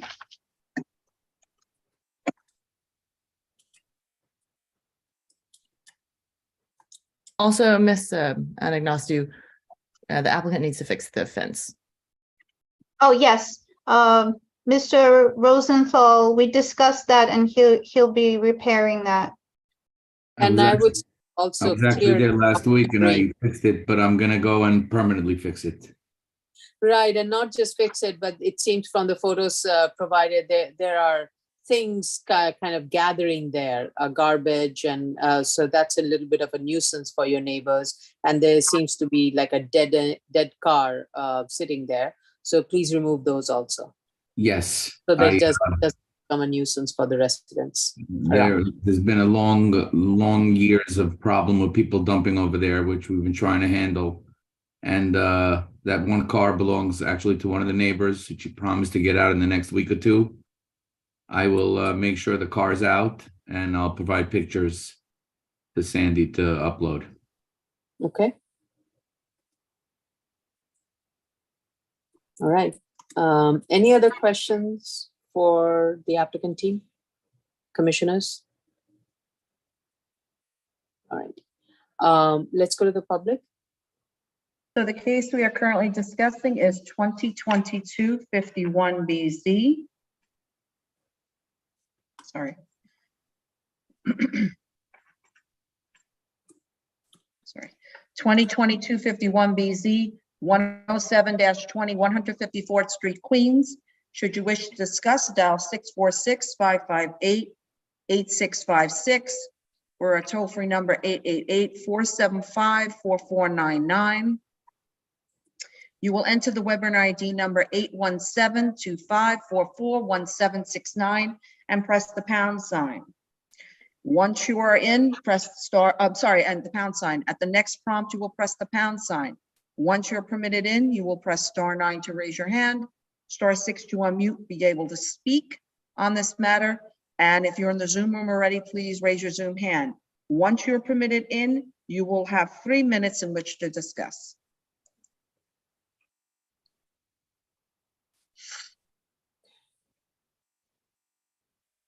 So we still have some outstanding issues on this one, and we need those to be responded to. You need to revise the objection sheet, then revise the application accordingly, statement of facts and findings of the area analysis study and the plan. So how long will it take you to make those revisions, Ms. Nagnostus? I would say about a month. And then since the community board public hearing is scheduled for April 19th, if we could make our submission due around that same time, we'd be able to revise everything and have the opportunity to meet with the building department as well. Okay, I think the month of April is going to be very difficult for us to schedule. It's already filling up. So more like May, it would be. Right, we can make our submission in April and then continue the hearing, or. Okay. Well, it will have to be a continued. We cannot close on it with so many outstanding issues. Okay, so we can continue the hearing then as soon as possible after the April 19th. Right. May, I guess. Yeah. Early May. Yeah. Okay. Okay, I see no one raising their hands. Guarantee exactly whether it will be the first of May of first hearing of May of or last hearing, but we'll let you know. Okay. Thank you. Anybody?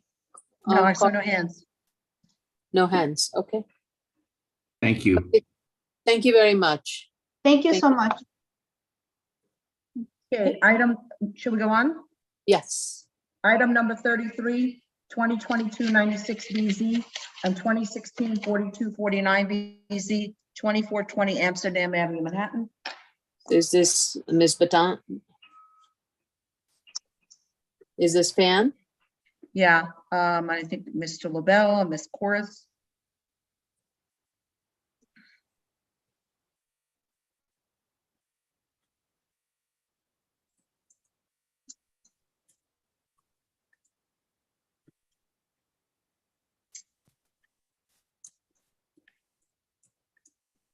Is Mr. Wu part of your team?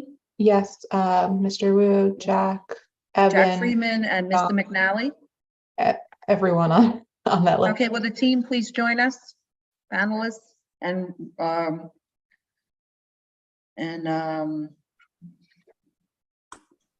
okay, unmute.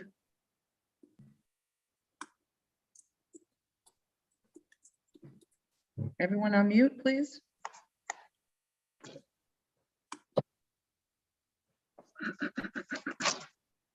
Evan is also a part of the team. Mr. Myers, could you please join us?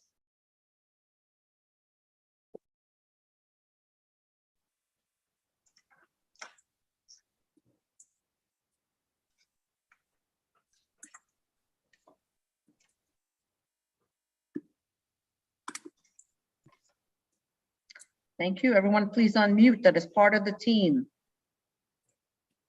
Mr. Freeman, please unmute. I have to swear everyone in. Thank you.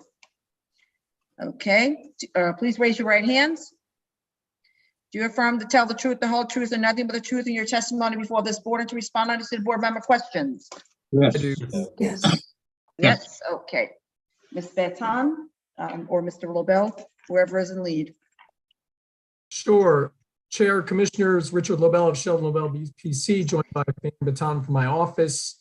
We are here today and pleased to represent School in the Square, which, as was noted by the Chair and Commissioners in the executive session, is seeking a special permit pursuant to Section 7319, as well as an amendment of the existing variance granted to the school, granted to the building rather, in 2017.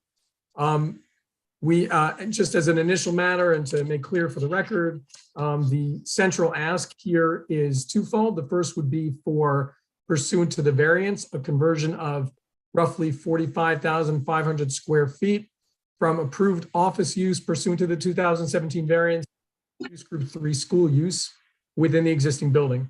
And importantly, given the fact that the majority of the building lies within a C8 zoning district, we would also, with regards to the use, request a special permit pursuant to 7319. We listened to the board's comments and had discussion offline. We are prepared to directly answer the board's questions and issues. We would merely note first that we appreciate the board's comments with regards to the appropriateness of the amendment to the existing variance. And we know that Chair Ollie Brown had some discussion with regards to the feasibility study, which Mr. Freeman can address. And then with regard to the 7319 special permit, we note the majority of the board's comments were around the appropriateness of the special permit in terms of the findings, primarily that the school was appropriately to be located at the site given the diligent search that had been done for space. And we add that this is also something which is timely for the school in that they wish to locate here in September. And we also note the fact that, as was noted in the comments, the building itself lies partially within a residential district, thus satisfying the beat finding, which leads to the remaining findings around noise and other attenuation measures, which obviously can be discussed, as well as that of the transportation and delivery of students to the school. And we note with regards to those comments that we have the opportunity to review the DOT letter and can address that with the board. So Chair, with your permission, I would introduce Brian Wu from the applicant, who can address some of the issues with regards to egress in access throughout the site, particularly with regards to the elevators and stairways, if you so choose. Yep. Okay. Thank you. Good afternoon, everybody. Pleasure to present in front of the board. My name is Brian Wu. I'm speaking on behalf of the ownership of 2420 Amsterdam. I was able to listen to some of the comments before, and as was stated, I'm going to kind of try and explain how exactly access works throughout the building, and in particular, how we have tried to prioritize safety, not only for the students, but for everybody in the building. So there were some comments about what exactly the elevators were for. It's really for ADA purposes. So the school has a separate entrance along 181st Street. And the idea here is to be able to provide equal access to students who need ADA access, and just every other student in the building to be able to get into the school through the same doors. Once a student takes that elevator up to the second floor, they'll be able to access dedicated elevators that are in the original core of the building that'll let them traverse up and down to any floor that they would like within the confines of the school. The elevators are primarily for ADA access. They can also serve for teachers or maybe other guests and visitors to the school, but it is not the primary mode of vertical transportation for the students. The students themselves would actually be using the two different staircases to go between the different floors. In terms of being able to segregate the school from the rest of the building, the staircases that the students are using are actually primarily egress stairs for the hotel and the office building. They are commuter stairs for the students, but they are not commuter stairs for anybody else. On top of that, every point of access either into the school or into a different office floor or into any hotel floor would be key fobbed. No one from the hotel will be able to go into any one of the school floors. No one from the school will be able to go into the hotel. And we will be having cameras sort of situated throughout those staircases anyhow, just to sort of double check and make sure that nothing goes wrong. In addition, all the doors will be alarmed. So in the event that anybody opens up one of the doors, let's say from the hotel into the egress staircase, an alarm would automatically go off, alerting everybody in the building to the fact that someone has entered that staircase. There are also 2 gates in each staircase that will be put both above and below the school floors to ensure that neither students will be able to access any of the other office or hotel floors, nor will any of the office or hotel guests be able to access the floors through the staircase into the school without setting off alarms. So, so in your plan, indicate where the gates are going to be located and where the monitoring cameras are going to be located and where the key fob, which side of the door you're going to have the key fob for various things. So I'm just looking at second floor plan. Mm-hmm. And the second floor plan, stairs C, I'm just trying to understand how the circulation inside works.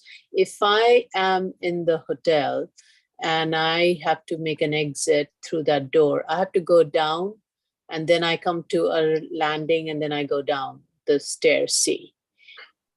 And that Correct. landing is the same elevation of the landing of the classrooms. Mm-hmm. The staircase C is a little bit confusing, and that has to do with the fact that the floor ceiling heights are different, and it from a constructability point of view, that was actually pretty complicated. But to address points 1, 2, and 3, for 3, it's every single door.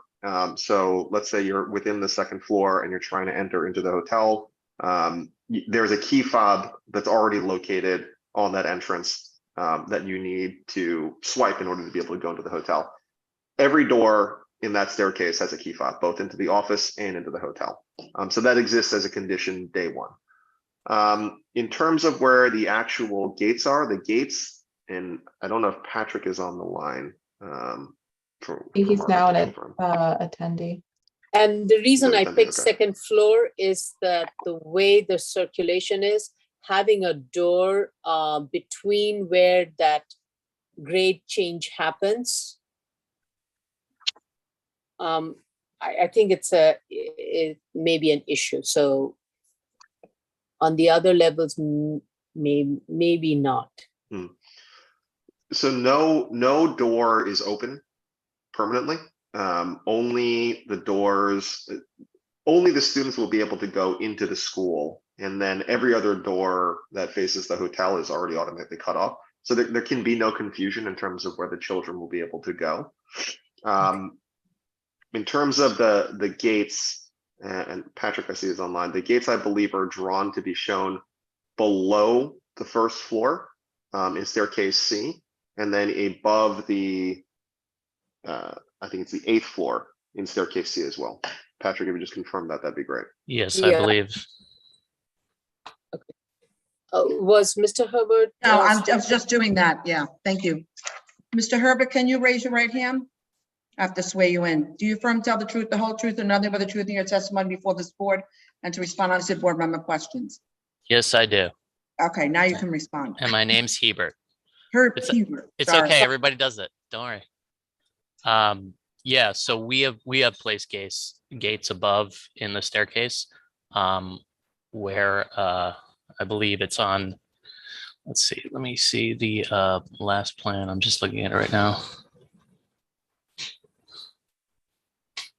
I'm looking at A100, the cellar plan. I do not see the gates. Well, okay, that's a fair point. We did have So I think we have it at the first floor actually as it comes up. So if you go to the next floor plan A101, we call it an egress compliant security gate with alarm for access to cellar level. Okay. I So see. so the idea is it cuts it off there, and then when you go one floor above the school, it cuts it off there in both staircases. If everyone doesn't mind, I'm going to just pull up the plan because I think it's helpful for everyone to talk about. Yeah. Yeah. So I have the ones dated. Let's see. We're stamped 2/24/23. So those should be the most recent. And then here's the stair in question and the note for the egress compliant security gate. Right. Okay.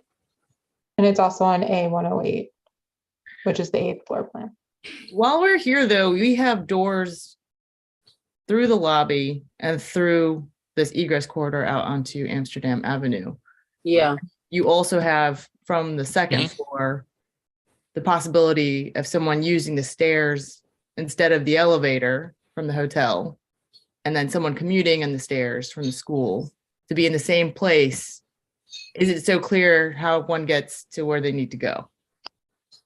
Yes, it will be. So just to clarify, if we can just stay on the A101 drawing, if you exit out of that's an actual egress exit, sort of what's called south of stair C. So if you hit that bar it's going to have a sign saying alarmed access to begin with. Once you hit that bar, there's a delayed reaction, the alarm goes off, and then it opens up. So it's very, very, very clear that you are exiting the school and sending off the alarms if you do that. The same thing would be for the subsequent floor on floor 2. So when you're going up, that also is an egress stair for the hotel. And like I mentioned before, it is not a commuter stair. It is going to have a camera and then a sign and then an alarm bar. The sign will say alarm access, if you open this door. Once you punch that bar, that'll automatically set off the alarm. And then there's a camera there for anybody coming in and out of that staircase. It's not a commuter stair for the hotel. It is a commuter stair for the school. Yeah, Correct, communication, sir. Exactly. That would be correct. Did you guys consider a separate commuter stair for the school? Because it seems awfully confusing. So we have these existing modes of vertical transportation. We figured it made the most sense to use that rather than trying to absorb additional square footage in the school to create a separate staircase. Frankly, from a cost and then cannibalism of existing space point of view. So I didn't mean to cut off the conversation from before. So please continue, Chair, or I just received a note from our project manager. I think all of us must have received it by now. And we have Chief Daly here, but there is an objection that has been raised by the fire department with regards to the security gates that are proposed. So you do need to revisit this and make sure it is complying with the fire department fire exit protocol. And I do find,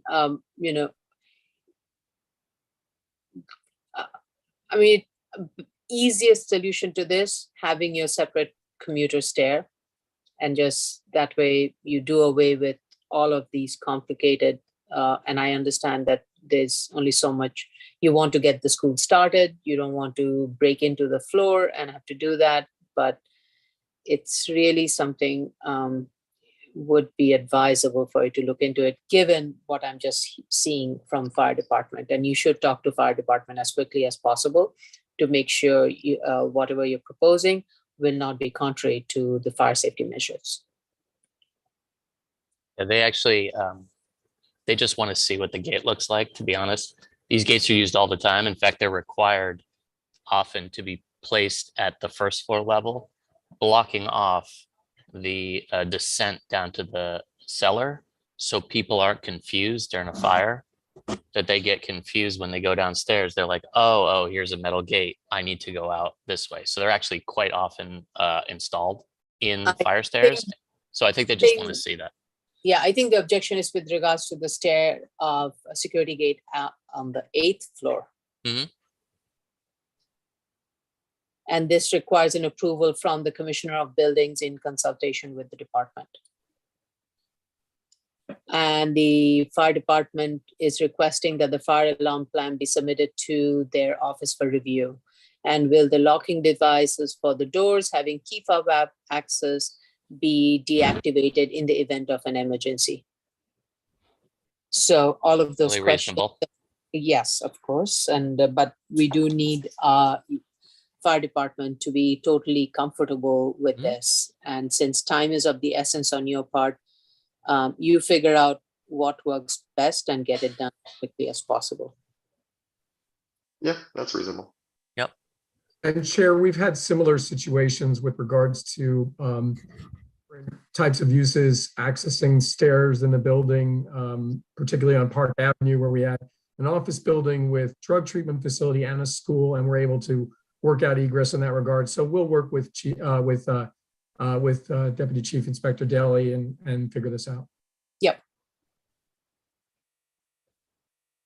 I mean, I just had to state it for the record that that is the best solution. And if it can be, if it's doable, look into it. If not, you need to then really have a much stronger graphics and documents to ensure the safety and the security of the children within this network of multipurpose use building.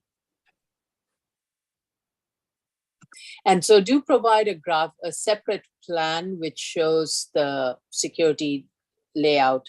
I think it would be easier to kind of really follow that through. Yes, we can do that. Yeah, I mean, it's of the utmost importance that the children are safe. So we took this entire thing very seriously. And of course, I recognize the school itself would want to make sure, but we need to make sure that we have gone through every elements to ensure a school in this area. Yeah. So I would ask to detail further the elevator use, because it's not as specific in the school safety plan, and to confirm that the populations will only mix in the event of an emergency in the hotel, office, or restaurant occupancies above. Right, that's a correct statement. That is the only event in which those populations would mix in the stair, is as is in any stacked mixed use building, is in the event of an emergency. And to make that very clear in any revision to the statement of facts or your school safety plan. Yes. Yes.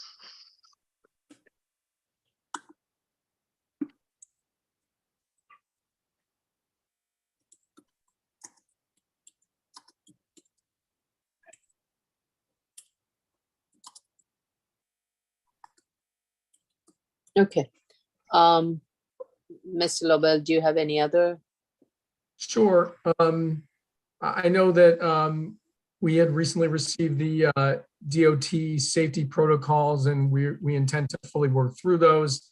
I introduced John McNally, our environmental consultant, who can briefly address just some of the board's comments, and then I think we would move on to the discussion of the feasibility, the amendment to the feasibility study. Okay. Sure. Hi, my name is John McNally. I'm a planner with Philip Beebe and Associates. So as Richard pointed out, we received DOT comments yesterday. So a lot of, what they provided in writing, we haven't had a chance to fully review, but we will respond at a later date in writing. Just to go through some of the comments, starting with Chair Shonda and Commissioner Otley-Brown. As you both pointed out, these are high school students who live in the neighborhood and are capable of navigating the neighborhood in a safe manner. So Commissioner Shutta's point, I know he highlighted some concern about the overlap between the hotel loading zone and the proposed school loading and drop-off zone. The hotel loading drop-off zone is located on the southern half of the block front on Amsterdam Avenue between 181st and 180th Street, whereas the school drop-off and loading zone would be on the northern block front. So we don't foresee any issue with any overlap between those two groups of users. In terms of the amount of students getting dropped off, again, these are high school students. So based on what we prepared in the trip generation for our seeker documents, we're expecting 6% of students to be dropped off by private vehicle in the AM period and 5% of students to be dropped off during the PM period. And then of course, they can obviously navigate around the corner from Amsterdam Avenue to the entrance on West 181st Street. If there's any additional questions, I'd be happy to answer. I would suggest that what you have stated here, you should add that to your documents with regards to the special permit findings. Finding C, and I think it's finding D, sorry. Will do so. Thank you, Chair. I have a question. Does the hotel have, generally some of the hotels have a like no parking in front of their entrance for taxis, drop-offs and pickups. Does this hotel also have that? Yes, it does. There's a, in the immediate entrance, that's about the width of the doors, there's a hotel loading zone only. Okay. So there isn't an, it's not a continuation of the school loading zone, and No. there's a gap in between. Okay. Yeah, it's just for Uber drop-offs and things like that in the hotel. Okay. All righty. I think on that note, I just wanted to say again that it will be easiest for people to drop people off. Their instinct is going to be used to the bus lane on 181st because it's open and free and clear. And so I just ask that the applicant provide some strategy for encouraging the use of the loading zone on on Amsterdam Avenue, since 181st Street is so busy. Yes. Absolutely agree with you, Commissioner Yoon. I think in your school safety plan, and this is for DOT, your discussion with DOT, you need to have a much more robust plan of how you're going to ensure adherence to drop off and pick up at that Amsterdam Avenue, 181st Street, Amsterdam Avenue corner, and how would that be monitored and maintained? And do you have like a brochure that you will be giving out to the parents, to the children? And will there be like a guard who will be there stationed during the morning and the evening drop off and pick up? And how would that be, would be maintained? So those are the things that would, at least I'm looking for those, and I can't speak for DOT, but those are the typical measures that we look for also from school, for school. So you need to provide that and provide the breakdown of the numbers of vehicles that you expect that would be coming. And will that be manageable by how many staff you're proportionately assigning? We'll do so, Chair. Thank you. We also note, because the commissioners discussed the adjacent site and the prior application, which was withdrawn, the commissioners were correct in noting that 506 West 181st Street involved kindergarten through 5th grades, which for the proposed charter school there. So we, of course, are facing a high school population here, providing a far different outlook. So, but we are sensitive to West 181st Street, and we'll make sure to detail that in our materials to the board as well as in our discussions with DOT. Right. Yeah, and just so you know, I think we don't want this to become a situation where, if DOT puts a condition whereby it says we are going to monitor it, and should it fail, then we are going to bring it for compliance. Nobody wants that. So sure, we have noticed that in a couple of latest iteration of DOT comments that come up. So just giving you a heads up. So avoid that and put together a proposal that will give everybody the assurance. Understood. And if you have something like this that you are carrying out in your other two sites, in your elementary school and middle school, and how it has been successful, use that as an example. Okay. So with that, Chair, at the chair's discretion, I would have Jack Freeman discuss the financial comments that were made by Commissioner Otley Brown. Actually, Jessica Corus will handle the response. Hi, good afternoon. It's Jessica Corus from Capilino. Here on behalf of the applicant, we were at the review session virtually and listened in. We heard the comments. Commissioner Otley Brown, we found them very helpful, particularly with the inconsistencies between Schedule A and B. We'll get those total development costs cleaned up. It was mostly just a hidden line on the tenant fit out. It wasn't a clean representation, and so we'll straighten that out. We also heard about the hotel gross income line item not matching between the approved development and the proposed development. We did select a different stabilized year for the approved development, and when we resubmit, we'll provide details in writing. It would actually be easier if you go back to the original stabilized year that was used, because then what it does is it says basically all things being equal, the only issue we have is that our office income is suffering. And so we would like to substitute in school income, even though it's lesser, it makes it the minimum variance. Because once you start growing your hotel income, it raises a whole lot of other questions. Like, why can't your hotel income overcome your loss in your office income? Like stuff like that you don't want in this application. You want it to be very straightforward and streamlined. So I would just use whatever hotel assumptions you originally used that's on the left side of your analysis. Just carry that same number straight through. Thank you. Yeah, understood. And I like the keep it simple approach, and we will do that.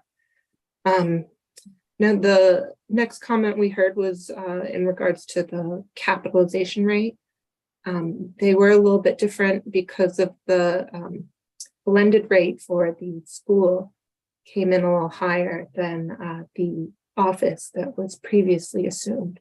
So there was a difference there, and Jack and I are taking a simple sentence about that. You could just toss it in there also, which is basically what I figured, that the blend changed once you deducted from one and added to another. So you just have to acknowledge that and say, in the original mix, we used a bloppity blop. Now the uses and square footages are shifted, and that raises the rate slightly, and then we're done. That easy. You got it. We'll take care of those things. Thanks. Okay. Any other questions or comments for the applicant's team? Yeah, I have two unanswered questions. One of them is on the chart on page 7. I haven't. Yeah, with the numbers not adding up. Oh, okay. And the other one is on the financials, whether they provided any information on the actual development cost for the contamination cleanup. Because my understanding is that the original variance was granted based on contamination issues. So were the construction costs submitted based on actual cleanup cost or based on the initially evaluated cost? If provided, of course. I think we were consistent with what the approved application was. There were some specific comments in the board's resolution related to those environmental costs that I would refer to. So the answer is we use the same, to be consistent, we use the same assumptions that were made in the original application. Can I just make a suggestion here? I believe all of this was as part of the brownfield cleanup, the cost associated with it. and you have a sign off on that. And I think what the direction Commissioner Otley Brown is saying, keep the old and just change from the old, just regard the school. So I don't see why we need to change and revisit the financial cost associated with the cleanup. I'm not saying revisit. I'm asking whether it was submitted or not. But what is the relevance of that? They submitted cost for the finished project. That's my understanding. And I'm asking whether the cost was based on actual construction cost for the contamination or based on what is initially submitted during the 2017 variance. That's my Why was my initially question. submitted? I think it initially submitted, right? And Yeah. I think to be consistent, it should be part of the initial submission. That's what Commissioner Otley Brown is directing, is that everything, use the initial submission, financial information for everything. We're keeping the same for office, we're keeping the same for the hotel, we're not making any changes. So there's no reason why the cost associated with the contamination should change. It should be same as what it was projected in the initial, and then supplement, only change the portion of the office space with the school. Okay, if the board believes that it doesn't matter, it's up to the board, but I believe Right, in my, if I could just break in, the point that they are trying to make is the project is built and it can't lease up. That's the problem here. It can't lease up. And if the project can't lease up, then they need to find another way to increase their leased income. And so that's what they're proposing. They're not asking for any extra space. All they want to do is change their source of income so that they can completely lease up. And I think that we all agree that, an office tower is just not as feasible these days, given COVID and the fact that just about everybody is on some kind of work from home or hybrid work schedule. And so it's a very valid argument they're making. And so that's why I want it to be a very simple conversation that literally only talks about that loss of income and what they need to do to increase that and to plug the losses, basically. okay. Thank you for that clarification. Okay, but going back to Commissioner Shetta's point of the discrepancy in the floor area on page 6 and 7 Yeah. of statement of findings, please do look into it and clarify why. I'm assuming it may be, I don't know. They didn't include the, they needed a fourth line. They didn't include the 2,605 square feet of office that already existed in the proposed, because that never went away. The office lobby never went away. Oh, So you're keeping about 2,000 square feet of office. So in right, place. so if you Even the carry proposed. the 2,605 square feet of office into the proposed, which never changed, you get a discrepancy of 35 square feet, which I was not part of the calculation of square feet back in 2016. So I would chalk that up to where you're drawing the lines, but it ends up being much closer to reality. Okay. I thought the office is totally gone in the proposed. No, That's so why. at the top of the plan, that is still the office lobby, and that never changed. Okay, thank you for the clarification. Okay, so that table remains as is, okay? If it could be explained in the statement of facts, that would be helpful. Happy to Okay. do it. It can be done through We'll a footnote. update it. Just Yeah, do leave it- the table as is, but just leave the give table it. as is, just do a footnote. Yep. But, Okay. okay.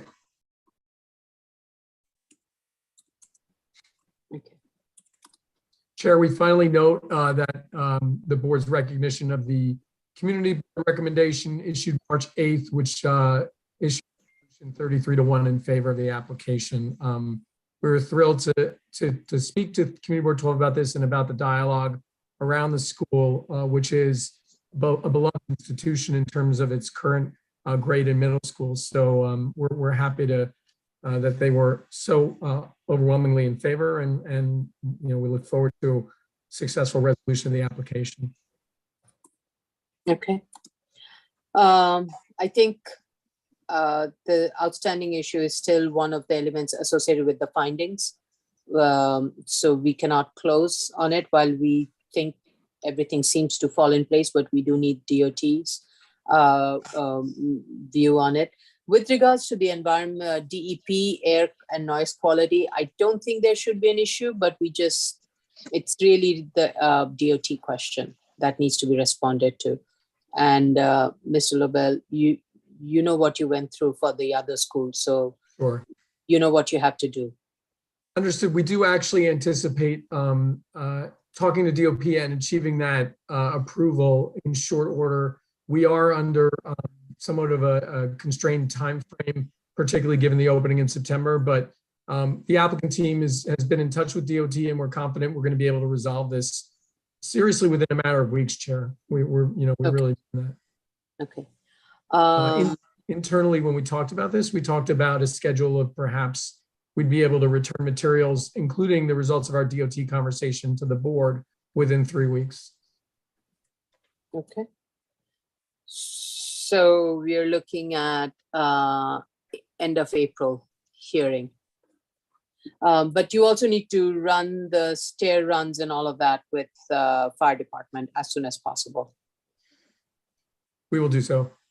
And I'm sure that the fire department will help us in scheduling the necessary calls. Okay. All right. If there aren't any comments, I would like to open it up to the public. All right, let's go to the public. Okay, so the case we're currently discussing is 646-558-8656 or 888-475-4499, which is a toll-free number. Once the prompt, you will enter the webinar ID number 817-2544-1769 and the pound sign. At the next prompt, you will press the pound sign only. Once you're permitted in, you'll press *9 to raise your hand, *6 to unmute if you're calling in on the phone in order to speak. And if you're in the Zoom room already, please raise your Zoom hand. The case we're currently discussing is 2022-96BZ, 2016-4249BZ, 2420 Amsterdam Avenue.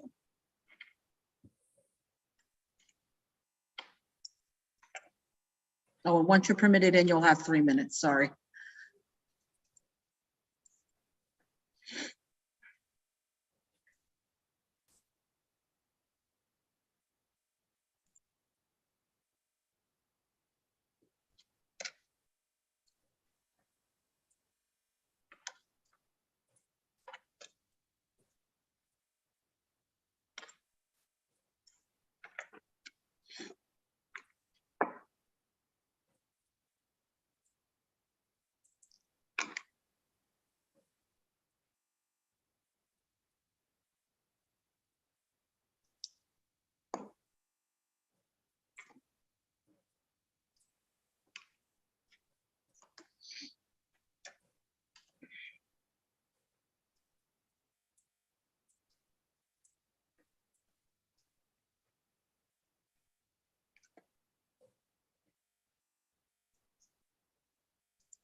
Okay. I don't see anybody raising their hands. All right.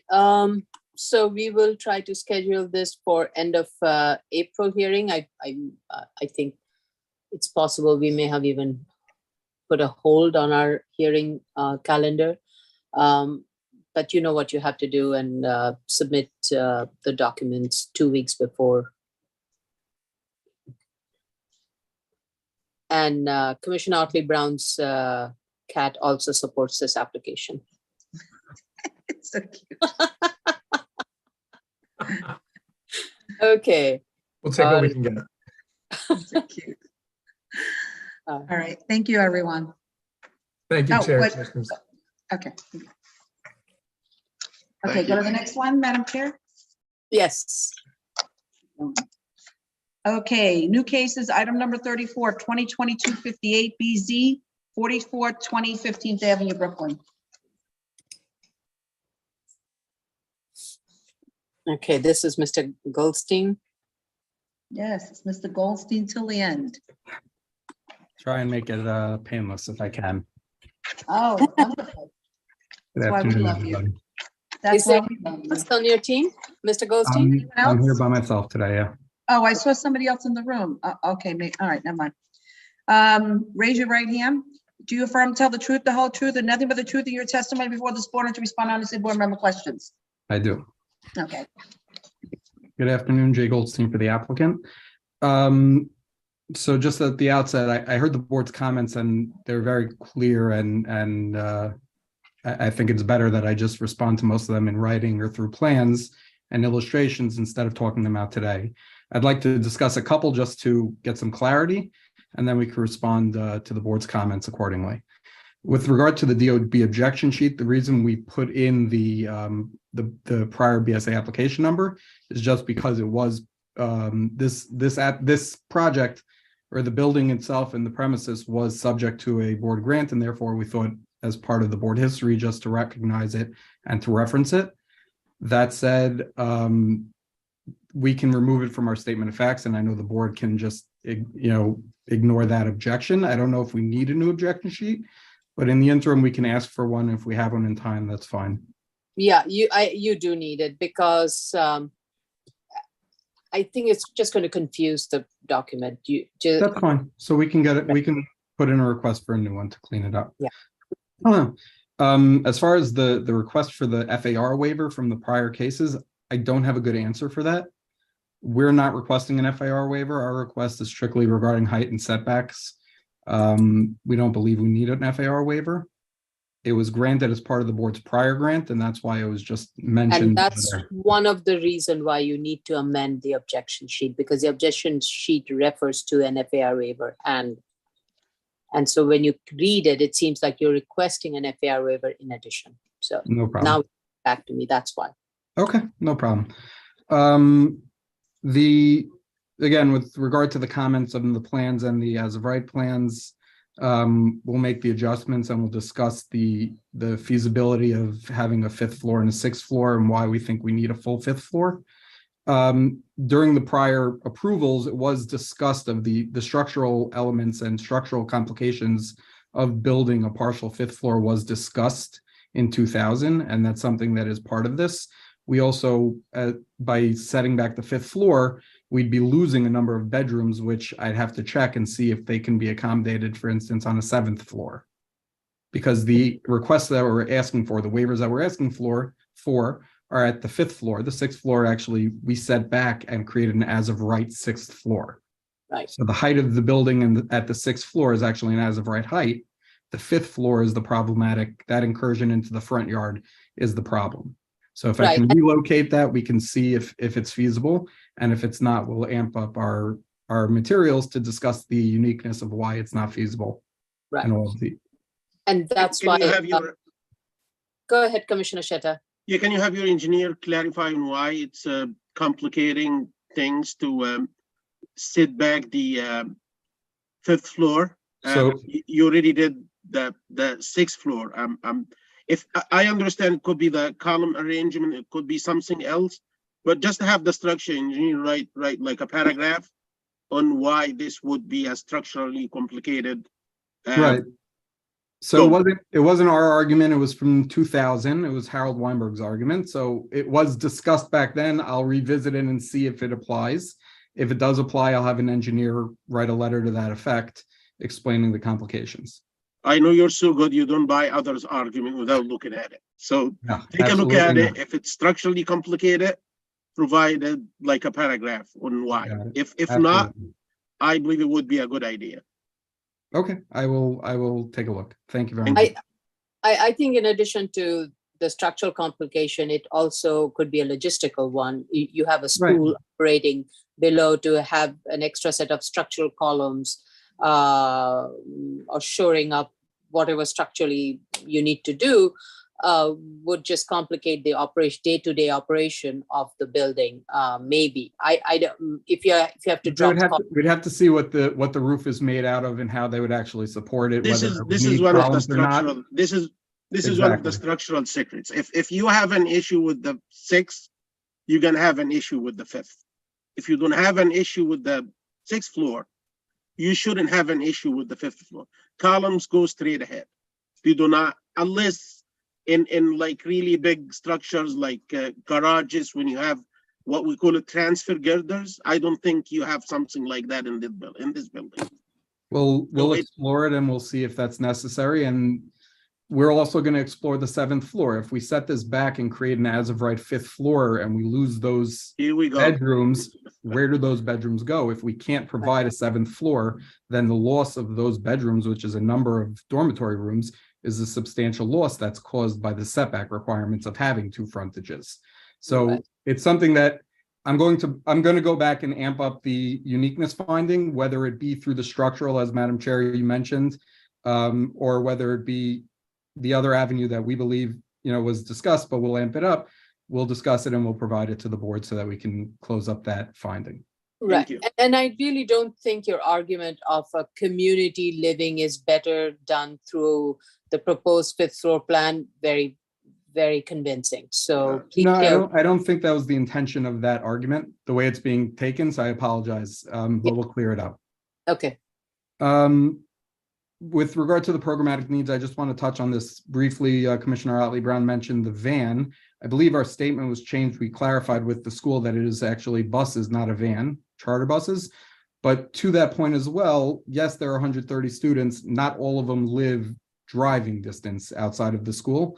So you'll have weekends where certain students who live, for instance, in Canada will not drive home for the weekend, but they'll go somewhere else, won't take a van. I will discuss it and clarify it in my statement and clean that up for you.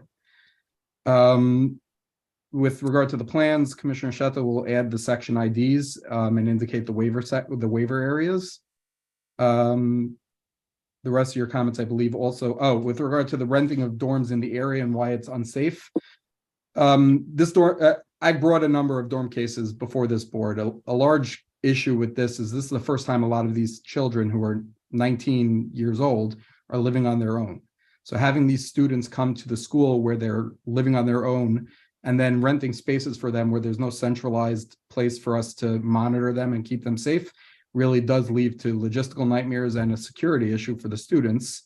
And that's really the point that, the driving force behind most dormitories that you'll see, because to have them in one place where you can have dorm counselors and other staff members and security in the building really helps with first of all, the parents who are sending the kids down and the school in monitoring the children and making sure that they're safe. So that's why how many out of state students you have in the school? We have 130. I think it's proposed to have 130 in the dorm. I'm going to clarify to Commissioner Otley Brown's point the number of students who are dorming, but it's even if the students don't live very far out of town and it's drivable technically, the concept of having a dormitory where they're there and they're studying and they're part of a community is something that's very beneficial and has been recognized by the board as something that's beneficial to a school as an accessory use to a school. Yeah, we have had cases where we have considered dormitory to be a part of an accessory use and a programmatic need of the institution, and therefore the Cornell deference is extended. That's my understanding. Right. I've brought a number of dorm cases before this board. Okay. The last points I believe that I'll address today, unless the board has specific comments, is Commissioner Yoon and the fences. So the fences were really done as a response to what the board has asked for in other cases. So the 2nd floor, which is going to be used by the school children for playground, that's where the 10-foot fence, which is 10 foot is the standard that school safety requires. So that fence we put there with acoustic blocks for the neighbors, privacy and sound attenuation for the neighbors. At the 6th floor, or at the top of the 6th floor where the access is to that outdoor area, we specifically put a railing, not for sound attenuation, but for safety. So it's a 4-foot parapet with railings around, and our understanding is that railings are permitted obstructions. The reason we put the note, and the note said the railing specifically as opposed to a fence, is because it is a permitted obstruction, doesn't count towards floor area. That said, we defer to the fire department and we defer to the board we put this as what we thought the board would like to see on a rooftop deck like this. If it's something that needs to be modified in accordance with the fire department or the board, we're happy to do so. So the plan there's a section that's in the plan. I'm going to the plan sheet. This is A206. And that shows, that says guardrail on the new 6th floor. And the guardrail on the new 6th floor, the total floor to the height of it is 10'6". That's quite It's a bit. mistake. You know, No, it's a mistake. I apologize. I'm seeing it now. If you look at the note, it says guardrail of 3'6" above parapet. So it's not a 10-foot. It's going to be 6 feet. It's 3 feet plus the height of the parapet plus 3'6". why do you even need that? My question is, why do you even need that? Isn't the don't. enough? I put that there for the board, thinking that it's something the board typically likes to see. First of all, the plan is not very clear whether this roof is going to be accessible from the 6th floor or not. So that needs to be clearly shown in the plan if it is going to be accessible. Mhm. Because I don't see any doors leading out to it. Okay. So if it is, I'm assuming it is only for the teachers college student. Correct. Only to for be the used. students. Right. So you need to add a note that there won't be any sound amplification, there won't be any excess lights, it won't be used for social gatherings, things like that. I'm assuming it's really for the students to take a little breather, fresh air, and then go back in. So I don't think you need any noise attenuation on that. But at the same time, I don't think you need a guardrail that is that high. I'll remove the guardrail, Yeah. assuming FDNY is okay with it. I guess we'll hear from the chief. Yeah. But also, I think I'll add to this that any exterior lights required will be faced away from residential. As I think Commissioner Shetta likes, that's usually your comment with regards to exterior lighting. Any lighting on this roof will be away from residential, focused in on the property. Yeah, I think the only lighting you need is, oftentimes you see these lights that are along the wall. Okay. That is mostly highlighting the surface that you're going to walk on, and maybe a little bit of lighting that you need along the wall of the building, shedding into the thing. But again, nothing that goes beyond the parapet wall and not that's projecting out straight out. It's projecting down. Exactly. Okay. Actually, my question for the accessibility of that part of the roof was actually relevant to the need for acoustical fencing. I'm not sure. Is this going to the DEP to look at it, to look at noise? No, I don't think it needs to. This is not for outdoor recreational activity. Right. This is not the typical school roof that children are going to be used. This is for the teachers, college students only. Correct. The dorm students. Dorm students. It's not for exercising. It's really, think of it this way. You have been teaching all day. You want to just kind of hang out a little bit. Understood. Can we specify on the drawings that this is the way it's going to be used? Sure. Thank you. Only for out. I'm sorry? Yep. No, I'm just kidding. I'll limit it. I'll put a note there limiting it to dormitories, use by dormitory students only. Yes. Thank you. And not for recreational purposes, not for any Not for social recess. gathering. Yeah. Okay. But there is a proposal to modify the 2nd floor perimeter with this 7-foot additional acoustical fence. Is that correct? That's not That currently fence, there? I believe the board likes to see, because that would be acoustical fence to shield the neighbors. I understand. My question is whether it's existing or proposed on the 2nd floor. The acoustic fence will be proposed. I don't think they have it. It wasn't part of. Oh.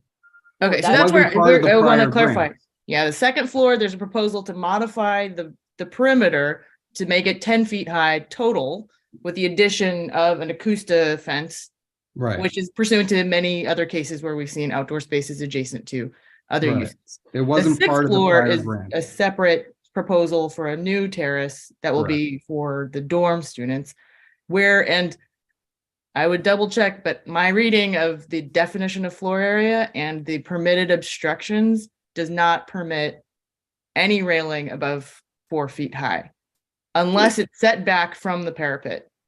Well, So we're going to get rid of the railings. We're going to get rid of the guardrail based on this conversation, so we're fine. I think that's okay. Thank you for the clarification, Commissioner Yoon. So I did not realize that we have, I'm actually looking at, why can't I look at the land use radius diagram?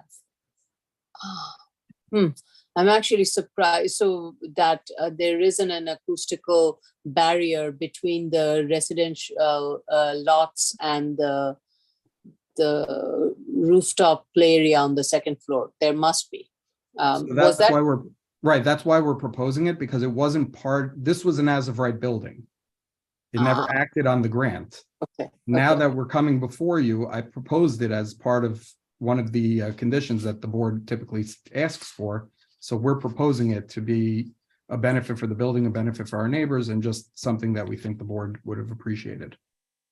my concern about the floor area definition is that if you propose this to DOB, they may take that deck and add it to your zoning floor area, which would trigger then a need for a floor area waiver. So that's where I think the architect second floor triple also? check. Yeah, the second floor, because an So- enclosed space is defined in floor area as anything that has more than 67% enclosure being defined as anything that's higher than 4 feet. So I'm just bringing that up because it could cause problems later down the line through Right. the DOB process, not here at the BSA. So I would submit, I haven't run into that issue yet. Yeah. If it is an issue, I think the solution is to, like you mentioned, drop the acoustic fence, drop it right behind the parapet wall, so that it's off of the street wall, and then Right. come to the board for either a letter of no objection or a letter of substantial compliance to rectify that, because it won't trigger any new floor area or anything like that. So if that's something the board is willing to, entertain down the I line. would be okay with it because I know we have had this discussion in terms of what constitutes a floor area. And I vaguely seem to remember one of the discussion was a balcony that is enclosed was equal to a balcony with if the balcony has a roof over itself, and it has a parapet wall height of that is more than 4 feet, then it is considered an enclosed space, and therefore that adds to the floor area. But if it was open to the sky, then that's not an issue. Somehow the other, I don't know why, and I cannot remember which case, but it is a little bit of a gray area in my mind in terms of how one does count it. So I would say you can add a note to the plan that the height of the acoustical fence would be 10 foot unless otherwise, and subject to DOB review if it requires something to that effect that gives you the out, and then Right. we can through a substantial compliance modify it to the height Okay. of yep. Is that reasonable, Commissioner Yoon? Yes, I just want to confirm that in my experience, it does not have to have a roof. It is about the wall enclosures, and that has come up on every outdoor deck that I've ever worked on, every balcony I've ever worked on, and the height of the railings, and making sure that privacy fences don't extend beyond 67%, because everyone wants to screen from their neighbors. So I say with some confidence that it will trigger floor area. Whether it's come up on other cases and been problematic, I can't attest to. It's Yeah. also interesting because DOH mandates a 10-foot high fence. They do. So if you offset it, I think there are ways to get around it. Okay, But we'll play with having it. it continue from the parapet is part of the permitted obstruction specification. Right. Okay. So interestingly, We'll so add the note. if it is set back 1 foot from the parapet, then it's 2 feet. not. It says Oh, 2 2 feet feet. from anything 2 feet from the parapet.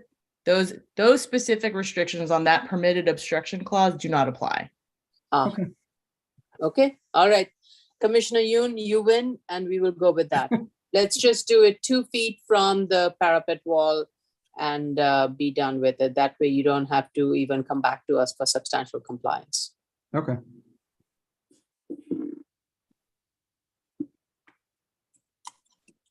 Okay. I think that was all of the comments that I will answer today or discuss today. I think the rest of them should be just as, responded to in writing on my end, cleaned up and cleared up on my end.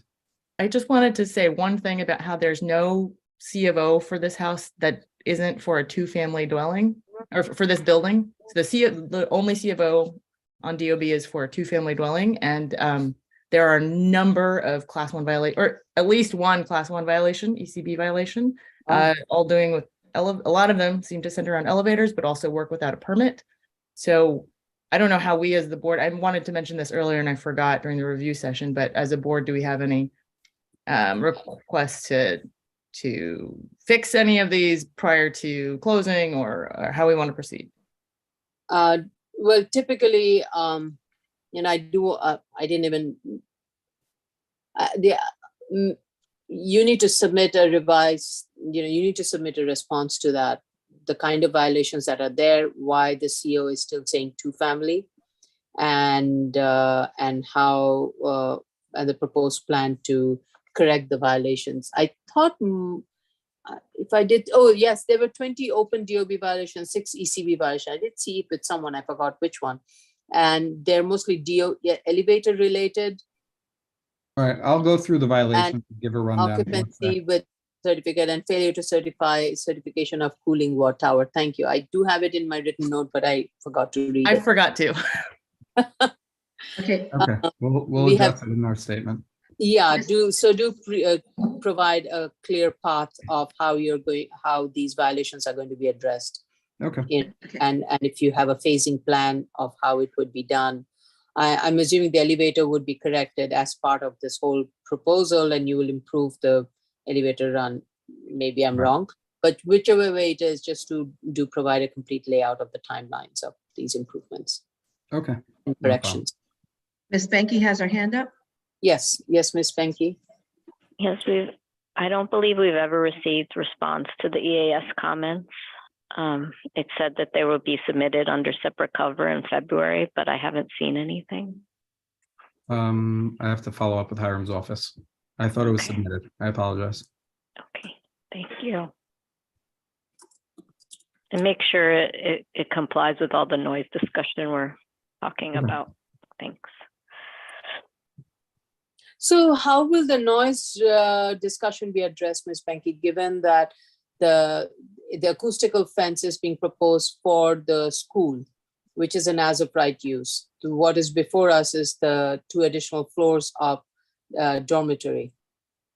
It can discuss that in the EAS. We'll take it under consideration. I don't, yeah. Okay. I just want to make sure it's consistent with the plans. Okay, yes, okay, fair enough.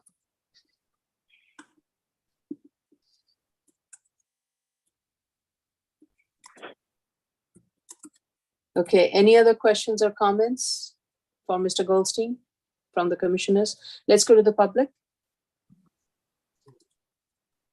Oh, Jella had her hand up. Oh, yeah, Jella.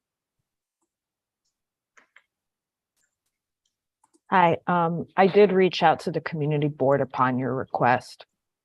And I have not heard back. Thank you. Okay, thank I you. followed up with them as well, and I'll continue. I'll by the next hearing, I'll have had a hearing with them. Thank you. All right, let's go to the public. Okay, the case we are currently discussing is 2022-58BZ, 4420 15th Avenue, Brooklyn. Should you wish to discuss, dial 646-558-8656 or a toll-free number 888-475-4499. Once you will receive a prompt to enter the webinar ID number, which is 817-2544-1769, and press the pound sign. At the next prompt, you will only press the pound sign.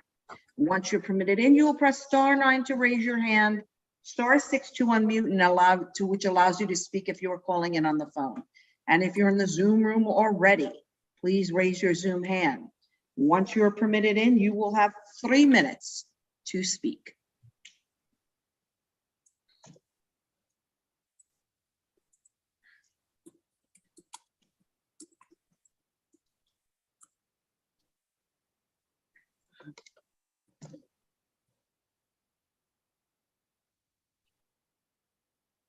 Mr. Goldstein, how much time do you need to make these corrections?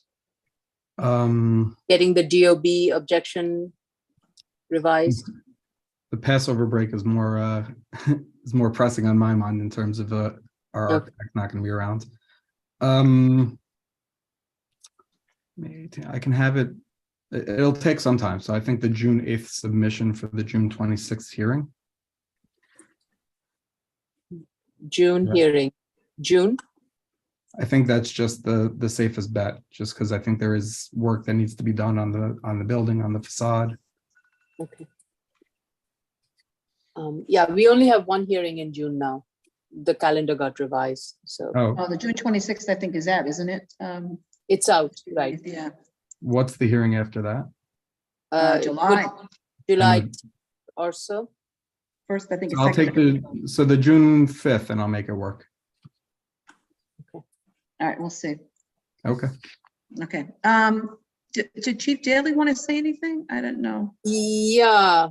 I don't know if not, we can. All right, he could submit something. Yeah. Yeah, please submit your revised plan, especially with regards to the acoustical fence on the 2nd floor and the roof on the 6th floor, whether there'll be any issues with regards to fire safety. Okay. Are we done? Are we done with that one? The clock has run out. Okay. All right. Thank you. Thank you very much. Okay. Hang in. Item number 35, 2022-61 BZ, 1002 Avenue N, Brooklyn. Do I have to swear in again, or I'm still Yeah. swearing? No, you have to still swear in. Do you raise your right hand? Do you affirm to tell the truth, the whole truth, and nothing but the truth in your testimony before this board and to respond honestly to board member questions? I do. Good afternoon, Jay Goldstein for the applicant. This one will be short. I heard the board's comments and I appreciate the comments. I will look at the as of rights, but I will also look at enlarging the cellar to reduce the bulk at the 4th floor and to create a more of a residential feel to the property. We will enhance the buffering and the fencing and the planting. As part of our notes, we actually do have that the windows will be opaque and inoperable, but we'll make sure that that's we'll make sure that it's in there and that it remains constant, but we will tweak the plans and work with the plans to soften the building. I'll update the programmatic needs and I'll update the utilization as discussed at the review session. I thank the board for their comments on that. There's only one that I would like to mention. It's Vice Chair Shabeta, that their refrigerated trash room is located in the cellar. We don't actually call it a refrigerated trash room, but we gave you a cut sheet for the refrigerated containers that the board introduced all of us to. And we have that as proposed in the cellar. It'll be proposed in any iteration of the cellar going forward, or any iteration of the building going forward. But other than that, I believe the rest of the comments from the board are best responded to in writing. Yeah, I think the confusion was that the rendering that was provided shows a very transparent set of glasses. So I took that as the direction, and even though you may have the note, then the rendering definitely doesn't speak to that. And that is, if you have all opaque windows. Well, opaque on the residential on the side yards. Right. Yeah, I think adjacent to the residential neighbors. Yeah, I think though, why am I having difficulty getting to the, sorry, just bear with me. I don't know why I'm having difficulty getting to the rendering. Yeah, because the rendering that is provided shows a very transparent windows even on the rear lot line. So that's why. we're going to tweak the building in accordance with your comments. We'll show the trees that are proposed. We'll show the fencing. We'll get a little less artistic with the rendering, but keep it more true to what's being proposed. Well, we want to know what is true, but yeah. No, we'll give you a rendering that's true to what's proposed. Yeah, exactly. Okay, thank you. Tracy has her hand up, but I assume it's the same comment, so let me follow up with Hiram.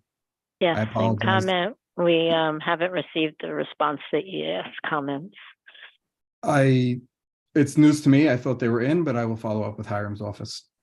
Okay, thank Sorry. you.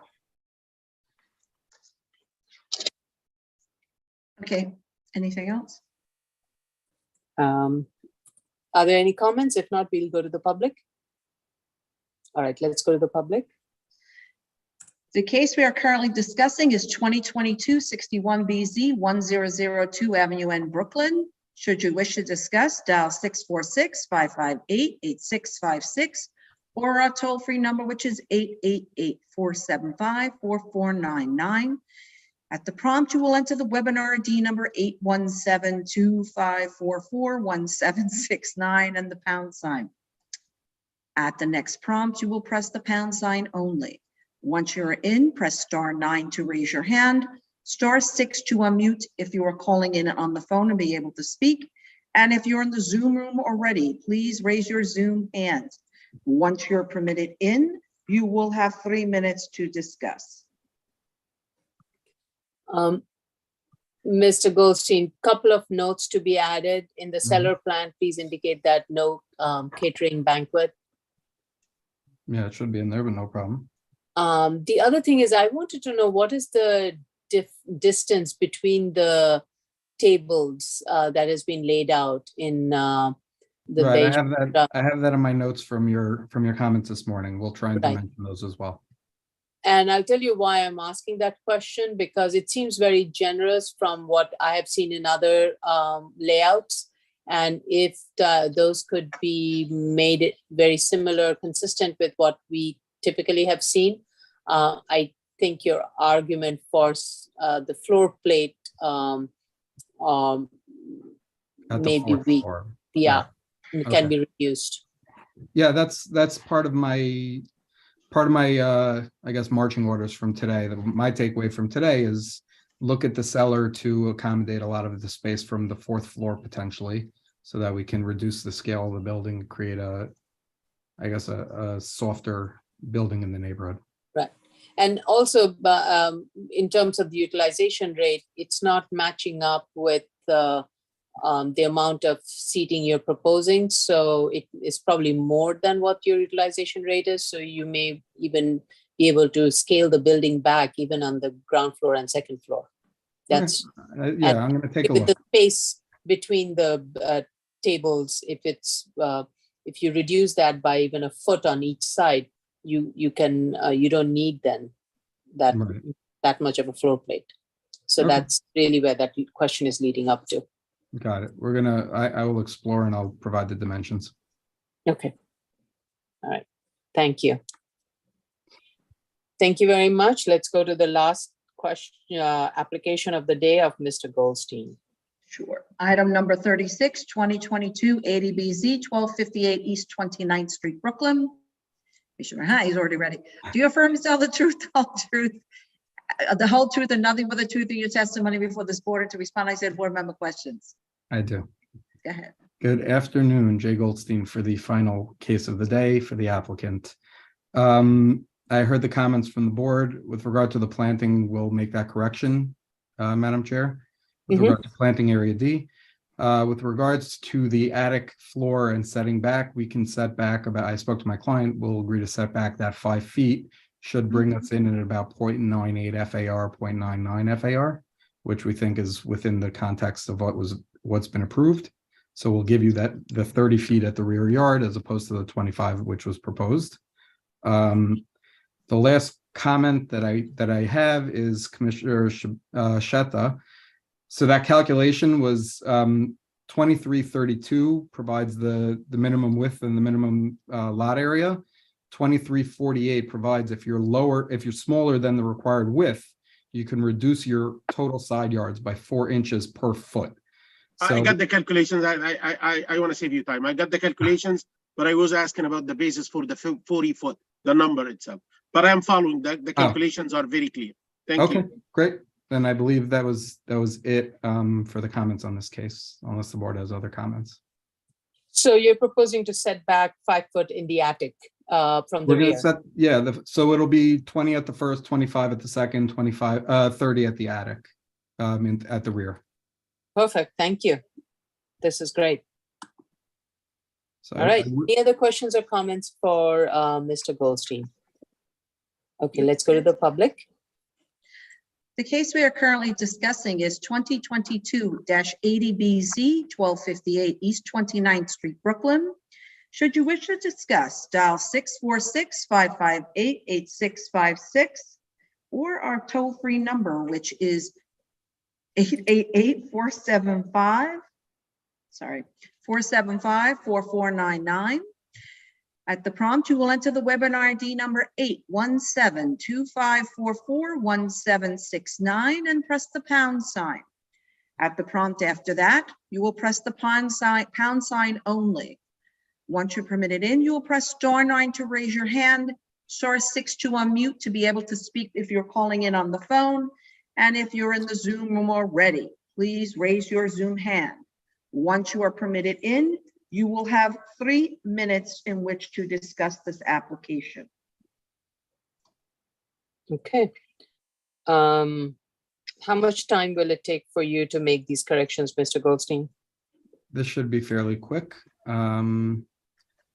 I don't know the board schedule, but if I can't do April 10th and 11th, so I was going to ask, I was hoping that the board would vote to close this today, leave the record open for me to put in these plans with the pointed changes, those 2 changes that I'll circle, I'll bubble and give you a cover letter pointing you the exact changes.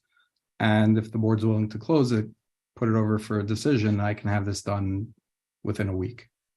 Okay. I was thinking of closing it. I just want to make sure commissioners are okay with closing it. All right. I'm okay with closing it. I think March and the first week of April calendar is quite busy. Yes. So April 24th is a possibility, but maybe early May. That's fine. I can't do April 10th anyway, so that's perfectly okay. Okay. All right. So can I make a motion to close? Sorry, hold on. Oh, sorry. Hold on.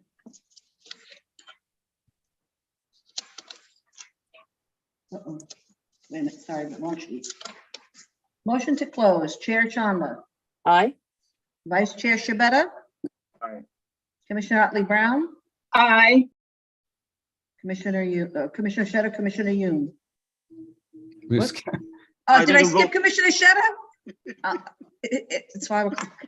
Sorry, let me do it again, one more time. Chair Shanda, Aye. Vice Chair Shabeta, Aye. Commissioner Otley Brown, Aye. sorry, Commissioner Shedder, Aye. Commissioner Yoon. Aye. Okay, all accounted for. Thank you. Sorry about Thank you that. very much, everybody. All Have a right. good Thank night. you. You're Okay. rushed, Tony. No, I thought I called you and I was like writing it That's down. okay. Take Sorry. it easy. Thank you, Okay. commissioners. This was a very heavy agenda, a lot of readings to be done. So I really appreciate you all diligently going through all of them and raising very good comments. And thank you to the team behind the scene that has been working on getting all of the questions and answers responded to and getting all the agency reviews and sign-offs. Especially we had some very heavy hitter applications for this round of review. So I really thank you to everybody. You're welcome. Since there are no more questions and no more cases, this concludes the public hearing for March 14, 2023. Have a good evening. Good night, everyone. Thank you.